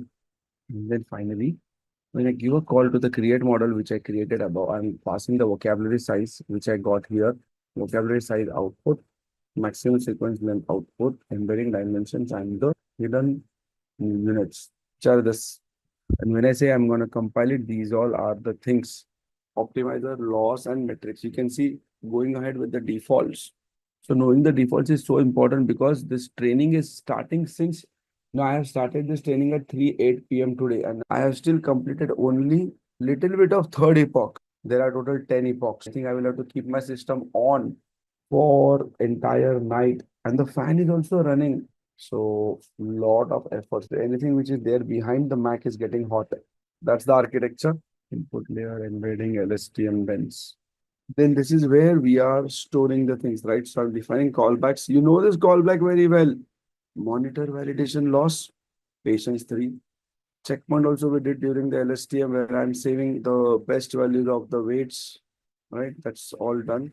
And model.fit on X train main and Y train main. So why am I saying this -1? Because it's last token from the decoder which I want to be excluded. Box and all things are doing this training. Right now I have just reached 3 and the training has to go on for 10 epochs. That's the result that I usually get, right? 96 and 96, quite good. Loss is also minimal. These are the model weights. I'm gonna save it so it will get saved into my system. And then I also plotted the loss. And you can see that if I train it further, maybe see this is not it stabilized, right? I think it can further go down. So ideally one should train for more number of epochs. This is less, right? So this is how it looks like. If you look at the accuracy also, there is a lot of scope for the accuracy to further go up. But that 10 epochs only took so long. This is what we realize. And then I give a call to the create model with the vocab size, sequence length, and all of these parameters and ask it to this. We can't really say that the model is overfitting. We can't really say it's overfitting unless and until you train it further because it looks like this has stabilized also. So you can't say it's overfitting. Look at the curves very carefully. Overfitting means it is like a crocodile mouth. It will become bigger and bigger. This is not the case over here. Are you getting this? Yes. I'll take a question at the last now because I think it will hamper the flow. So then I'm checking its thing on the first 200, right? Just to check its prediction on the first 200. So as you can see over here, we are just trying to figure out how it is able to work on the first 200 sentences. So just for your kind information, the first line where I say number of samples is equal to 100 comma length of X string. So basically, I'm just trying to ensure that we don't process more than 100 test samples. So it will ensure that if the X test has less than 100 rows, then it will take all the available rows. That's why I said minimum of 100 or length of X test. The advantage of this is this will limit the computation time during the testing. Then I'm creating an empty list to store all the model predictions. And I say, you see over here, single X test main I colon I plus one. So it is selecting one test sample at index I. And I colon I plus one means it will ensure that it remains 2D array instead of converting it to a 1D array. So the model expects the input batch shape, right? Even if it's a single sample, it will expect it in the form of a group. And that's why you have to do this thing. And then you have the single prediction on which the model is going to predict. And that is what we see. And here, finally, you have this decoding. So now this function decode prediction is mainly responsible over here. So I'll say this function is used to convert the predicted numerical tokens into human readable sentence using the tokenizer. So the first thing is I'm calling this function. I say predictions is equal to np array. What am I doing? I'm basically converting it into a numpy array. All the predictions are converted into a numpy array. It will ensure that the functions that handle different types of inputs like lists, tensors, etc. Then I'm trying to find out the most likely tokens. So np.argmax predictions is equal to 1 else axis equal to this. So basically what am I saying is I say if the prediction has multiple dimensions, apply the argmax. Yes, that's perfectly explained. Else take the prediction as it is. So basically when I'm applying the argmax, I am mainly trying to select the most probable tokens position. And else in other case, I'll just select the prediction. So this basically transforms the probability distributions into actual token IDs. So the model does not directly output the words, right? But instead it's a matrix where each row ideally represents a word and each column represents a probability of the word at that position. I'll give you a quick example of it. If you are having a prediction array like this, and if you're taking the argmax, see the maximum of this is 0.5. Sorry, yeah, 0.5. Then maximum of this and maximum of this 0.6 and this is 0.3. Right, so it will be choosing the one with the maximum index. So this is that index 1 in this list. This is that index 0 and this is index 1. That's what it has chosen 101 np.argmax. Then after that, holy. Okay. So then you have the decoded. Yes, the decoded sentences. This is what we see over here. Because I said decoded sentences is equal to an empty list. So that is quite obvious. So iterating over the model and converting them into a Hindi readable form. So I'll be storing all the final decoded Hindi sentences inside this list. Then I say for I, form a prediction in enumerate of this. So over here, what is basically predictions? So predictions is nothing but the output from the model, which is the predicted token sequences. And when I say enumerate over it, I'm looping through the predictions at the index side. And the decoded sentence, as you can see, you have the decode prediction over here.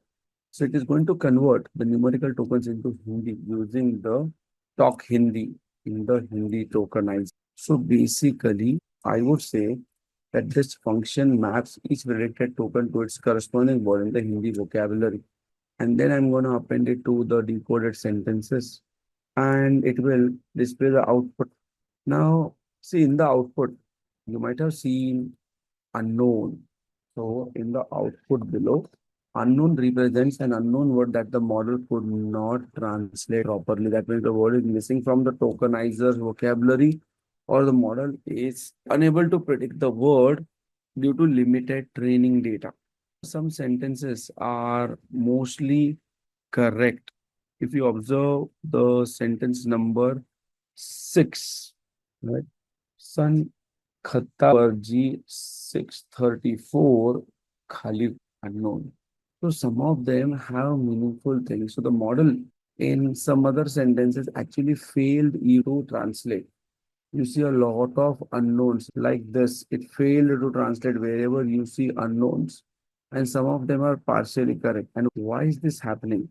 The reason this is happening because number one, I would say, is the vocabulary limitation. So the tokenizer might not contain all the Hindi words. Therefore, that could be the issue. So there is one more tokenization technique which is called as subword tokenization or byte pair encoding to handle the unknown words. Also, it might be possible that the training data is too small or the model is struggling with the uncommon words. And the third thing which can be a problem is LSTM has too few hidden neurons, so it might not be able to understand the complex pattern. So in this case, if we have to improve the model, we can say the first option that we can consider is to increase the data set size. The second one is a more advanced tokenization. So by that I mean, as I told you, we should go for subword tokenization, word piece, sentence piece, or byte pair encoding. Another thing is improve the model architecture. So instead of using this, the next one that we are going to look at is the transformer based architecture, which is way more powerful than this. That is why this didn't go ahead for a very long duration, and that's where the transformer architectures came into picture. And the next is you can fine tune the hyperparameters, which is one of the heart of our generative AI sessions. And that is what happens in this particular case. So overall, the output is not bad, but you understand there is a lot of efforts that we have to put in to ensure that we are getting the things that expected. And that completes this case. It could even be due to the apostrophe. It could be due to anything. But yes, this is what it is. I have given down some steps over here, which you can definitely go through. Now, before I conclude the session, I would like to take the question asked by Nagdeep. Meanwhile, anyone has any question, feel free to put it in the chat. Nagdeep says, as we see in LSTM, there are several recursive loops till the number of the input words. But with respect to code, can't we consider all these loops as a single part of the dense layer that we added using the LSTM function? Yes, that's a very insightful question, I would say.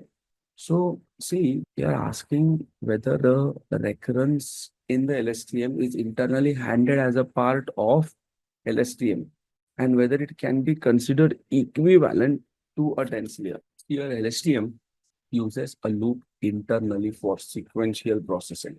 So, in the mathematical formulation, LSTM processes the input word by word. So, every time in the code, when you define an LSTM layer, you need to understand that we don't explicitly write a for loop to iterate over the words. The TensorFlow, Keras, they do those things within the LSTM layer automatically. Whereas a dense layer, it just applies a single transformation like a matrix multiplication W into X plus B, as I explained you on the very first day of deep learning. So LSTM is maintaining that internal loop where all of these hidden states are updated at each step. So dense layer is like applying a single formula to all the words at once, whereas LSTM is like reading a sentence word by updating the memory, which is the hidden state at each step. So can you consider all the LSTM loops as a part of a single dense layer? No. LSTM contains internal loops over the time, whereas the dense layer does not contain that. LSTM has a memory. We remember explaining the architecture, there is a cell state, which is nothing but the memory. Dense layer does not have that. Else, there was no role of being there, right? What we studied overall in the architecture is it has internal loops, and that is why it is able to handle it. So LSTMs are not a part of the single dense layer. They automatically handle the recurrence. I'm talking about the transformer architecture or the transformer models. See how easy and convenient it is to use them. Number one, connect to GPU. Done. There was a time where I had to install transformers in Google Colab. Today it's not required because Google has already installed this library. So even if you don't do that, okay, so not required nowadays. as this library is already installed in Google Colab. So I'm directly clicking on this. Let's see whether it works. You understood for training, it takes a huge amount of time. So we will not be training it. Rather, we'll be directly using the pre-trained transformer model. Are you all able to understand what am I trying to do over here? Pre-trained transformer models for summarization, because people have already trained on it in the past and these models are really state of the art, so there is no need as such for us to train it from the scratch. We can actually use the available pre-trained models. That is what is the idea behind it. All of you, are you clear with it? That's nice. Perfect. Now you might be thinking that, Darshan, from where have you got this code? I have copied this code. I'll tell you from where also. Pre-train means, is it specific some problem? Do you remember we had earlier classes on transfer learning? Did I explain you guys transfer learning? No. Okay. No problem. I'll explain you. So what is this essentially? See, last time we looked at neural machine translation. So what was neural machine translation? Where I wrote the entire code, I created the network, I built the network, and then I fit on it, and it took me almost 24 hours for the code to get executed. Now I don't have so much time. In fact, forget about me. Everyone has to train it for so long. So what they did, this model which is available, they saved it. We know how to save it. We have also seen the deployment part of it. The model can be saved. In fact, in our case also, you might have seen that we had saved this model and we are using this. In the same way now also, these are models which is being saved as .h5. H5 is nothing but the Google Colabs extension of saving the models. So lot of such state-of-the-art transformer models which are far more powerful than the attention models are already available. So this is what is called as a model which is already being trained on. Therefore, I call it as the pre-trained models. So this pre-trained model is what I'm directly going to call like an API, and I will ask it a question, whatever I want, and it should do the task for me. So someone has already done the training, I am directly calling it. So because the training is already done, the weights of the model are also directly available. That is how it is. Now, do you understand what is a pre-trained model? Someone has already trained this model. That is what is a pre-trained model, right? Perfect. Now, don't ask me any questions for a while. Give me some space to explain. So I imported this. Then if you see, all of these are commented. Everything is commented except this line. I'm executing this. I'm creating an object of pipeline by the name summarizer. Passing this model. What is this model? You don't know now. Right click, copy. Should I copy it there? Paste. See, I copied this part. Copied this. I copied this part, and when I pasted it, it's here. This is diverting me to a new website called as Hugging Face. So what is Hugging Face? Hugging Face is the website where lot of pre-trained models are saved. You can find it over here. Have a look at it. You will have various types of models over here. Multimodal, computer vision model, NLP model, audio model, tabular model. Right now, I am looking into natural language processing models. Specifically, I'm looking into summarization. So, I click on this. You can also click on this. When you click on the summarization, so it will show you all the summarization model. Yeah, it's selected. All of these are the summarization model. And then what you do is you come on to this. This is a summarization model by Facebook called as BART large CNN. Let's open it. Now, if you see, first of all, don't look into every part of the website. The first thing is they have given us the endpoint, which you see over here. It says that you can give a sentence and I can help out. And in fact, they have given an example as well. Example one. So this example is there. After that, it will automatically start computing the summary of this and which is below. I'm talking about this one. Let's say I'm taking Holi is coming, right? So looking on this, Wikipedia, and let's say I'm randomly taking a paragraph. I paste it over here and let's say compute. Let's look at the summary. So this is already a deployed model. It says Holi is a sacred, ancient, and tradition of the Hindus, a holiday in many states of India, with regional holidays in other countries. It is celebrated at the end of winter on the last full moon day of the Hindu lunisolar calendar, marking the spring. The date falls typically in the March, but sometimes late February of the Gregorian calendar. This works good as expected. You can also try it out. Now, what is this model? Well, that is what we can learn about here. It says that someone has already trained this model on which data, for how long, what are the overall results of the model. Read here. This is the model fine-tuned for CNN Daily Mail. So it is a pre-trained model on English language. You cannot use German or other things. Let's say if I go to ChatGPT and if I paste this and I say translate to German. So this model is not capable of understanding this. Come over here, compute. Did that. Now I go to ChatGPT. Come over here and I say, I gave the same German thing and I asked it to translate to English. So this is what it says. Okay, because it was able to do that, but not necessary. Yeah. And what is it saying? Let's see. It says that we have trained it on English language. We fine-tuned it on the CNN Daily Mail. What is CNN Daily Mail? Click on this. This is the data set on which it trained. Let me just, yeah. This is the data on which it is trained. You can see, you can go through it, everything in detail. What is the data set about? That also one can study over here. It is an English language dataset containing over 300,000 unique news articles. So it is good for news article summarization, not for Holi, which is written by journalists at CNN and the Daily Mail. The current version supports extractive and abstractive summarization. Extractive is extracting from these things, and abstractive is understanding that and summarizing as a whole. Supported task, just like your blue score, you also have a rogue score for the translations. Again, if I go over here and I say, we understood, right? What is blue score in NMT? What is acceptable range for it? What is rogue score and how is it different? Blue score, let's only look at the important things.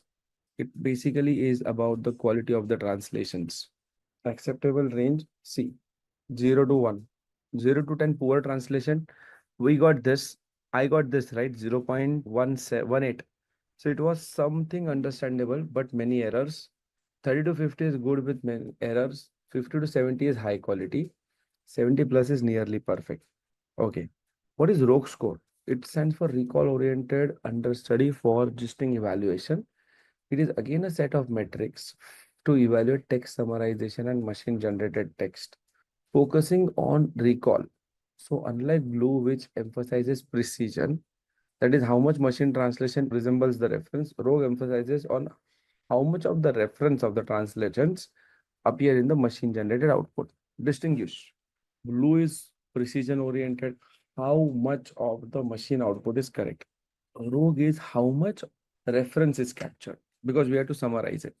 It is best for machine translation. This is best for text summarization. Blue, human like 30 to 60 is expected. Here we expect 50 to 90. Okay. This looks good so far. And because I'm happy with it, I'm gonna come over here and then I say the output summary of the blue score with a rogue score of 44.1. That's good. Then you can also see the data set, article, example, etc., things. Number of instances in the training data, and you have to read about it. Then after this, you also have where you can find, and all of these are open source models. Huh? All of them are free to use. Then they talk about the BART. They say that, hey, it is an encoder model. Both are encoder with a bidirectional encoder and autoregressive GPT like decoder, etc. This is particularly effective when fine-tuned for text generation, intended use and limitations. Then how to use it from transformers import pipeline. From transformers import pipeline. Summarizer is equal to pipeline, that is create an object of it, give the task, and if you want this Facebook BART large model, basically just copy this line. Yes, here. Right now it's commented, but sometime earlier in the previous session, I had shown this demonstration to my students. This is done.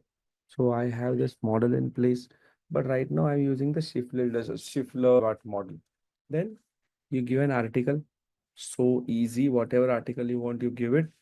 And then I am saying summarizer is equal to that article, which has to be summarized, maximum length and the minimum length of the article, and do sample is equal to false. So let us say for some reason, we do not understand this code.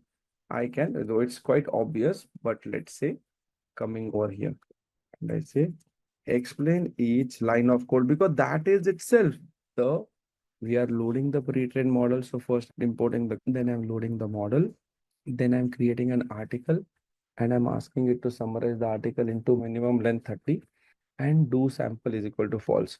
So do sample is equal to false means do not sample, basically do not repeat the things. So we import the transformer library from the pre-trained model, as I told you. Pipeline is nothing but the class inside which you have everything. Then summarization, it indicates that it's a text summarization pipeline.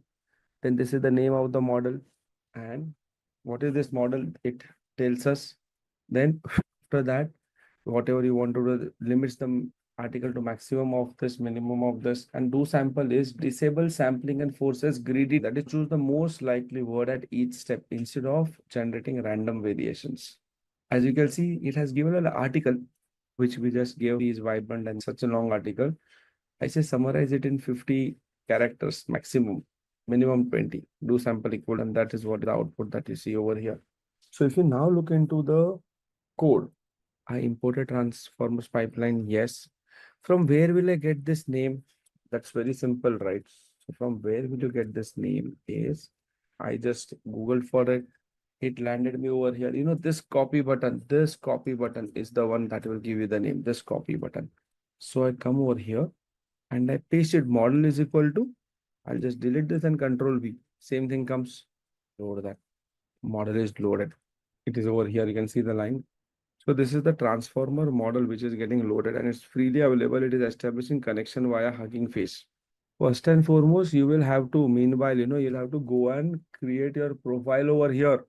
That kind of has become mandatory nowadays. Earlier, it was not. And then the model will be downloaded. You can see so many Tokenizer is downloaded, tensors, etc., etc. Here, there is an article. You don't always have to be, give your boss the finger. Maybe it's your first day on the job. Perhaps your manager made an announcement. You are asked to scan your fingerprint, etc., etc. Some article is there.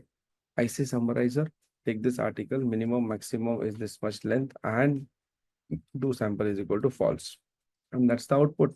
Employers are starting to use time clock machines that fingerprint employees. The machines are tied to your unique characteristics such as face, fingerprints, how you talk, and even how you walk. The Center for Disease Control says that coronavirus can remain on surface for years. Similarly, I took one more article about the G20, which happened in Mumbai recently. So that's a long article about it. The G20 was founded in 1999 after the Asian financial crisis as forum for financial ministers and central bank governors to discuss global economic and financial issues. It has expanded its agenda to include the trade, climate change, sustainable development, health, agriculture, energy, environment, and anti-corruption. Similarly, I took one article on machine unlearning. Very interesting. And look at the summary. And one model. This is the meeting summary model. So you can load any model in this way. So many models are there. I'll show you one random thing. Let's say for some reason, I'm commenting it out and I don't know which model to use. I'm thinking of going for which can be a good model. I can sort it by trending. Gamma is by Google. This is summarize adapter and anything else. Small Turkish summarization. We will not understand. Anyways, the default one. We summarize. Python code explainer. That looks interesting. Let me take that. I have never taken it. So what is that model trained on? Everything is there. Then you see over here, model name is also given. It is by some person. I'll just try to copy this and see if I can utilize it over here directly. And then I'll do it as a separate cell only. Yeah, let it be there. Here also still downloading actually. Now, yes. Meanwhile, let me take your question. You asked me over here how to select the right model. See, now I give you two options. Number one, would you prefer to train a model from scratch where in spite of me investing 24 hours, I got just a blue score of 0.17? Do you prefer to use a pre-trained model? Obviously, the answer to that is you'll prefer to use a pre-trained model. Then which is the good model? I don't know. Who knows it? No one knows that. Yes, so you have to find out the pre-trained model by doing it as a part of your research. You have to go through the website, read what is that model about, what it can help you, and then with an educated guess, think of using it. But at least it is going to save your time that you were required for doing the pre-training. Are you getting that thing? Yes. Same question by Yusuf as well. Just loaded. Yes. And it gave some error. No, actually, this was the older one. Let me run it again. Model is loading. You can see the size of the model, 2.95 GB. And you can see, yeah, this is what it's saying. Create a function, preprocess the function that creates this. To do so, you should do this. At first, we need something to be converted from text to string. At last, we'll replace space by space. At last, we'll call the tokenized function. That's exactly what it is saying. And then you have to say join and all. So you can see next step is to join them together along with the list of tokens. Text summarization model. Coming on to a very good question given by Nag. In the traditional machine learning and deep learning, we use TensorFlow, scikit-learn, and many were pre-trained.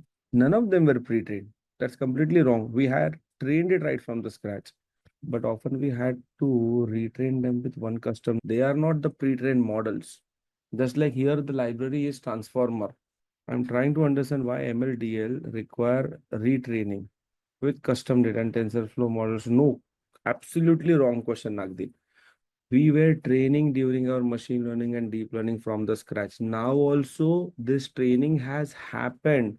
It has taken care of by someone else and the model is saved in the form of dot or dot pickle file. And that is what we are using. I hope you are able to get it. That's a 100% opposite understanding of what I explained to you so far. We had trained the model from the scratch. Over here, we are directly consuming the model which someone else has already trained upon. Sometimes I really worry about you, Nagdeep. Please don't get confused. It's a very straightforward concept. So understand where it is used and where not. Exactly. Those were libraries. So now I'll take it out. I'll download it. And let's say first notebook on summarization. I'll share it with you also. Try executing at your end as well. You all are using your systems, right, at the moment? All of you are using systems? Yes, you can download it locally as well. But don't be so much, what do you call, overwhelming. Stay connected with patience. I'll explain you everything. Another thing is there is no need to download it locally. Downloading locally is altogether a different process. You need that environment as well. Focus on understanding the topics. Rest we'll understand it later, right? Perfect. When we get into fine tuning and all, we'll be doing all these things. Don't worry about it. Yes. So I want you all to execute this notebook. Not now, Akash. You please get it from Anis. Anis will help you out for the same. Right now, I'm in a session. I think just a second. If I have the zipped version of it, I'll share it quickly. I guess if this was the one, zip, zip, zip, zip. I don't know. I'll just try to see if I can. I'll share it. No, it's not allowing me to share. I guess today we have this additional thing as well. Here it is, Akash. It's coming in the chat box. Yeah, I think you can download it now. Just confirm me when you are able to download it. Great. Everyone will be executing these books with me. This is one of the very important thing. I'll be just there in a minute. By the time you execute, I'll just use the washroom. My dear cricketer, are you all done? Very good. I know. I just went outside. I don't watch cricket. My wife said Virat is out, so everyone is stressed. I was like, okay, which match is going on? So my father said finals. I said, which finals? The some cup comes of going. Okay, fine. By the way, I don't watch cricket. Very rarely I watch it. I'm certainly not a fan of. So let's, oh, yes. I don't know whether it's good or bad. Half of them will start hating me. But how come, Darshan, you don't like this? God knows. Yes. I used to watch. Today, the thing is, I just know the names of the Indian players. Sometimes I might even forget the names. If you tell me, that, yeah, this one, yes, I know him. But I don't get into details of lot of things. Let's go ahead. We have to cover the GAN architecture as well today. This is properly generative AI, where you're actually using the Gen AI models, Hugging Face, right? This is true generative AI session which is going on. Next, again, this is commented. And yes, one thing I want to see over here is it's saying that device is set to use CUDA, which is 0. Now, what does that mean? Well, before that, let me just run it. This is sentiment analysis notebook. Just look at the screen. Pay attention once again on the screen. Sentiment analysis notebook over here. And then if you see, I have not supplied even a single model. Earlier, I used to say summarization followed by model equal to. Here also you see model equal to, but I didn't supply a model. Let's see what happens. If you do not supply a model, it will go ahead with the default model. If you don't supply a model, it will go ahead with a default model. You see, no model was supplied. It defaulted to the Distilbert base uncase fine-tune SST English. The link is also given. You can click on it and you will understand that it has defaulted to this model. Information about this model can be read over here. I'm not interested in going through it. You have the option to use this. So here I can put in any sentence like they have given an example. I like you. I love you. Computing. It doesn't take so long. Sometimes it happens. Oh, this is too long, man. It never takes so long. Anyway, no problem. I can refresh it. That can be one thing. Let me refresh. You see, yeah, positive 1, negative 0. So I'm coming over here. And what is, it always says over here that, okay, you have not specified. What is this device set used to this? There is a parameter called as device. It's not shown in the documentation. I don't know here at the bottom if it is shown. No, there is no parameter shown called as device. Right? You don't see it. In fact, in Collab only, I'll copy this and I'll go over here in this. Where is it? Gemini. And I can say code is this. And then I can say over here, the output which I have got is this. And I say how to use the GPU. See, basically, I'm using the CPU because the device CUDA is set to 0.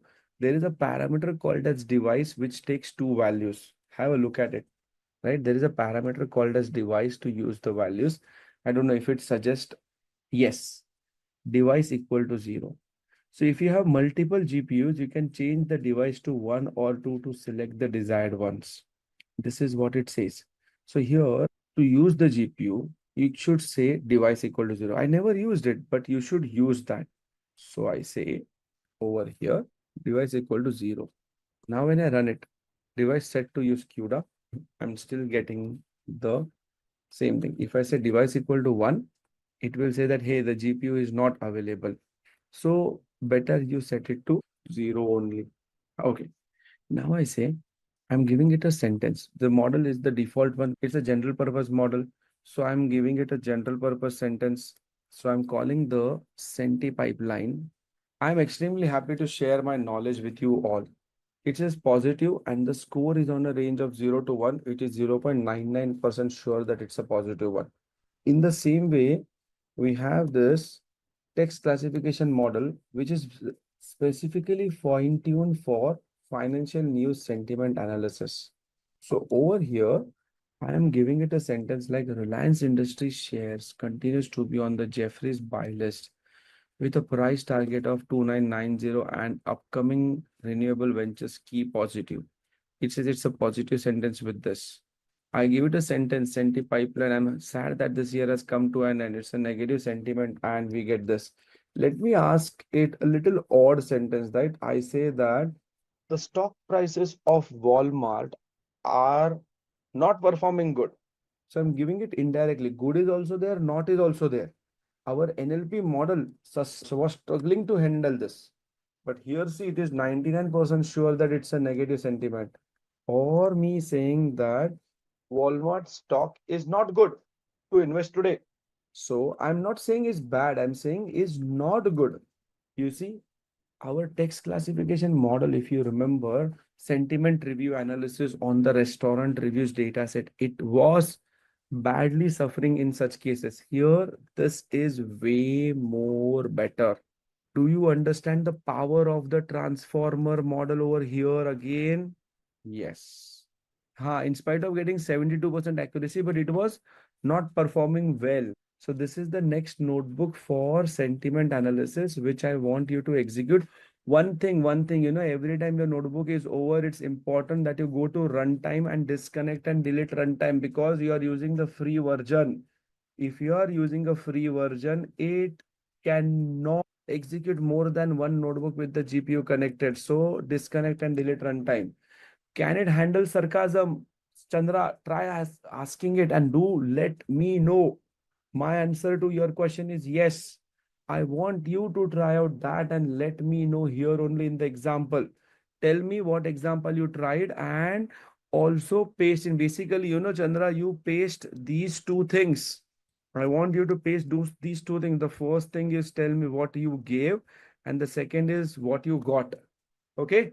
I'll wait for this from all of you.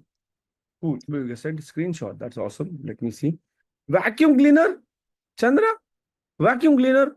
What is this model for, Chandra? But try sarcasm in stocks, na? This model is fine-tuned for financial news analysis. The second one is, what did you say? Oh, great, another meeting. Just what I needed to make my day better. And this camera sucks. Give it some news related thing. It will not perform well on that. Try giving some news related prompts and let me know that stock related things. See, if you are using this model, Chandra, the fine-tuned model for financial news sentiment analysis, then you please give sarcastic sentence for that. So I'll do one thing. Generate some sarcastic examples for. Try out these three, these are good. And there is one negative one as well. Meanwhile, I'll check what you have said. Wow, my stocks are down again. Guess I will just retire early with all these gains. What's the output? I gave you sentences. Oh, cricket here. Come back to play cricket here. You shared something. Just a second. Okay, inflation at 40-year high. Perfect. Who wouldn't want to pay triple for the gross? Still be told the economy is thriving. And it is a negative sentiment, but it is saying it's positive with a score of 0.99. Failed. Oh, wow. Stock market just crashed again by 1%. What a fantastic time to go all in. Who doesn't love to bargain sale on a financial ruin? 98% negative. Okay, one by Nagdeep as well. And 98% negative by 1%. Okay, cool. Let me go ahead with the next one now. I think we invested a good amount of time here.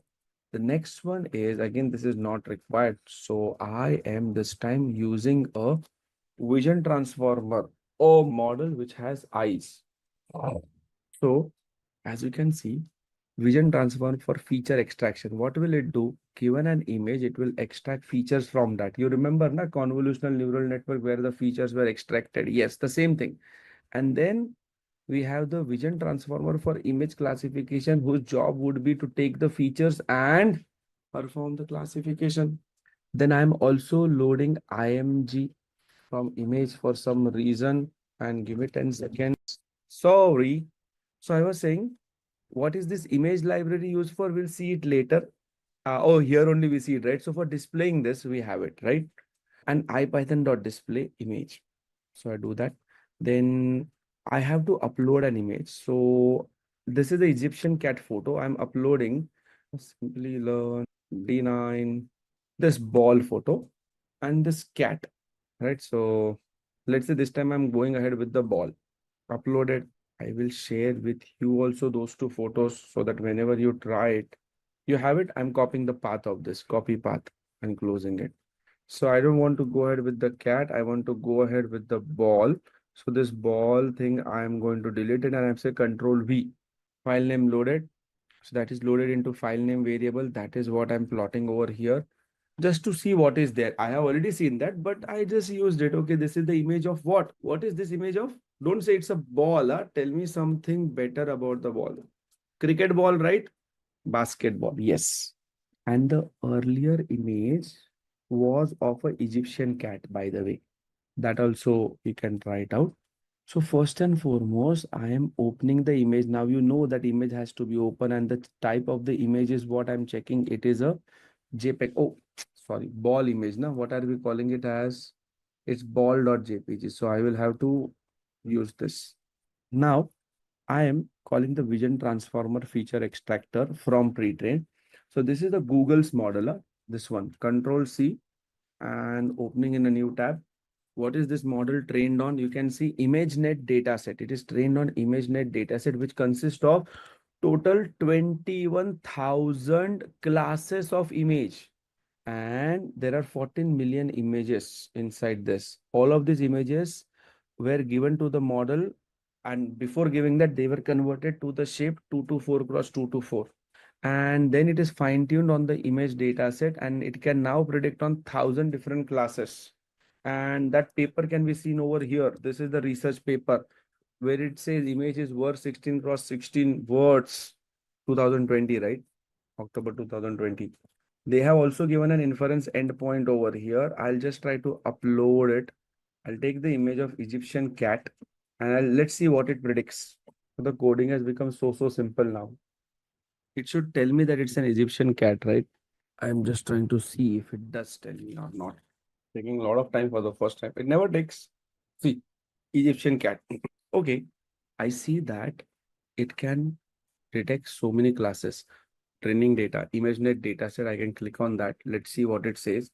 These are the 1,000 classes of ImageNet dataset. So I just want to try randomly one of it. So if I say wombat, I'm just randomly Googling for the image of the wombat and JPEG. So let's take maybe something good where little bad. Let's say this one. Face is not directly visible and I'm taking that. I'm just saving this image in, you can give any name to it. I'm just giving it for my convenience. And this is the place where I'll just upload the image wombat and see what it is. Wombat with 100% accuracy. You can try it in your system as well with any of these 1,000 classes, which would make sense. What are these 1,000 classes? Well, these are the ones. So we are extracting features from this and saving it into feature extractor. And then I'm also calling the vision transformer for image classification, which is loaded from here and saving it into model. So that will load the model. After that, I am giving, see this feature extractor and model. These are the two things that we have. The image array is given and return PT. PT stands for pre-train. So it has to return me the tensors from the pre-train. So feature extractor is responsible for extracting features from this image, save it into inputs. And these inputs are what is passed to this model because this model is responsible for classification. So this will extract features and this will actually do the classification. So we give that over here. Now the inputs can be, the features can be few features or many features. We don't know how many they are. So therefore you have star star, which is for accepting any number of parameters. At any point of time, you don't understand this, you can always say explain code and it will explain you the same thing, right? So here, first line is anyways what we understand. Inputs are going to be nothing but the input features. And over here, what is the star star inputs? We are passing the pre-processed image data to the model with a double asterisk. So double asterisk is what? Input features. There can be 100 features for one image. There can be 5 lakh features for some other image. For some other image, there were only 30,000 features. So the number of features are going to change. So star star is responsible for unpacking them and ensuring that the model accepts it. That is what is the main idea behind it. So I do that and I'll be getting total 1,000 outputs. You can see the shape of the logits. One cross 1,000. And I'll be choosing the one with the maximum probability. So I use the argmax. And what I get as output is 430. Now, what is 430? You will have to go over here and check. Control F, 430 kya hai? Basketball. But I want to see here. So you have directly with the model, right? You remember the model which you loaded, model. So this model has a method called as ID label. Just pass this 430 and you get the basketball. This is the entire code done together, and this is on this Egyptian cat, right? This one photo. Image is available on a public repository. So I have the entire code written over here, and I want to see whether it predicts it that it's Egyptian cat as well. And it is. All works good. I go to runtime, I disconnect it, and I call it as image classification.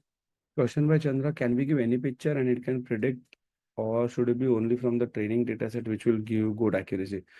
The same goes with the model. The model is trained on that data, Chandra. So how can you expect it to be given anything? Just a second. Can we give any picture and it can predict?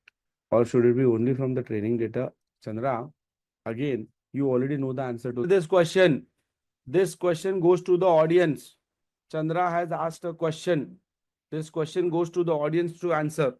Let me see how many of them are able to answer it. Come back from the cricket mode and please answer Chandra's question. I'm sure you should be able to figure it out. Can we give any picture and can predict, or should it be from the training data set which will have a good accuracy? No, no. Chandra, you are asking a very simple question, which I'm expecting the answer of which you already know. So if you recall this old school thing that we have been doing for so long, Chandra, when we had X and Y, we used to divide the data into train and into test. Then we used to ask the model to fit on this. And then we used to look at the accuracy on the train by comparing this. Then we used to ask it to predict on the test and accuracy on this test data set. So we not giving the unseen images or text data or the raw data earlier as well. Yes, the only thing is the unseen data must be similar to the training data, not the same. Same applies over here as well, Chandra. What is the confusion? Where are you lost? How should I unmute you? You raise your hand. By the time you find that option, I only give you the access. Yes. Tell me, Chandra. So that I'm not lost by the way I'm asking. See, the thing what I'm trying to ask you is similar to any of the machine learning models or any of the models that we have seen earlier, right? So where we have training, testing, all that is fine. So we also have something called as out of sample, and we give that, and basis that we predict whether it is a good trained model or not. So similarly, now you have given a basketball, and basketball is there in the training data set, right? So it can identify that it's a basketball because the model has seen the image and it actually identified that it's a basketball. Let's say Okay. you give a cricket ball. My question is, will it be able to identify or not? Or should it be part of the same training data set is my question. That's it. First of all, did you check whether cricket ball is a part of this 1,000 classes? No, I didn't check. I randomly, told you. Okay, let us go ahead with an assumption. Assuming that cricket ball is not a part of that. Okay. If it is not a part, that means it is not trained on the cricket ball. So Correct. obviously it should not be able to predict because it has no output variable where it can predict. Just like here it said Egyptian cat, there is no way it can predict it's a cricket ball. Maybe worse to worse, it can end up giving you a basketball in case. But again, as we understand, garbage in, garbage out. It's not even necessary that it will give you a basketball. It can give you something abrupt as well. So answer to your question is still the same. If the image is not a part of the training data set and not even similar to something that it has studied, so there is no way it can predict. And if cricket ball was a part of this, then definitely it should be able to predict. That means if it was a part of the training data set, then it should be able to predict. The idea is very simple. If Chandra is shown something, then Chandra will be able to predict on something similar. If Chandra is never shown ever that, hey, this is the cricket ball, but he knows what is the basketball, so it will not understand that, okay. So if that is the case, logically, if I show you a watermelon, then also because it is circle, you may say that, hey, this is a basketball. That should not happen. So the funda is still garbage in, garbage out. If anything comes out of the training data which is not similar to the training data, expect the output to be garbage. Let us try to give one such thing, Chandra. So I am, that are very difficult to find it. Let's say, let me see, do I have a mobile over here? I have it. Let us look for some very obvious image of a spectacle so that it's very easy for it to recognize, right? That's a very clear and obvious image. Let me save it. It's just similar to, oh, it's not in the right format. I think I need to go for something else. Let's see, garbage in, garbage out, or what? Ultimately, even I am not the control of it. I don't know what's gonna come. But according to me, it's a clear scene of garbage in, garbage out. But let's see. If it is going to take anything more than 10 seconds than this, I'm gonna refresh it. Sunglasses. Those spectacles was not there. It is predicting as sunglasses, and that is not wrong as well. Dark glasses, because they have trained it on similar things. So think of an object which it has not been trained on. So what can be the thing? Maybe getting over here. Torch, a torch is also there. What I can see over here in my room. Bag. Bag will definitely be there. Post bag, this bag, punching bag. Tell me one object, Chandra, which you think is not likely to be there. Just a guess. Anyone? Any object which is not likely to be there. Shirt is also there. 1,000 classes are there, right? It almost covers everything. Speakers, okay. It's there. Sad. 1,000 classes is like almost covering everything. Air conditioner. Okay, that's Earth star is there. I don't know what is Earth star. Let me see what is Earth star. Okay, Earth star is a flower, but Earth is not there. No problem. Let's go for something like that. And I'll take a very obvious image of a Earth. Same image as fingers crossed. Now, yeah, this is what you think, but we really don't know. Let's see. Fingers crossed, we don't know. And Earth. That is also there. It's predicting it with a low score, planetarium, and it's quite close to it. Okay. But anyways, Chandra, I guess you got the idea that if it is something which is not there, garbage in, garbage out. If it is there, it will predict. Accuracies may differ, right? You think of any object, anyone, and try to put in the things over here, and but the funda remains the same as machine learning, garbage in, garbage. I hope you understand my point. And no, forget about accuracy. The idea is very simple, that the model will not predict it correctly. So garbage in, garbage out means the score would be low. Or it may also happen that it predicts it wrongly with high score. That is also possible. But anyways, it can happen. And that's one thing which I wanted to show you all. Next, so vision transformer comes to an end. Yeah, you have to try it, right? Please try this out. Feature engineering is about matching the features, right? So the features of Earth will not match to anything else. It's very smart over there. It's a transformer architecture. Now, you can, with an image which is not there in the training data, and confirm it. The idea of entire thing remains same. How much so ever time you try to ask me 100 different questions in 100 different ways, my answer to all of this would be very simple: garbage in, garbage out. You get convinced or you don't get convinced, answer is the same. If there is something which it has not seen, don't expect it to predict, or don't expect it to work the way you are thinking. It may not. If it worked, you are just lucky, but don't expect it. Yes, that's exactly what everyone says in the world of machine learning, and so do I. Perfect. Quickly try executing this book. Egyptian cat. Once you're done, just put me a message in the chat as done. Kash is done. Others also. I think before again today, I think entire lecture will go on hugging face only. Oh, cricketers, come on. Quickly say done. Update your status. Okay, Ashish. Magdeep has sent some image. Actually, you have to change that path, na? You uploaded, you didn't upload that image. Left side say upload Egyptian cat image. If you are calling it as cat, you have to upload that image, na, Nagdeep? Did you upload the image which I shared you? Share me your screen. Let me see. Screen share karo. Nagdeep, you can speak. You can unmute. I've given you the access. Sorry, your voice, microphone as usual. Adjust it. Am I audible now? Where do we upload it actually, like into the Bring your Hugging? bring your screen up. Okay. Beautiful photo. Is this you and your wife and kid? Yeah. Oh, so nice. To the left side, you see the bar, vertical bar on the left. There, little up. Yes, there. This Little one's down. No, down. Down. Yes. Click there, and you see the arrow going up, little up. Arrow pointing up. Yes. From there, you upload. okay. Which one is that? Yeah, this one. Cat. Double open. And the path of that will be copied into the file name equal to. Okay. So here will be the path, so copy path. Correct. And file name equal to will be that path instead of this. Okay. And that's it. Rest all is well sorted. Okay. I think it should come. Got it. Yeah. Yeah. Thank you, sir.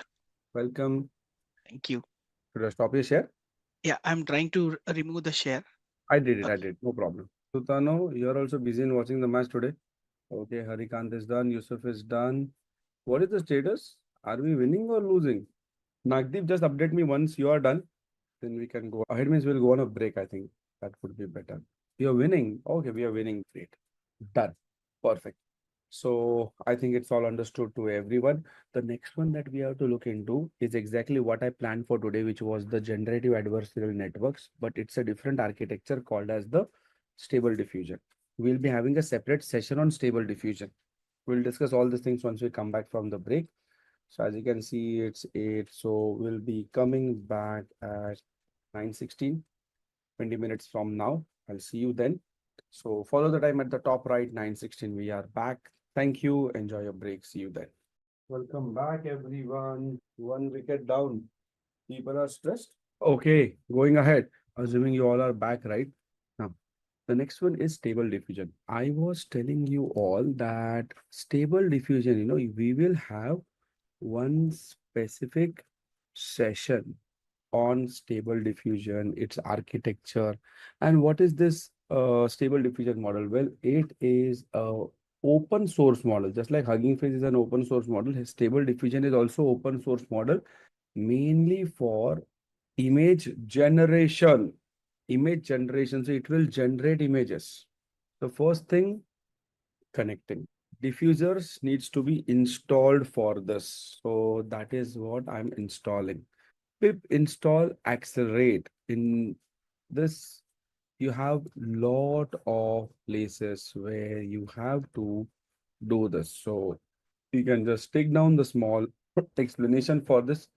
Basically, stable diffusion means I'm installing the stable diffusion library by saying diffusers, right? So I'm installing the diffuser library. As you can see, the specific library that we are installing. And this is library developed by Hugging Face and is commonly used for working with the diffusion model. So then we have accelerate as well. Accelerate, as the name says, it is used for fastening the process of the GPU, right? So it will properly do the quantization so that your output comes out faster and best use of GPU is done. You can see this library is developed by Hugging to simplify the process of training and running the models, especially the deep learning models with multiple GPUs, TPUs. As I said, is mainly used for helping the resource management efficiently, distributing the training across the devices and optimize the performance. So we use that, and it takes a lot of time to install, but that's okay. Still, it gives so many things. And then after, I have imported stable diffusion because I'll be using the, why not TensorFlow? Because stable diffusion guys have implemented this using PyTorch only. So you will only find the PyTorch model of this. So the model which I'm using is the Runway ML. If you see, that's the one where it says, tell me the image that you want to generate. So I'm saying that I want to generate the image of beautiful futuristic scenery of green mountains, sunrise in snowy else? Definitely not a great image, but not bad also. Okay. If I say Mickey Mouse with, that's good. Here it will not work good. Let's say a man walking in the corporate tall building for his office. Something wrong, maybe. I don't know. Oops. Anyways, you can try it later. You also have the access to it. You can try it. So that's the model and no longer affiliated with Runway ML. Modifiers to this model are in red or green. Stable diffusion. Now we can use diffusion in Runway ML now depicted. So I get over here and look for some other version of stable diffusion. If yes, I'll just go over here into models and in the image, text image here. So many models are available. Stable diffusion model. Let's say I'm going ahead with this. And here I say man walking, man corporate meeting in tech office. You see over here animated images. If I say a man drinking coffee and finding it satisfying, I'm referring to this link. I say a realistic man, not animated. You have been given it, Harikant. Please try it and share us the image. I think you also tried it. I think that could be the reason. Okay, share us the image. I'll also try it out. That's good. Man writing with his left hand and it is going right hand. This could be due to the bias in the data. That's looking good. Yes, I'm trying to give negative prompt. Okay. So it's saying that you cannot use it more. Someone please try using this and tell me how are you getting it. Try this and share with me the image. Stable diffusion is still not good for generating images which are related to the humans, right? It's not really great on that. Tell me what output are you getting? Because it contacted another bomb. Anyone is doing it, no? I hope I'm having realistic expectations. Let me see why are people not responding. That is the reason I thought so. Google sign up. 25 runs, 26 balls. That is the reason. Then why do you join? Better don't join now. Why are you fooling me? If you are there in the session, please be active, else don't be active. Unnecessary, you're putting pressure on me. It's just a very simple process. Sign up with this Google account and it's done. It hardly takes few seconds. Your email yet not come. Oh, still it is giving right only. Yes. It's not good with generation of the human images, but that's how it is. But if you, that's good. If I go and take this same prompt to ChatGPT for the same thing, you see, this is using the DALI model, right? And this is super awesome. Here also, I can see where Harikant also is showing a right only. Most of the images that it has been trained on are likely to be right, and therefore there is a bias in the data, is what I understand. See here also, in spite of saying left, it is showing right. I say that's right hand, not left. Please regenerate. Let me see. Does it take feedback? Could be possible. See, OpenAI is also not able to do that. But this is not a big problem. Okay, this can be easily handled. That's not a big problem. Okay, coming to our notebook, right? So we had installed diffusers, then this, and then I'm loading the model, and this model is what I'm passing over here because it's a torch one. You have to give the of an astronaut riding a horse on Mars. And that prompt is given over here, and I'm asking it to generate the image. So pre-trained model is loading. You can see the size. Since we saw some usage limits for free account on inference, if you try to do inference locally on the system, should it be? Yes, still you will be having that usage limit because it will be ultimately hitting the same API.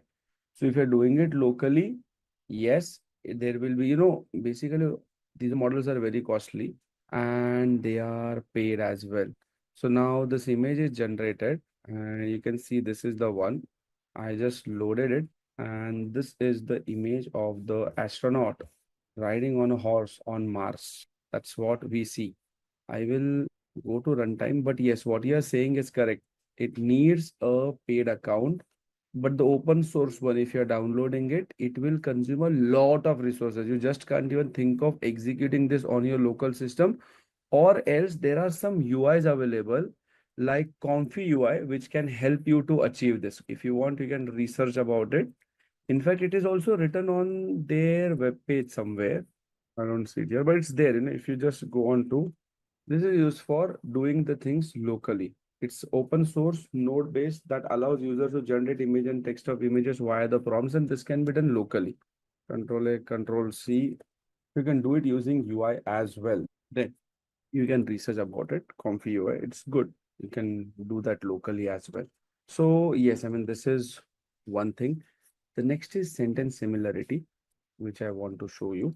So I'm installing the sentence transformers first of all, then importing the sentence transformer, and then I am giving two sentences. This is an example sentence. Each sentence is converted. Passing these sentences to the model. How? As you can see, the model is being called sentence transformer, and this is the model, right? So you can give sentence and the sentences to compare, right? Let's look at one example which is given. This is a happy person. Sentence compared to this is a happy dog.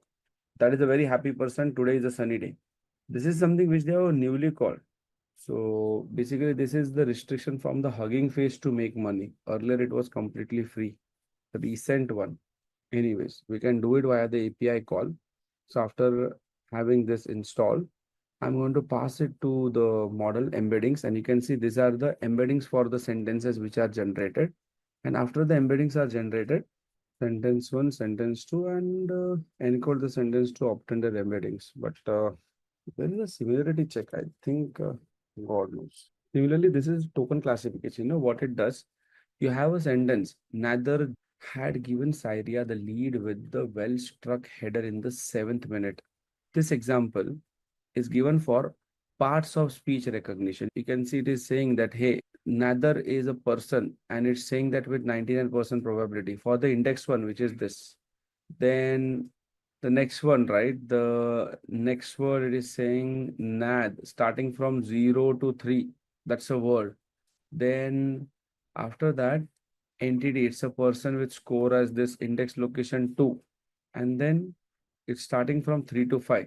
And after that, in this way, it is going on for each and everything.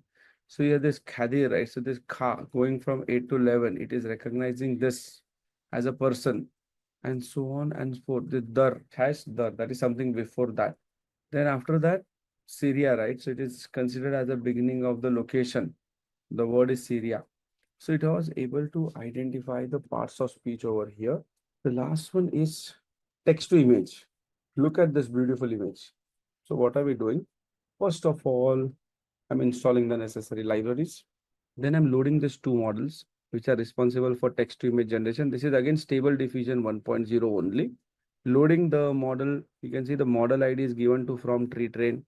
The data type is float 16. It's always good to give float 16. Float 32 can be given, but it will not accommodate in your system. Floating point 16 is always preferred. Then once I have this pipe has to be scheduled, and therefore you give it to the LSM scheduler, which is nothing but the latent consistency model, which will ensure that the latency is the least, and then transferring it to CUDA. Once that is done, the things are very simple. That thing is given to the LoRa, and then I'm giving it a prompt. Self-portrait oil painting, a beautiful cyborg with golden hair, 8K. And then that will get saved over here, but I like to generate it, right? So I'm giving the prompt. Number of inference steps is 4. That is, it will try it for 4 iterations and try to get a best one. Guidance scale is 0. We are not playing with it. And I'm asking it to generate the image, which will come here only. The topic for next time is going to be the generative adversarial networks. We'll be designing how to create the network from the scratch.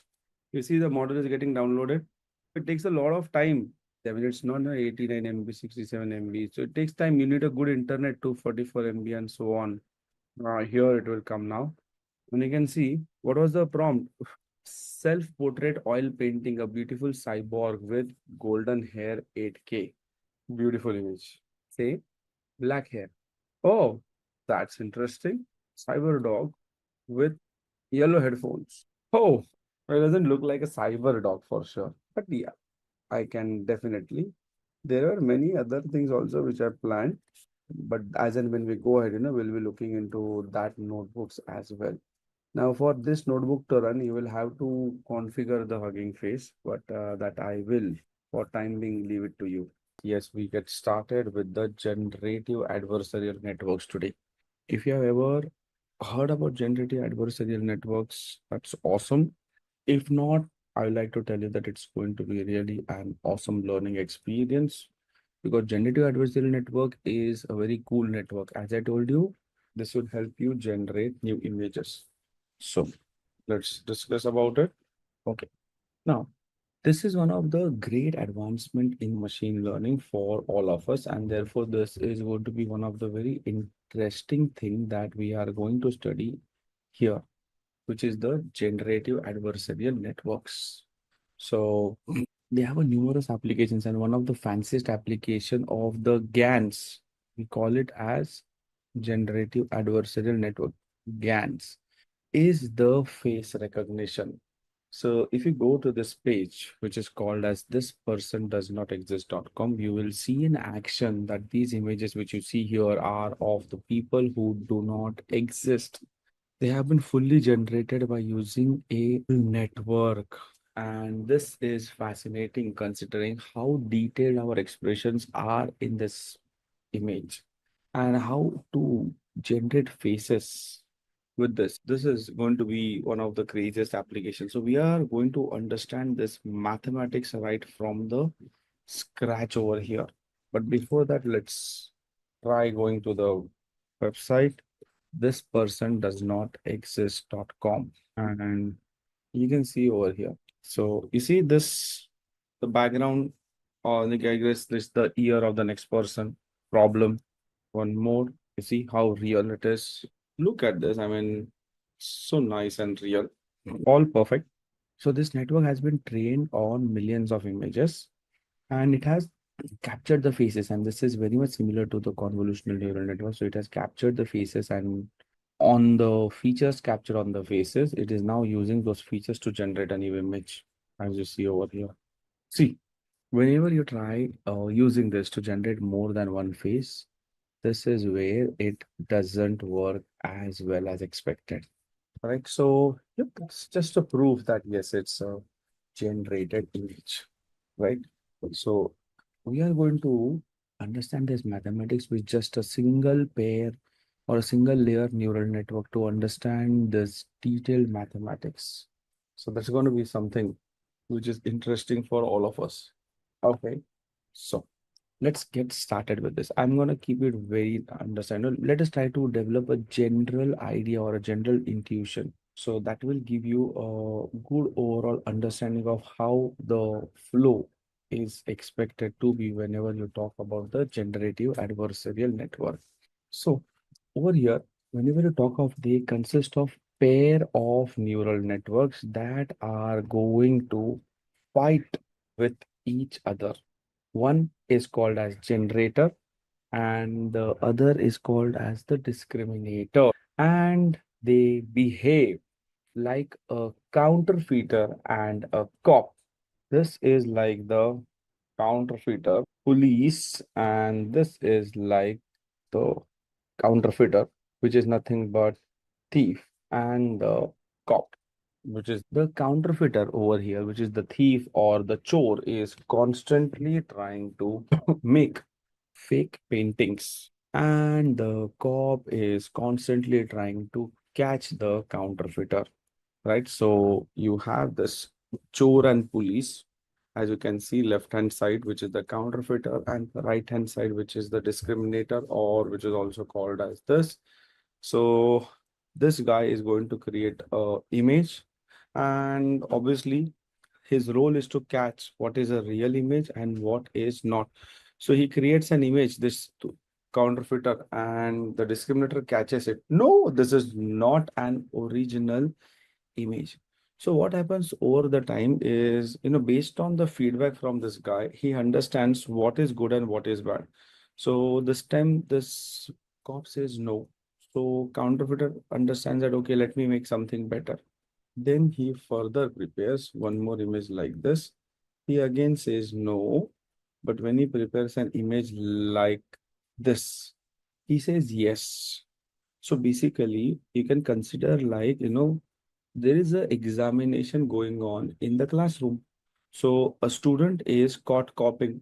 He doesn't have the copying skills. Next time, he improved over that. But he's again caught copying. He understood, okay, I should not do this also. Next time, he again improved. He is again caught copying. A day will come where he becomes so smart that he copies and the supervisor never comes to know because he has improved, right? So for the supervisor, there is no scope to improve, but for the counterfeiter, there's a lot of scope to improve, and that is exactly what happens over here, right? So the cop is going to keep on continuously feeding this and improve its painting until he learns to finally paint a perfect one. And the painting, something which fools the cop. Aha. So he generates it and he says, yes, I won it. And that is exactly the idea behind it. As you can see over here, this is how the overall things are going to happen, right? So whenever you have a pair of networks, the generator and the discriminator, and we can train them over here. So what happens is, we have a counterfeiter, we have a cop. Now, this cop is going to receive fake images as well as real images. Whatever image he receives, maybe from here or maybe from here, he just has to say that whether the image is real or fake. Obviously, if the real image is given, because it is a trained classifier which we have studied so far, classification. So for real images, it is likely to say it's real only. And this is going to be smart in catching fake images. But this guy is also improving over time. So a time will come when he is not able to catch the fake images. So I am giving it a real image and I am giving it a fake image. So real image will be detected as being real. But when a generator gives a fake image, it detects it's a fake image. This happens. So generator understands that, okay, this is a fake image. He doesn't understand what is the real image, but he understands there is a fake image. So then the generator generates one more and he says, no, this is also a fake image. Sorry, this is a real one. This came from here. Generator again understands that, okay, that earlier image got caught. Let me give something like this. It again detects that, hey, this is a fake image. Now this happens again and again. Obviously, real images are also given parallelly, one by one, but we are interested in the generator output. He generates another image and now he says, it's a real image, as you see over here. So essentially, we have a set of real images and a set of fake images generated by the generator, and the discriminator is tending to identify which images or which images are the ones which are coming from the generator. And the generator over here is trained to fool the discriminator. That's something which is very, very important, right? So the discriminator's job is to classify the images either as a real or a fake image. So now let us try to build a very, very simple pair of generative adversarial networks. So simple that we will be able to understand the mathematics in the simplest way. So now over here, imagine, this is our setting. So our setting is like we are living in a world which is called slanted land. So this world is what is called as slanted land, where everybody looks slightly elongated and they walks at a 45-degree angle, right? So if you look at this angle, 45-degree angle. So this world has a technology, but it is not as developed as our world. Technology is there in their planet as well, but it's not as developed as in our world. They have a computer screen as well, but that computer screen is having a display images. Best of the best resolution that they have discovered so far is 2 times 2. So they have a black and white 2x2 pixel screen, as you see on the screen. Also, they have developed a neural network, but that neural network is also very simple. As a matter of fact, they only know neural network of one layer, but I can show you still that even in this simple world, we can still create a pair of generative adversarial networks that will generate faces of the people who will live in the slanted land. So let's understand this. First understand the setting and then we'll go ahead. So this is the setting, first of all, that we need to remember, right? So that's setting part is what we need to remember over here. Now we say, okay, so we are living in a slanted line. Everyone is at a 45-degree angle. The best of the best screen resolution is 2x2, and you have only one layer neural network, which is being developed so far. Now let's consider over here that we have total four faces of the people who live in the slanted line. Four faces. Obviously, their faces are also slanted. If you notice that everybody is elongated and tilted 45 degrees to the left, since the screen are only 2x2 pixels. So this is how the pictures of the people look in the screen. They look like sucked across the diagonal and a backward slash, right? That's exactly what we see. Obviously, you see darker colors over here. And these are good images, huh? These are good images of faces. Make a note of this. Wherever you see, these are good images. But wherever you see this, right? So this is how noisy images look like. These are not faces since they do not look like a backslash, and these are mostly generated randomly. So in simple words, friends, I would just like to help you understand, see the goal. The goal for the network is to distinguish between the faces like these from the noisy images or the non-faces like this. Understand this problem statement really well, right? So what are faces and what are non-faces is what we need to understand. Now, see, I mean, this is understood. Darker values are the available values and lighter are not. Now, what will I do after this? Here I say, I'll just replace these colors by some numbers. You can see I have put in a proper color bar over here. Darker color is 1, lighter color is 0. So obviously you see higher values means it's faces and lower values means not face. So as like here you don't see a pattern, it's a noise. But here you see higher values, same over here, same over here. Then after that, so this helps us understand. So going forward, we'll be only talking with respect to numbers only, right? So we have a scale where white pixel has value 0 and black pixel has value 1. Now, you may have seen this in the opposite way in real life because grayscale values, I know 0 is black and 1 is white, but this is just for our understanding. I know when I taught about the MNIST data set, 0 was black and 255 was white. I know it very well. We will do it like this, right? So, but don't get confused, right? This is just a small part of mathematics which I'm trying to explain you. And I have just attached a pixel value in this 2x2 screens. Okay, so now let's go ahead and build our discriminator. Discriminator we have been building consistently. What is there over here, right?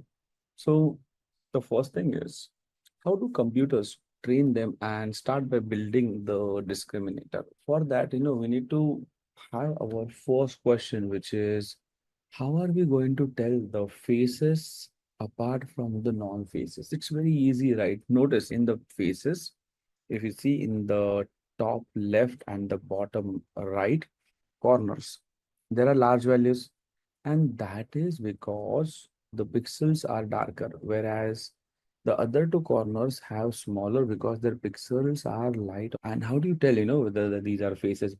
Well, that can be done in a very simple way by adding the values corresponding to the top left and the bottom right corners and then subtracting the values from the corresponding other two corners. Something like this. add these two values. Therefore, I have associated plus with this. Same applies over here and subtract this. How to confirm? The way we can do this is by doing W into X. Now, what will happen, you will always see very high values in the real images, and in the noisy images, the value will be low. You might be thinking, can you explain with an example? Yes, definitely. Have a look at this. See, I'm considering the value over here to be 1. This is 1. This is also 1.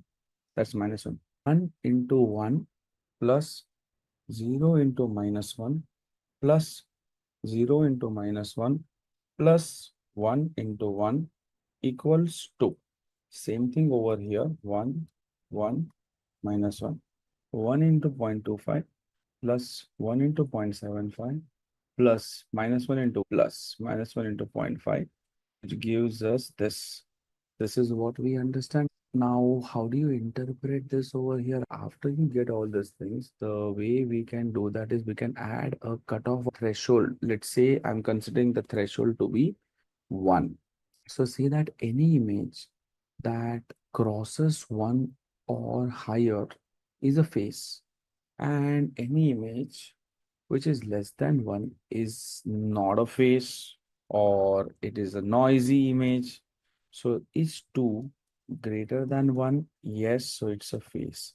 Is minus 0.5 greater than 1? No, it's a noise.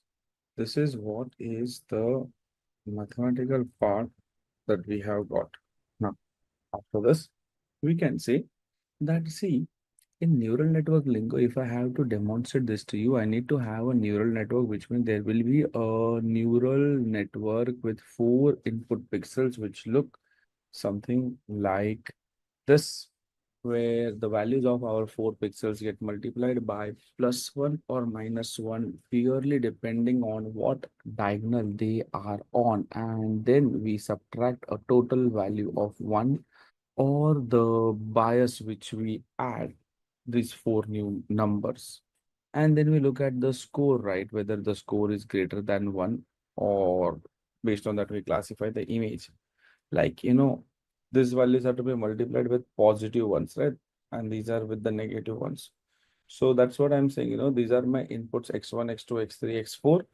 This has to be multiplied by +1. This also has to be multiplied by +1. This and this has to be multiplied by -1. That's the bias value. So what happens over here essentially is this: 1 into 1 plus 0 into -1 plus 0 into -1 plus 1 into 1 plus bias, which is bias. So it's basically Wx plus B. So that is classified as another phase in this case. This images phase, because it is getting a score of 1. So we can also put the probability that something is a phase by using sigmoid function, where we apply the sigmoid like this. So I got the output over here, right? As you can see, when I solve it, 1 into 1 is 1 plus 0, 1, -1. So +1, -1 gone. Output is +1. So that's what I said, the output is +1. And then we are going to apply the sigmoid, because that's exactly what happens, right? If you recall the neural network, we did say over here, activation function of Wx plus B. So Wx plus B is computed. Activation function I am applying is a sigmoid over here, let's say. So if I am applying a sigmoid as the activation function, we know that the sigmoid will always give the value between 0 to 1. And see, whenever you see numbers which are close to 1 or numbers which are close to 0, like that's one thing, and we can get any value, right? So for example, here, if I'm doing sigmoid of 1, so what does sigmoid of 1 happen? So x value is 1. So when you look at the sigmoid of 1, it gives you 0.73. Sigmoid of 1 is 0.73. It will look, hey, it's 0.73, about 0.5. If yes, then it will give the output as 1. If it is below 0.5, then it will give the output as 0. And that's why, because it's 0.73, it will finally consider giving the output. So basically, what are we trying to say in this? That it is assigning to this image a probability of 73% that this is a face. Since it is a high probability, which is greater than 50%, we conclude that the discriminator thinks that the image is a face, and which is correct as well. That if you notice, that's exactly how the neural network's thick edges are positive, and then the thin edges I have given, which are in blue, as the negative. And this is the convention that we'll be using throughout our GANs. So if we now enter a noisy image, right, which is not a face, still, the corners are by positive and the non-corners are negative. And when you do that, I get this. And when you actually end up solving this particular thing, the calculation gives you the value as minus 0.5. Now, after getting this minus 0.5, you are definitely going to pass it sigmoid. And what does sigmoid of minus 0.5 give?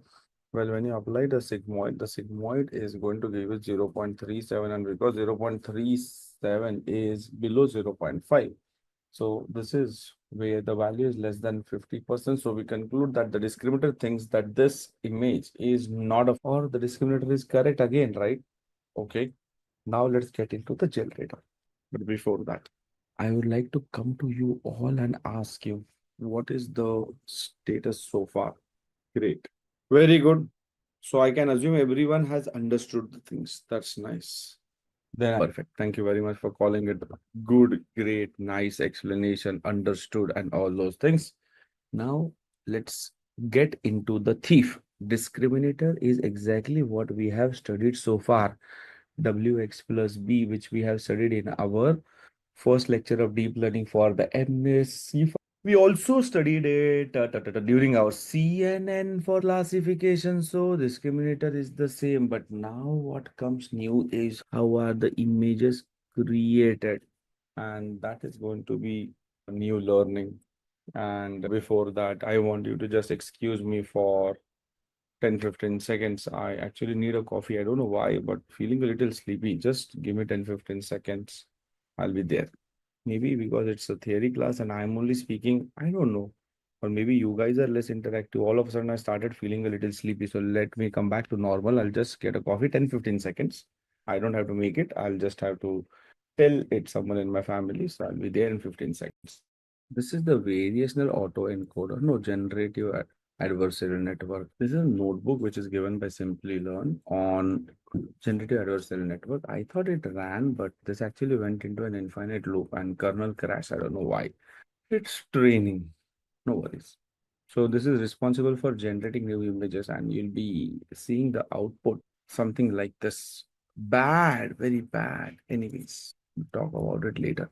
I just want to keep on coming to this periodically and keep on checking what's the status.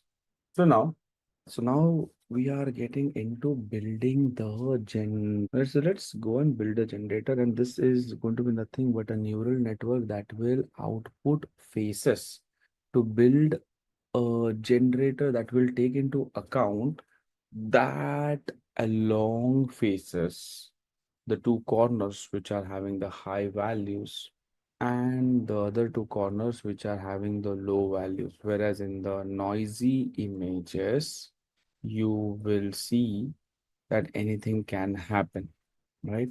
But how is that happening? See, one thing is for sure, this into this, plus this into this, plus this into this, plus this into this. Be it here or be it here, the same thing happens. Okay, that is what we know for sure. So the question is how the generator works. So first we start by looking into this. So you know what does generator do? By its random function can be used for picking up a number in the C1. Okay. And then once it has picked up a number in the range 0, 1. So I'm assuming, what number can I assume? Let's say the number which is being taken over here is 0.7. So in general, the input will be a vector that comes from some fixed distributions.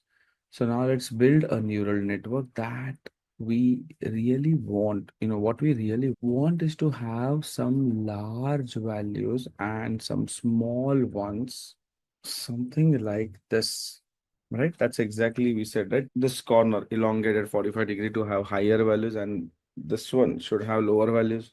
That's why I represented it by the thick and the thin edges, so it is very easy to understand what is higher and what is lower. Because if you remember, the large values are for the top left and the bottom right corner, and the small values are for the top right and the bottom left corner. Now, since I want the top output to be large, we will have to give it higher weight. So what am I doing is, because I want the output, this output to be large. Now, number 0.73 generated, I am multiplying that by plus 1. So 0.7 into 1 plus bias. What happens over here is plus bias. This value is going to come as a higher value. And let's see what you get over here. So when you do that, what you essentially get is going to be a score which is on a higher side, which is 1.7. Right. And now that we have this, let's look at the second value. Now the second value is so this came as 1.7. What will come over here? I want a value over here to be small. So I'm putting the negative numbers over here. I put a negative number over here. And what do we get for this, right? So that's going to be giving you minus 1.7. Similarly, here I again need a higher, and here I again need a lower value. So I'm going to put negative values over here, -1 and -1, and I get this value. And for the last one, I want a higher value. So as you can see, it's +1 and +1, and I get a higher value. So these are the values that we get. And once we have these values, we apply a sigmoid. And sigmoid of each of this is going to give us a probability in the range 0, 1.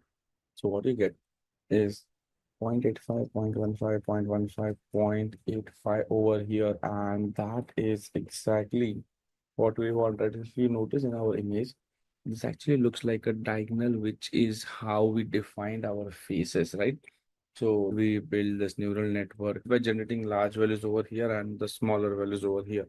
So now no matter what values that the input is going to have, because you remember that it is between 0 and 1, and therefore this neural network will always generate a face. That means it will be a good generator. So bias is simply added. So if you have +1, that would be added only.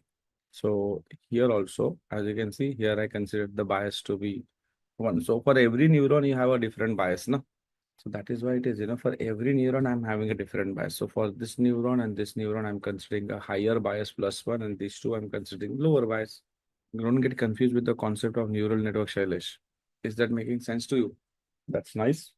So how does that, whenever you talk about a neural network, right? So something which is a good network, or maybe something is bad, we do that by eyeballing the weights. This is how it's normally done, right? We have to train a neural network to get the best possible weights for this. And let me tell you, this is nothing but a error function in place, error or a cost function. And that's the way to tell the network how it is doing in order to improve. If the error is large, then the network is not doing well. And if the error is small, it's doing well. Or do we need to reuse something to get the error minimum? But see, we understood how this thing works. But it's not about us. Are we here to do these things manually? Of course not. So we want to ensure that a machine understands it. So the thing is, how to make a machine understand that, okay, this is going good or this is going bad. The generator is improving or the generator is not improving. How to make a machine understand this. And that is the biggest challenge as of now. Be active. See, this is how it is created by randomly choosing a number between 0 and 1, and then multiplying by the weights and getting the output.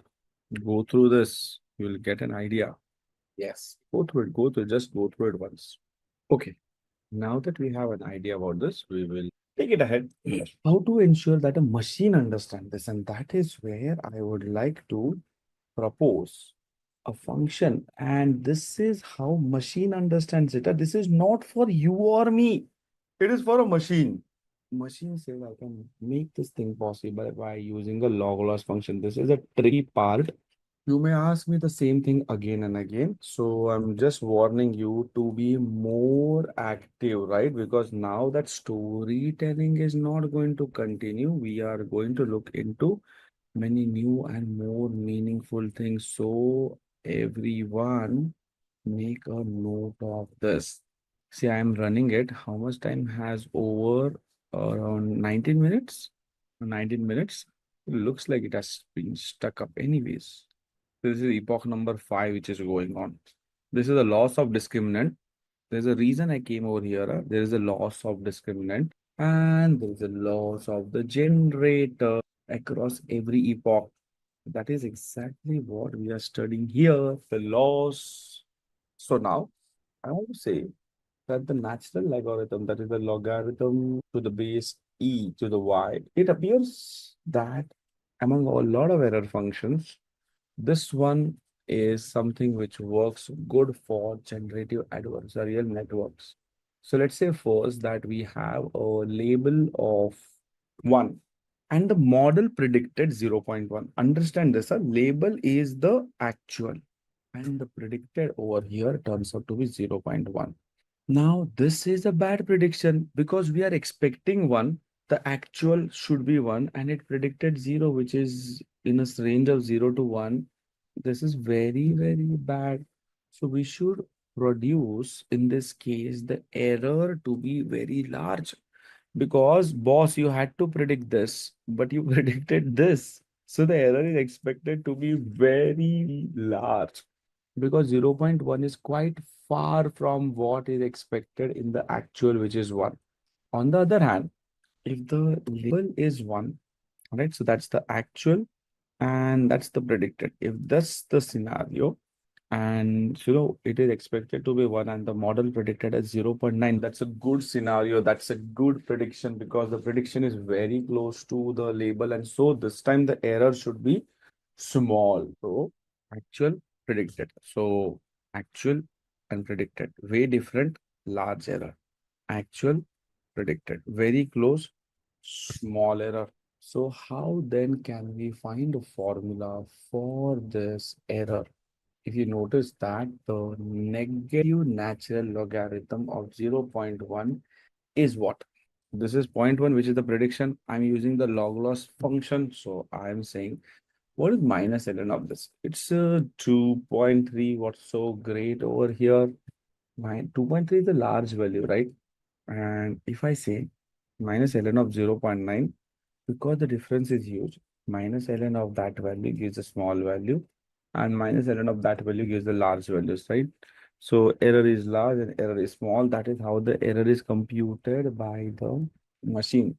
Negative logarithm of 0.9 is 0.1, which is low. As a matter of fact, the closer the number is to 1, the smaller is the negative logarithm. And therefore, when the label is 1, the function's negative logarithm of the prediction is good error function as of now. After this is 0. And the prediction, oh, that's a good scenario, right? Actual is 0 and predicted is 0. That's a good scenario. So I want the error to be small. And here, the actual is this, predicted is that I want the error to be large. I want the error to be large. So can negative logarithm work over here? Well, no. Negative logarithm will not work over here. So what should I use in this particular scenario is little change in the negative logarithm. So the slight change is the error function will be minus ln of not prediction, but 1 minus prediction. That's the slight change over here. Does that really work? One can quickly check it out. So if I say what is minus ln of what? 1 minus prediction minus ln of 1 minus 0.9 minus ln of 0.1, which is 1 minus, that's what, 1, oh, 1 minus 0.1. Nah. I thought something went little ulta, 0.1, which is 0.9, and that gives a 0.1. Similarly here, minus ln of 1 minus 0.9, which is minus 11.1, which is 2.3. As you can see here, I want it to be small. It is small. Here I wanted it to be large, and it is large as well. So this is something which is one of the most important point that you should look into. Revise it. If you have understood this, please type U in the chat because this is one of the very important thing and completes almost 50% of our architecture. Hardcore mathematics. Very great. Yes. So here we cannot use this. Of course, yes. No, that's exactly what I invested so much energy in making you understand right now. Sid. You cannot use the absolute error. Pradeep says, why is there a minus sign for log, which is expected to be positive? Because that is how it is, right? So there is a log function as well, and there is a negative log function as well. So in deep learning, negative log function is also something which is very popular because this is how it works and turns out to be in favor. So see, basically, it is like you are having a car inside which there is a hole like this. You're planning to buy this car. So you will look for a metal sheet and cut it exactly like this. And then you'll fit it over here and then you will do the welding. That's exactly what we are doing, right? So our problem statement is to predict this. So we're predicting that this function turns out to be the best, and that is the reason I'm using it. So basically, based on the problem statement, you're trying to fit in the right mathematics so that your problem for generation of the images is solved. That's exactly what we call as the research, Pradeep. So these all are results of continuous research, right? No one knew that. These are invented during the research. Welcome. Okay. Now this topic is going to be continued now. So we understand that. See, what do we understand? When we want the prediction to be one, like here, right? Here, when the actual is one and we want the prediction to be one. That's exactly what we say. No, actual is one, and I wish the prediction would have been one, and it is very close to it. So whenever you want the prediction to be one, right? So this is the formula. And whenever you want the prediction to be zero, like this. Okay, so here that's the actual and prediction. I want the prediction to be zero, and it is very close to it. That's the actual and that's the prediction. I want the prediction to be zero. It is way more away from it. So whenever you want to ensure that this thing is properly quantified, we use the minus ln of 1 minus prediction. And that is exactly what am I trying to say, that when you want the prediction to be 1, you don't use minus ln of 1 minus prediction, which means that if you want it to be 1, we define the log loss to be negative logarithm of the prediction node. And if you notice, if you see in the graph as well, right? So the negative logarithm of x is big when it is close to 0, and it is small when the prediction is close to 1.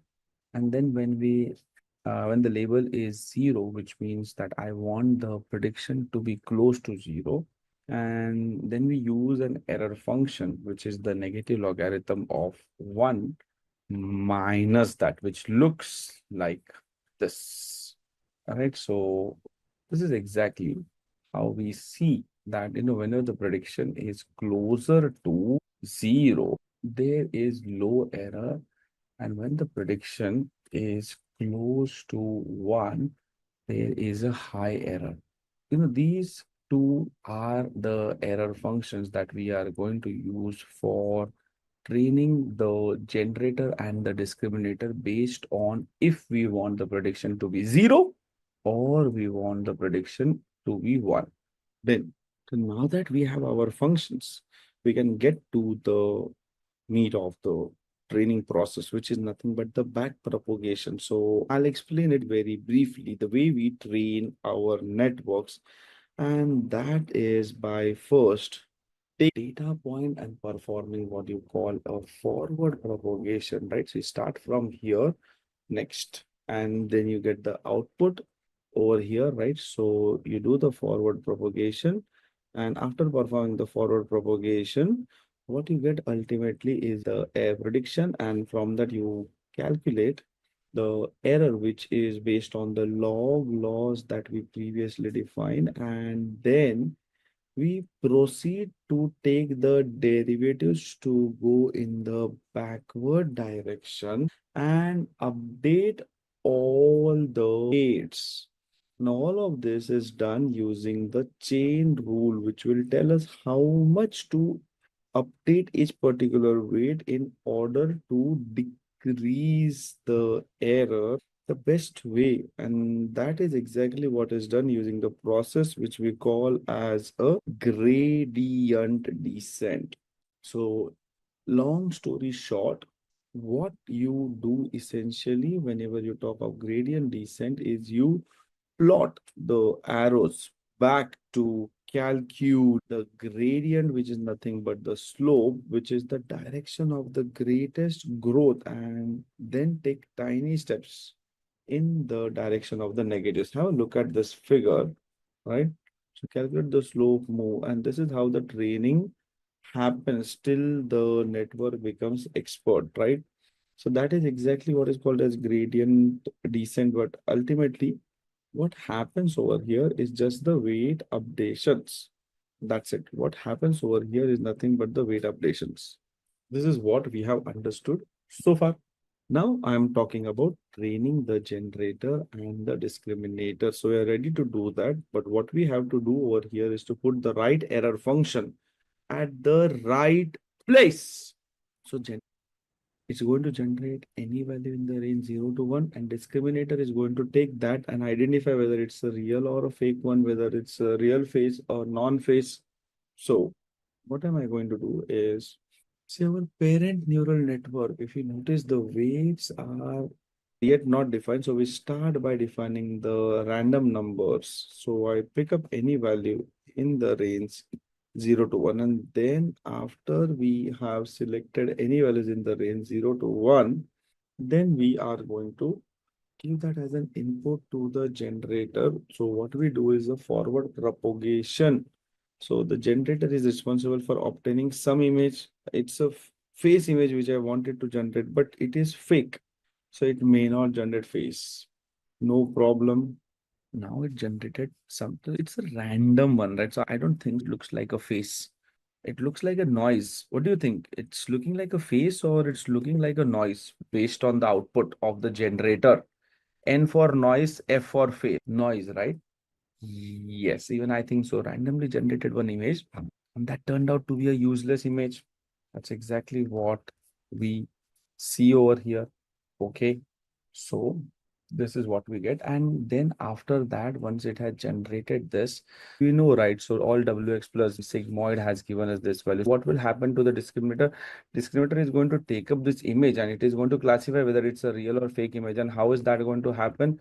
Well, you pass it ahead, you have this train network where you will be having these things. So discriminator wants, if the discriminator was great in doing the classification, it should output that image is not a face. Generated image from the generator is going to be classified by the discriminator either as fake or not fake. So I do that over here. I calculate the error function. And then what I want the neural network to output over here. See, you only tell me. After doing that, I got the output as 0.68. What I want the neural network to output, I want it to output that, hey, this is not a face. As a discriminator, I would like to output over here that this is not a face. So I want the output to be 0. So how should I minimize this? So I'll be using the minus log of 1 minus 0.68, and we know how this is going to minimize the thing from our previous slides. And if you want a 1, right? So if the discriminator wants to detect it as 1, and then in that case, we use it like this, right? So in order to generate an image so good, so real that the discriminator classifies it as a real. So in that case, the function is going to be like this.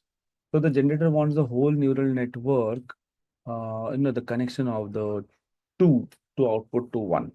That means that the error function from the generator is negative log of the prediction, which is minus ln of 0.68. This will help us to train the weights of the generator. And on the other hand, if you look at the thing, I also call it as, if g of z, listen to this very carefully. If g of z is the output of the generator and d of g of z is the output of the discriminator, then the error function for the generator is negative ln of d of g of z. And similarly over here, it is 1 minus d of g of z. So that is what they are trying to minimize in their fight or in their war, one versus others, and they all try to improve. So generator tries to reduce its loss function, discriminator also tries to reduce its loss function. So discriminator tries to become better and better at catching it. However, because generator is also becoming better, so you see that a time will come when generator also becomes awesome, so awesome that discriminator is not able to catch it. All right, so the error function is the only one which changed over here. Have a close look at it. I'll be just there in 10 seconds. Okay. Now that was an important thing for all of us, and now we are almost at the end of it. Now see how convenient and cool is this going to be. So that is what we are going to study the next thing, na Nagdeep? Patience, patience. So this was just the working of it. Now we are going to study that as the next thing. Okay. So now we understood whatever are the fundamental, whatever is the base required, that all things are ready. Now let's actually understand how are we going to go ahead with this, right? So how does this thing happen? This is just one. So I say, what have we understood? We understood that these two error functions are fighting against each other. How is this happening? See, one thing which we understand over here for sure is that the generator is going to use negative logarithm of d of g of z, and the error function from the discriminator is negative logarithm 1 minus d of z. So here, the derivatives of these two are what help us update the weights of both the neural networks in order to improve that particular prediction. So if you notice that these two error functions are fighting against each other, but that is okay because the error function only changes the generator weights and the blue error function only changes the discriminator weights. So this is responsible for changing only these weights, and this is responsible for changing only these weights, and therefore they do not collide with each other. They simply improve. Both of them keep on continuously improving.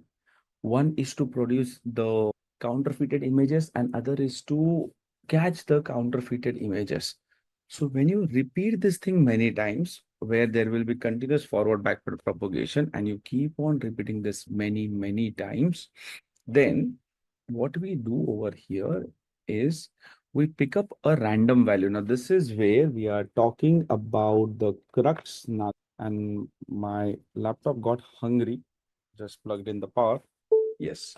So now we repeat this process for many times. So what are we doing is we are every time going to randomly pick up a number for a value of z, and that value is going to be anywhere between 0 and 1 as we decided. So we apply the generator to produce fake images. So some number is generated, and we know that there is a function d of g of z minus ln of d of g of z. So this is going to generate fake image. Right, and then on the fake image, you apply a discriminator. You know how it works, how it backpropagates. So it is going to do that, and it will, no, once you have this thing, then this fake image, you apply the discriminator on this particular image, and you use the back propagation to update the weights on both the generator and discriminator. All right. So what happens is one fake image is generated, multiplied, you get some output, you know what we want, what you want, and what it predicted based on that. And then, of course, you also give a real image, right? So real image is like this. So discriminator will receive both. It's one fake image from the generator and one real image for here, right? So when we actually take a real image and we plug it into the discriminator on the updated weights again, and we use the back propagation. So what happens is after many iterations or epochs, it happens so many times that after so many number of epochs, what we are left out is the training in the notebook, right? So you have the weights over here, right? So we got these values for the weights to make it easier. So I have drawn the thick edges over here for the positive weights, and I have drawn thin edges over here for the negative weights or the zero weights over here, right? So here it's minus ln of d of g of z. This is minus ln of 1 minus d of g of z. So these networks, as you can see, right, so they are continuously going to fight with each other. Generator tries to minimize the loss function, and obviously this loss function is responsible for predicting a fake image which is as good as a real image, and the time comes when the generator becomes better and better and better. And discriminator, obviously, see, if I show you a painting of Mona Lisa and I ask you to identify whether it is fake or real, so we are not experts in figuring it out unless and until if I show you a very pathetic painting. So a time comes when someone creates the first copy of any product so nice that it looks like the original one. And that is why generator becomes better, and it becomes very difficult for anyone to predict whether the watch which I'm wearing is a original Rolex watch or it is a duplicate one. So that is how generator becomes more and more powerful. It starts generating realistic images, which are images of the faces, and the discriminator is not able to actually distinguish the faces from the non-faces because the faces generated themselves are so nice that it becomes really difficult for the generator to catch it, or discriminator to catch it. So that is how this overall thing happens. So let's just convince ourselves. If you look at the generator, if you notice that since the input is between 0 and 1, and top two edges are positive, and then the sigmoid value of this output is large, which is going to give the value of this pixel over here. Therefore, that pixel is also going to be large value. And similarly, when these two values are also positive and they give a large value for this pixel. So after this, now when these values are given with a negative value, they are obviously going to give you small values for this pixel, and then these two values are going to give you the negative values. So again, a small value, and that is exactly how you are able to get something which is a diagonal man, right? Diagonal face, slanted line, 2 cross 2 pixels as we want. And candidly, like this is the resident of the slanted line over here. That's exactly what we built using the generative adversarial network. And that marks the end of it. That's just a basic Python code for it, but we will not be using this for doing it. That is just for our understanding, right? So we're not going to get into these all things. That would be crazy, right? So basically, remember the thief or the counterfeit and the cop story. Coming to you, Nagdeep, is that making sense to you now? How are the things actually happening? Great, superb, very nice. Anyone else having any other questions? One question, generator works on its own feedback. A discriminator's feedback, na? Generator works on the discriminator's feedback. See, generator is creating an image, which is the counterfeit creating an image, and it is sending to the discriminator. So basically, I am a counterfeit and I am responsible for generating fake images of Mona Lisa and sell it in the market. So I create a bad image. People catch it. Hey, this is duplicate. People catch it. It's a duplicate. It's not like this. It's not like that. A time will come where I become so awesome that people are not able to catch it. So this is coming as a feedback from the people. So here also it's from the description. Is that clear? Log loss functions run on both. Where are you sleeping, man? See here. See, this is the function on the generate, and 1 minus is the function on the discriminator. Right? Perfect. Will you be giving us in the tree a relevant examples of using GAN, maybe a sample use case? Your deepfake images are one of the best examples of GAN. That is quite obvious. So today, at least, we are going to go ahead with a simple one. Then going forward, see wherever you think images can be generated, it is generative adversarial networks. Your deepfakes are one of the best possible examples, or the DALI model, right? So that also works on the similar principle. you talk about any tool or any large language model which is used for generating an image. You call it as a generator. As simple as that, guys. As simple as that. They are simply responsible for generating images. Okay. Now, if you look into the status, now this notebook is also responsible for generating images, but I have just cleared off the output, but I have kept the original output as well. So what I have done over here is, if you look, this is the notebook. This is coming from your resource folder only. Generating fake images with the GANs. As you can see, what are we doing is, we know the MNIST data set, right? So we are loading the MNIST data set, and then we are creating a generator and discriminator. And after that, we are compiling the thing, training the model. And after training the model, here in this case, my training is still going on, but we are going to train the model. And after training the model, you will be able to generate images. These are a few of the images which are generated. They are really very bad, at least in the notebook which I see shared with me from the Simplilearn folder. But it's not that it's bad, it's just because it's been trained for less number of epochs. You need to train for many more epochs than this. Are the discriminators able to detect images from the deepfake? Now, see, these questions are very irrelevant at this point of time. Think about it. How can you say this with confidence?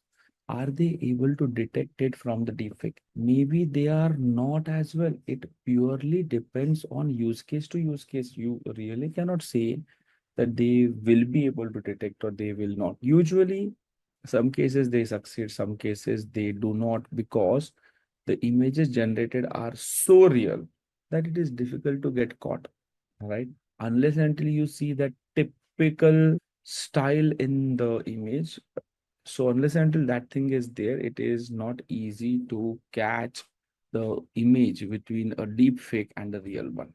Can there be such adversarial framework in the language processing as well? Absolutely not.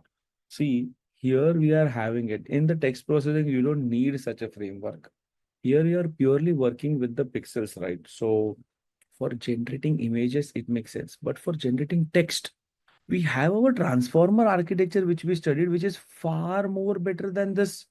Since I don't want to play with the pixel values in the text data, I want to play with the vectors, right? Which we found using the word to vec. So why will I use this architecture and unnecessarily increase the computation cost if my transformers are capable of doing it the best way? In this Simplilearn's notebook example, they're only generating images using generator, just one epoch. Does it also have discriminator in the notebook? I don't know what you are referring to. And I think you should not get into those things before I teach. If you look the notebook, I clearly see there is a generator and discriminator both. Okay, so maybe you're referring to some other resource. I have absolute no idea about it. Please confirm it. I see everything as expected. So it's still running. It's been so long, but it's execution queue. I think maybe need to do it. If I try to push it to Google Colab for doing it, maybe does that work? This is to here. No, it takes Simplilearn's notebook. I have my own notebooks also where there are some real world examples. But to start with, I'll go ahead with this Simplilearn's notebook only. What am I going for? Set runtime, change to T4, edit, clear outputs, runtime, run. This may take a longer time, but that's okay. So these earlier steps will happen very fast. Problem will come with the later one. So this training takes a lot of time. It's trained for 50 epochs. It's here right now. This is where it's going to take a lot. It takes hours and hours for training. In fact, if I just look into these notebooks, right, which I have for GANs, we actually generated faces like this.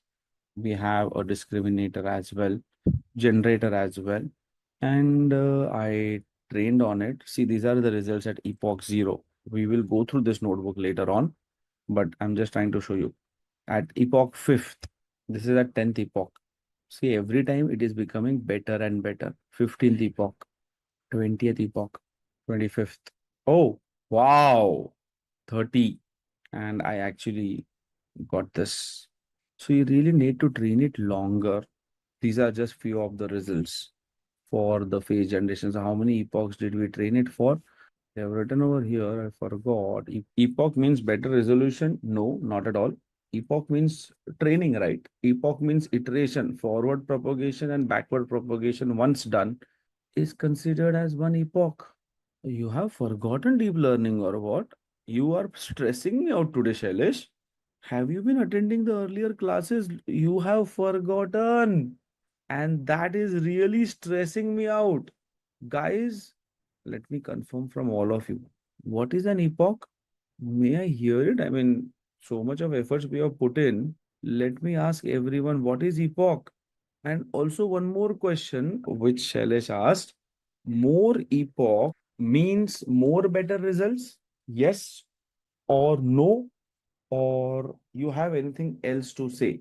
More it means more better results? Yes or no? Or something else? If you train it too longer, yes, if you train it too longer, then the model may start overfitting also. So the correct answer is exactly what Sultanu said. May or may not be. You have to actually find a sweet spot in between too many training and too less training, right? So that's exactly what happens with machine learning as well, right? Too much data sometimes is a curse, sometimes it is beneficial. So it depends. So that is what is the answer to this. Shailesh, if you are struggling with anything, please consider watching the recordings at 2x speed, at least the important concepts, so that you are not left out because you are starting with something very, very crucial, right? So I would strongly recommend you to invest some more time, because going forward, I don't want you to be lost. Please do not consider that I am trying to demean you. I am just trying to talk in benefit of you in a long run. So your questions, keep on asking. If they are something which we have covered lot time in the past, and if I'm saying that, Shailesh, why are you asking such questions, then please understand that these are something which are very, very basic. And if I am pointing out something like this, then there is definitely a concern. So do not take it the other way around. Take it in a positive way, as you have to revise the things else in a longer run. After completing the course as well, you will be left out with nothing in hand. And it does not only apply to Shailesh, it applies to everyone. He is proactive enough to ask questions. If anyone is struggling, then probably you need to strengthen your basics. Please take my inputs seriously, everyone. Okay, fine. Now we can go on a break and continue after the break. Any further questions by anyone? Shailesh says makes sense. February recordings are important. Yes, absolutely. You said it right, Shailesh. So please, if you struggle somewhere, go through it, and I'll be there to help you out. Okay. And as far as the notebook sharing is concerned, I will definitely love to share it, but there is one disclaimer I want to tell you. Things in generative AI are changing so rapidly that the notebook which runs today does not run tomorrow. So I am going to put this notebook, which you see right now on the screen, for execution today night. And then I will be sharing it with you in the next class. Right. So that is how these things are. But no worries, I'll be sharing that positively with you. My pleasure, Nagdeep. Thank you very much. Great. Welcome, Vijay. Basics are same, but if this notebook gives you an error, I know Nagdeep will come to me next day saying that, Darshan sir, the notebook which you gave is not running. And then I will try to rectify the error, and I will not be able to do it in front of you because the errors are at times so weird that, even I don't understand what to do. Then I have to Google, I have to look Stack Overflow, I have to get into ChatGPT, I have to look into the documentation. Sometimes I get the solution in just a minute, and sometimes it even takes hours. That's why I said, let me just try it once and then I'll share it with you.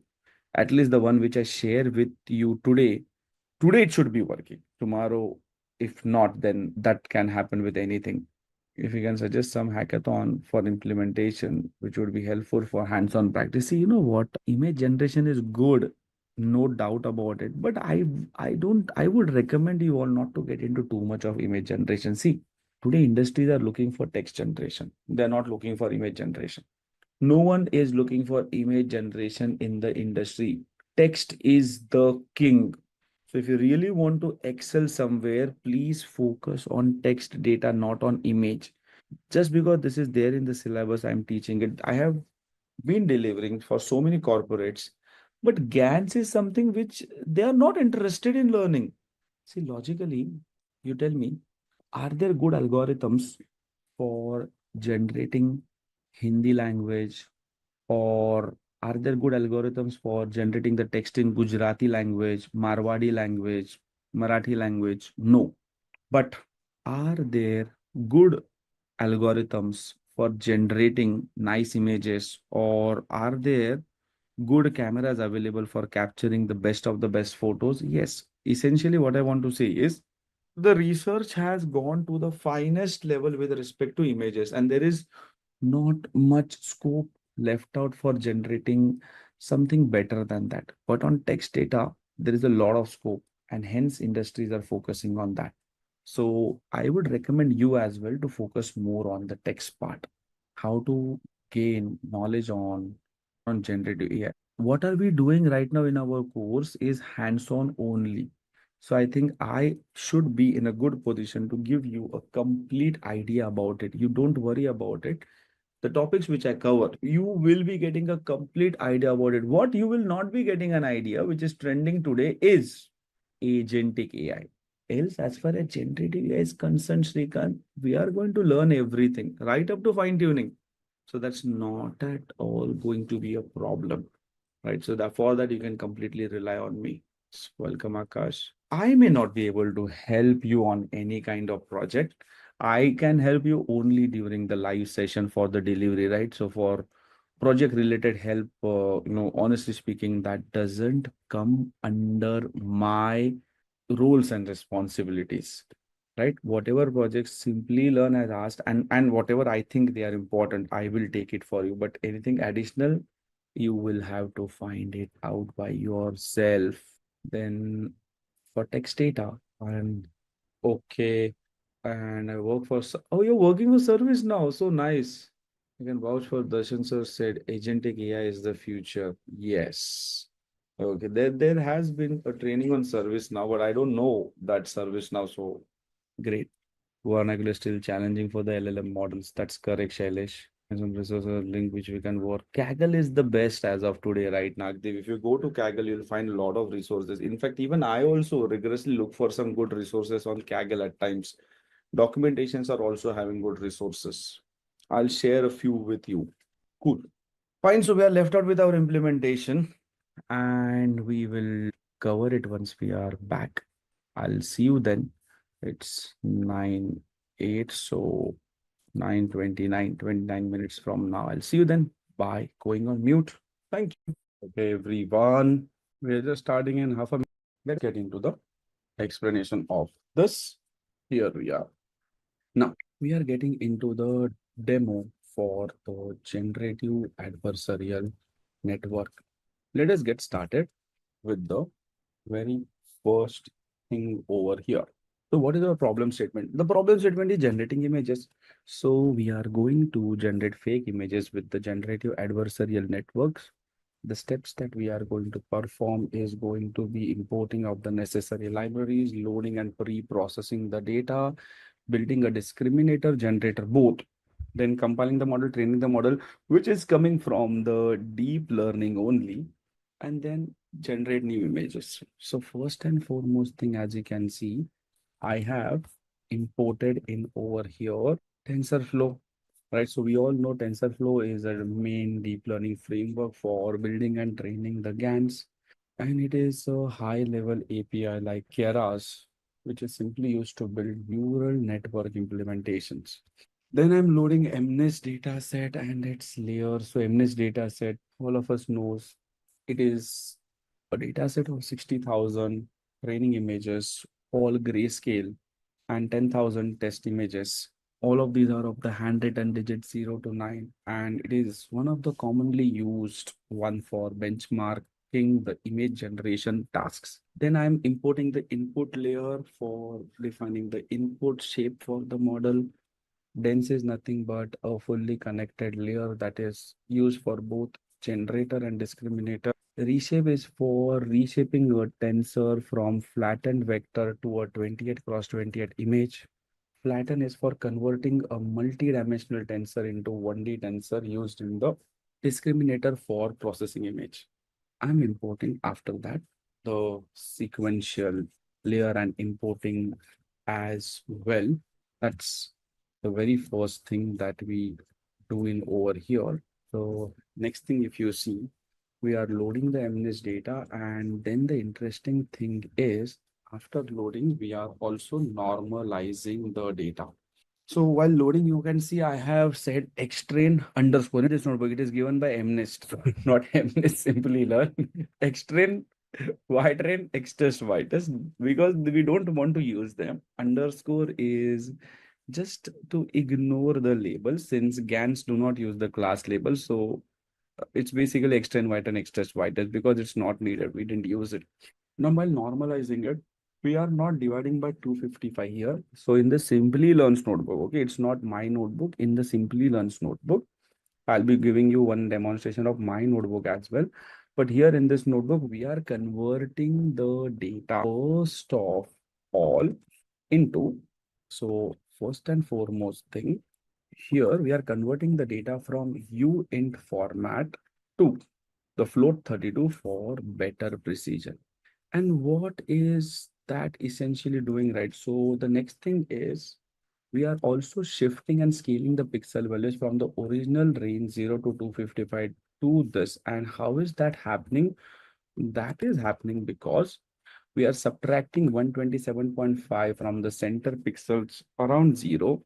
And then we are further dividing them by this. And that is what is going to get this thing.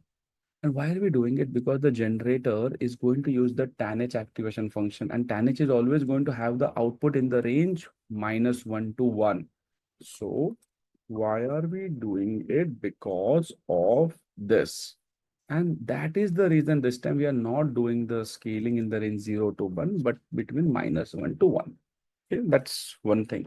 Thereafter, we get into the next line, which is expand dims. Now, what is that expand dims actually doing? See, we are simply in very simple words, we are expanding for compatibility. So, if you look originally, extreme has the shape. Now, over here, the problem is Keras requires 4D input for the CNN models. And so basically, what we want in over here is the shape to be 60,000, 28, 28, 1, where here 1 is going to represent nothing but the grayscale channel. And that is exactly what we are doing. Then after that, we go ahead and create a and a discriminator. So what is precisely the generator going to do? What is the generator doing over here? The first thing we understood that it is taking up a value between 0 and 1, but that was for a two-dimensional network. Here we are generalizing it on a bigger problem. So it will take random noise, 100D vector, because we want a 100-dimensional output. And then after that, we will be further transforming it into an image of 28 cross 28. Further, we'll be using the fully connected dense layers to upscale the data. And then we have the tanh to match the normalization. This is what we are essentially doing. So if you see over here, first line where I am saying that I am having a sequential layer, we know that dense of 256 and input dimension is equal to this. So over here, we clearly understand that I'm having a fully connected layer of 256 neurons and the input is a 100-dimensional vector. After that, I am having a dense layer of this with rail, another dense, which you see over here. But you might be thinking that, hey, usually Darshan sir asked us to increase it in the power of, sorry, kids play with this door. Sometimes fingers and all get into that. That becomes really dangerous. So you see, why 784? Because 28 is the size of every image in the MNIST, and we wanted of the same size, which is 784. So that is what is one thing which we are doing over here. And then I'm using the tanh as the activation function because I want the output to be normalized in the range -1 to 1. And you can also see at the end, we are having the reshape to make it into 28 cross 28 cross 1 because it is 28 cross 28. That the generator learns to map the noise into realistic digits, and also the progressive upscaling from 100 to 256 to 512 to 1024 and 784 allows it to extract the complex features, and tanh ensures compatibility with the pre-processed data sets. That is what we have in over here. Then coming on to the discriminator. So the question is, what does the do? Well, so that upper one is going to generate images. So discriminator is going to take 28 cross 28 image. It could be a real image or it could be a fake image. Its job is to discriminate whether it's real or fake.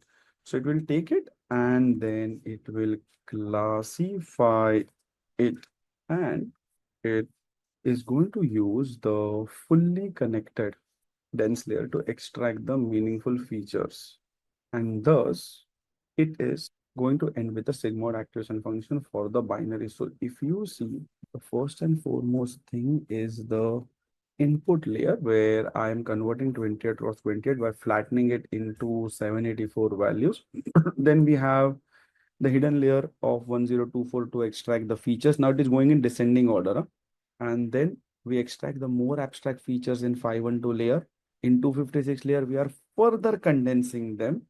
And you can see at the last in the output layer, we are just asking it to give one output, real or fake.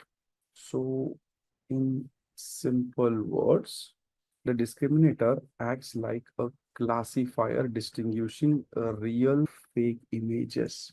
Again, over here, using the progressive feature extraction, we are able to map it finally as a real or fake.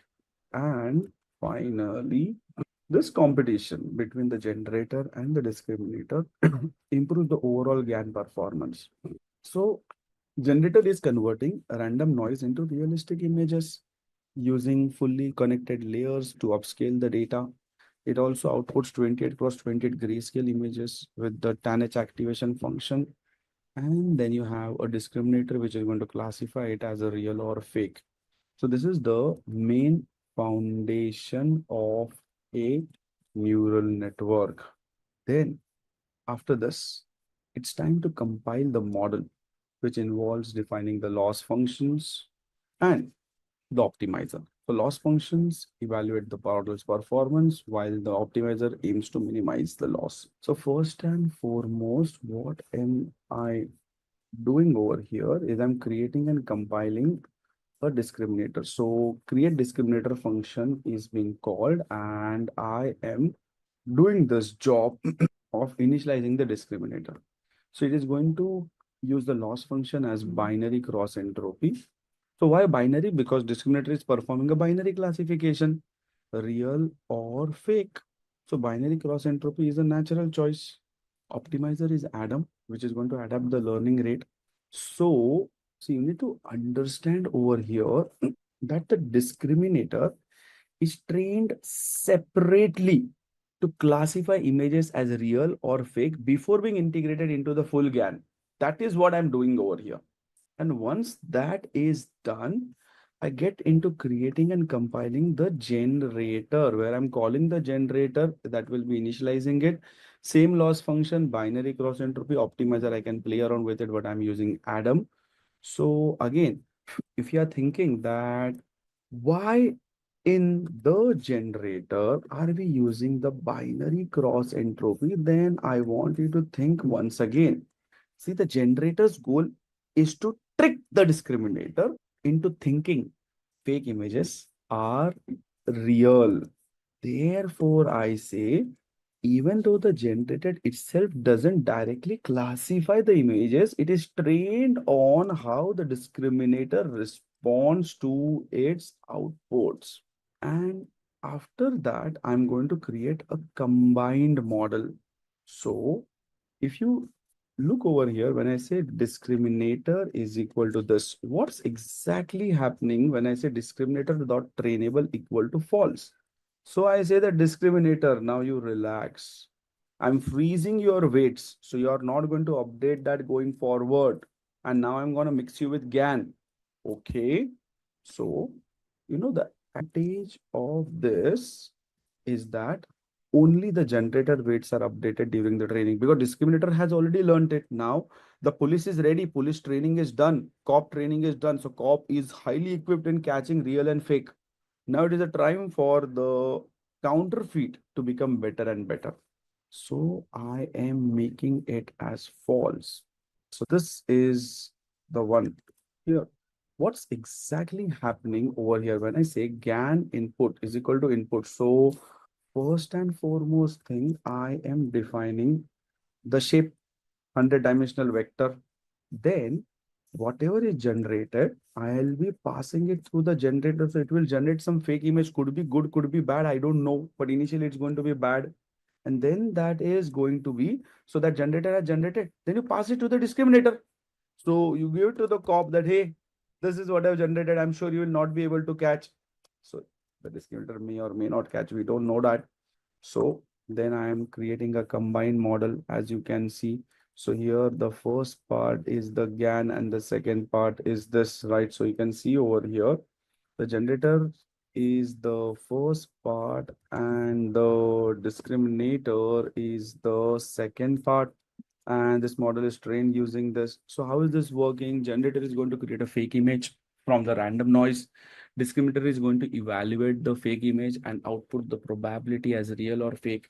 So generator is trained to fool the discriminator. And if the discriminator is fooled, then the generator gets rewarded.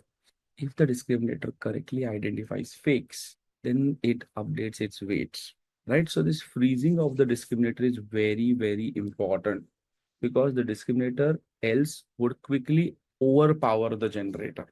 So I say, why is this important? Number one, if both are trained together, then the discriminator might quickly overpower the generator. So by freezing the discriminator weight, only the generator learns, not the discriminator. That is the idea behind it. Then finally, there is nothing left after this. Now we are training the model. So we train the model, which involves feeding the data into the model, adjusting the weights of the model based on the outputs. The primary aim is for the generator to create images indistinguishable from the real images by the discriminator. So this function is responsible for training by alternating between training discriminator to distinguish real versus fake and training the generator to produce more realistic images. First thing, we know the MNIST data set, normalize it, expand it, done. Then after that, what I want is there are images that I have to create. So this is where I am creating labels for the real and the fake images. So when I say ytrain underscore ones, this ytrain underscore one is going to be the batch of labels for real images and zeros, which will be for the fake images. And this y test underscore ones is going to be where we are going to train the generator, forcing it to create images as real. And the best part of it, this network may at times look a little bit complicated, but trust me, nothing changes in this network. Even when I show you the advanced example, little pre-processing things would change, but not most of it. So here is where I am going to get started with the training. So I say for in range of epochs. So it will loop through it across the batch sizes, which is 128 images per. And discriminator is being set as true now because I will be training the discriminator initially. So that is done. Then some real images are generated. Now this looks a little bit tricky, right? So what am I essentially doing over here is I am essentially extracting a batch of real images. You can see, right, into batch, I plus one into batch size. So basically extracting just a batch of sample images. And after that is done, I am going to train the discriminator on batch. X is equal to X batch, Y is equal to Y. And what is this formula? It looks a little bit weird, right? This is nothing but I don't want to label it by myself. So little additional efforts which I am taking over here is I'm using soft labels, which means instead of labeling real images strictly as one, I am using this formula. So this is introducing some random noise purposely. So see, now you might be thinking that, but why are we doing it? That's also quite a valid reason that why are we using the soft labels. So the reason why you are using soft label is I don't want the model to overfit. So just to ensure that my model is not becoming overconfident, and obviously generalization is important. So that's another reason. So then after that, fake samples. So what are we essentially now doing? Now it is a time for us to generate fake samples by feeding some random noise. So I'm just creating a random normal function and I'm doing this fake noise generation. And then I'm also going to use the generator's output as input to discriminator. And then finally, I shall be training the discriminator. So you can see over here, predict on this noise and discriminator will be trained on this fake data. And then I'm keeping a loss track of the discriminator, then making the discriminator as false. And I'm asking the GAN to train on the generator. And I'm keeping a loss track of the generator for every epoch. And exactly because of this, this process may look a little complicated, Darshan. This is a little new, overwhelming, challenging. No, it's not. Trust me, it is just the same thing and it will never ever change. So I'm training it for now 50 epochs, if you see, and the batch size I'm keeping is at 128. That means in each iteration, the model will process 128 images at a time. So now see, here you'll see some output. Here I would say that if you look at the D loss, now there are two things that can happen. If it is too high, which means that the discriminator is struggling. And if you see it is too low, it means that the discriminator might be too strong, making it harder for the generator to improve. In the same way, you also have the generator loss, where if you see the generator loss is high, which means that the generator is still in the process of learning, let it learn more. And if you see the loss low, that means it has started generating realistic images. So now $1 million question. How do we know that the GAN is learning? The idea is very simple. At the beginning, it will generate bullshit images, worst. But as and when the training progresses, the discriminator gets better at classifying the images and the generator improves and starts producing images that look more like it is expected, but it doesn't happen that way, that after 50 epochs, it is expected to generate some good looking images. It may or may not happen depending on the training, to be very honest. No, 5 minutes for the book. Right. So here we see now here importing matplotlib.